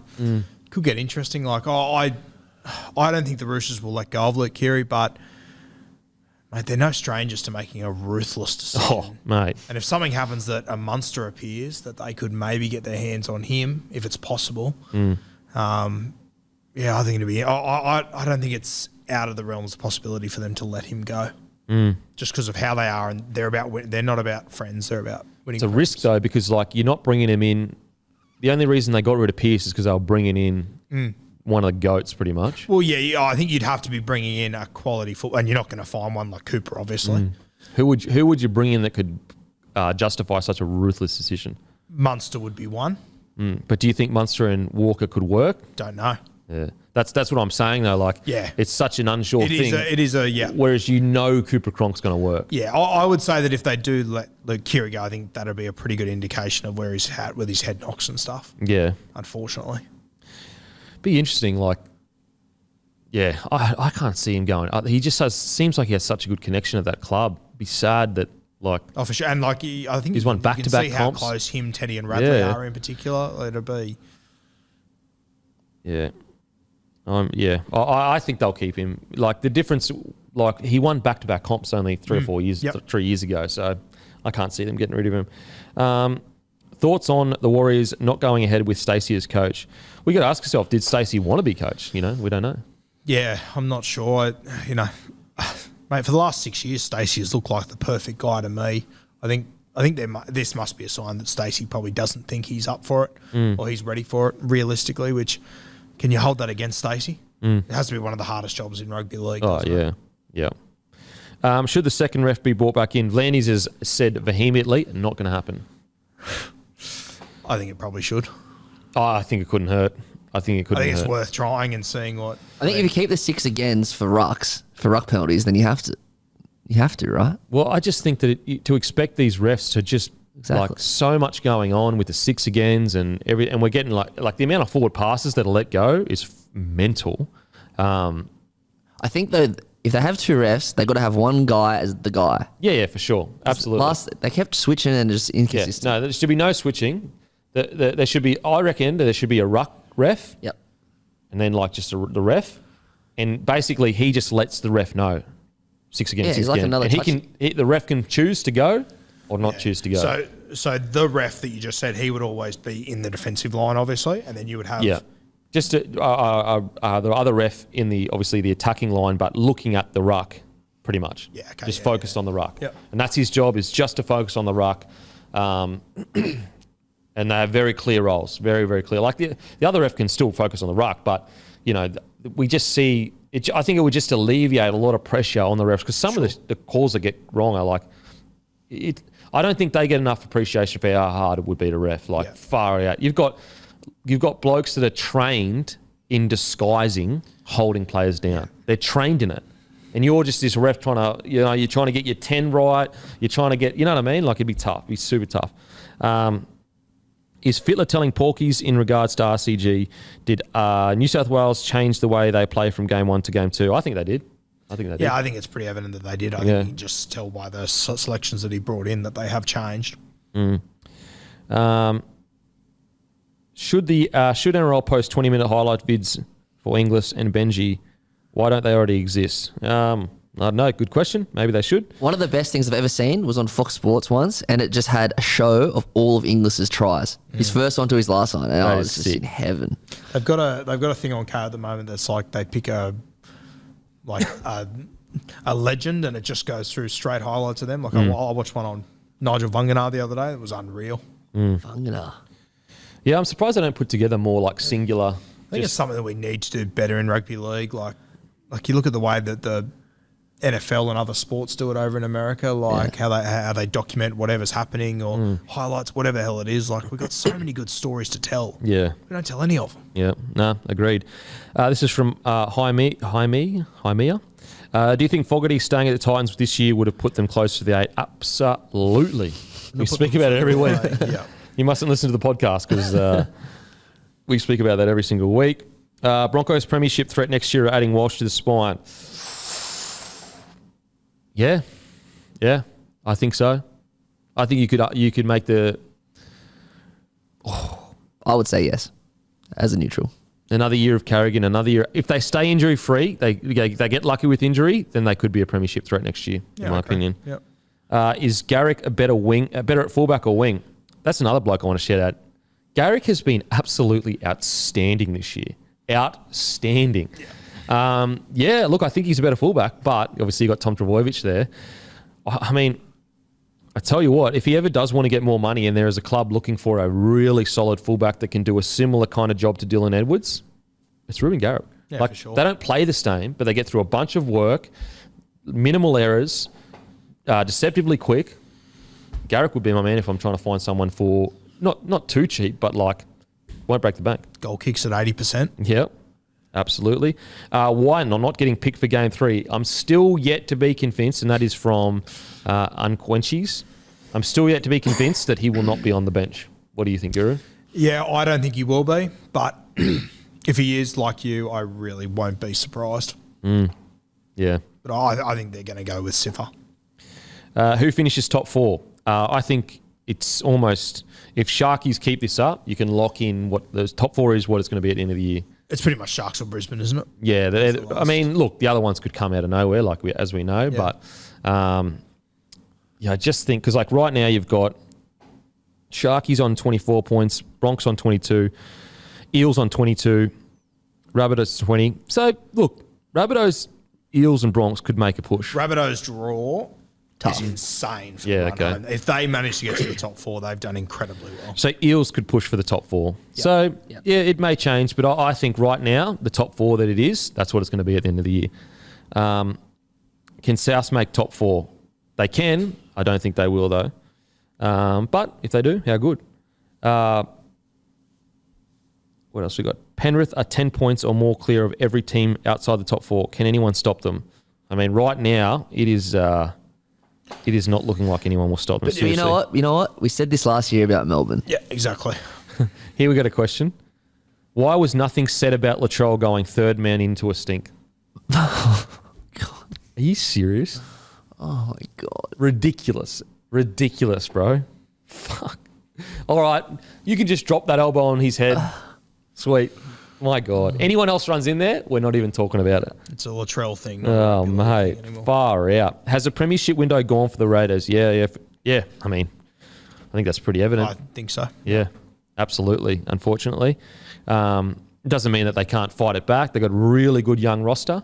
Fogarty hasn't played many games with Whiten at all, really. He's for like 1 or 2.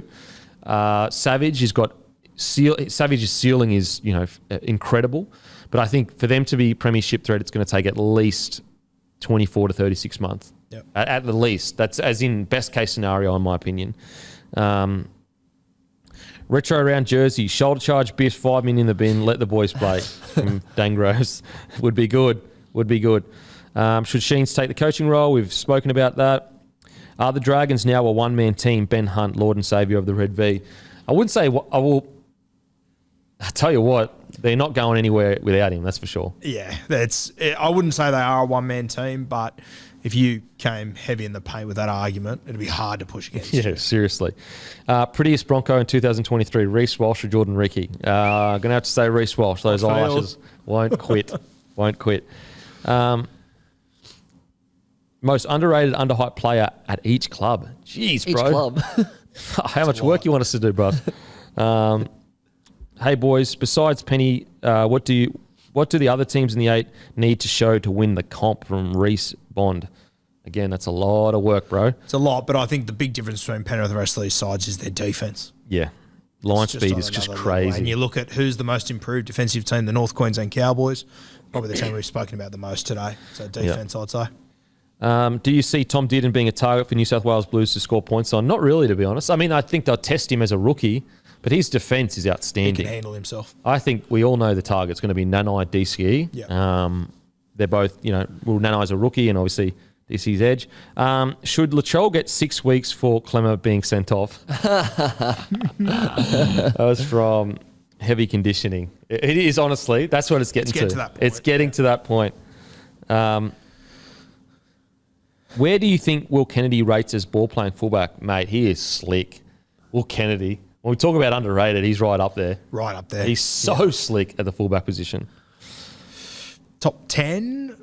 Ball playing? Just ball playing. Just ball playing? Yeah.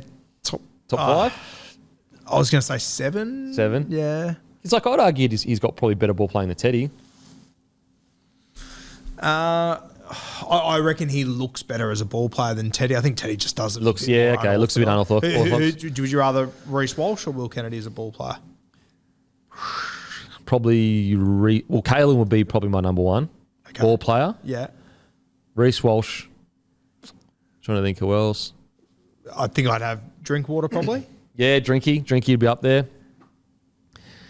He'd definitely be top 7. Yeah, Will top Kennedy. 2. Yeah, yeah. I don't know if I could get him in the 5. I'd have him in the 7. Yeah, and we're specifically talking about ball playing. We're not talking about the rest of the game as a fullback.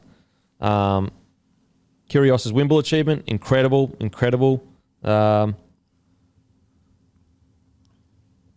Do you think Matt Burton would make the Australian squad if it was named this week? I think he'd make the squad. I think he'd definitely make the squad. Not the team, though, I don't think. Wouldn't be surprised if he jagged like a bench spot, potentially. Because we're obviously there's going to be, like, you've got Harry Grant over Harry Grant.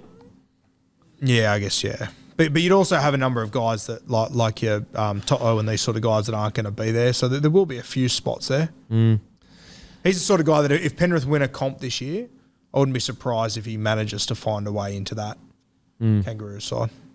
Sorry. I think he'll get in the squad. I don't think he'll get in the side. I think he might make the squad for sure. If I was picking a Kangaroos side tomorrow, I'd still have Ben Hunt as my 14. And Grant at 9? Or Cook at 9 or Appy at 9. I'd have Grant. I'd definitely have Hunt, though. Oh, actually, I don't know. I don't know what the answer is to this one. That's a tough one. I can't wait until we do get an answer to that. Yeah, I know. The season's going to be what a tough... Who's playing 9 for Australia for you? Harry Grant. Who's playing 9 for Australia for you? Still got Cookie. You still got Cookie? I still got Cookie, yeah. Yeah. You know what? This game 3 could really decide it for me. Yeah, it probably will. It really could decide it. I'm still unsure. Could it not be Ben Hunt? I was going to say Ben Hunt at 9, Harry Grant at 14. I also think that if Penrith do win a comp, I think Appy's getting close. I think people are starting to... I'd put... Look, a Ben Hunt at 9 with Munster Cleary, that's pretty fucking hectic. That is hectic. You know what? I'd even consider putting him at 9, eh? And then what, Grant? And Grant at 14. So Cook not on the side then? I consider him. I'm not saying I'd do it. I'm just saying that it's not as crazy as you'd think. I think Cookie's an 80-minute player. That's the thing. But I think we're better off having 2 9s. I think Origin's been pretty evident for that. Yeah. Yeah, it's crazy. All right. I think that's us done. I think we got anything else going on? No, I don't think so. We're Dunsky. Dunskies, guys. Make sure next Wednesday, 6 p.m, 10 hoodies are dropping. 10 hoodies and trackies. Limited amount. And we've got Bloke beanies dropping as well next Wednesday. Make sure to grab a case of Bloke in a Bar from your local. We're in every single Liquor Legends, The Bloke MIDI is in every single Liquor Legends, and the OG Bloke is in every single Bottle-O, Celebrations, IJ Plus Liquor, and Porter's Liquor in New South Wales and ACT. Plus, it's in every single Celebration Superstore in Queensland, plus a bunch of other stores as well. So go to blokeinabar.com, you put in your postcode, it will give you your nearest stockist. Guru, got anything going on? No, not too much, mate. Just excited for Origin this week. All right. That's a week done and dusted. As usual, I'll go and fuck myself. Thank you.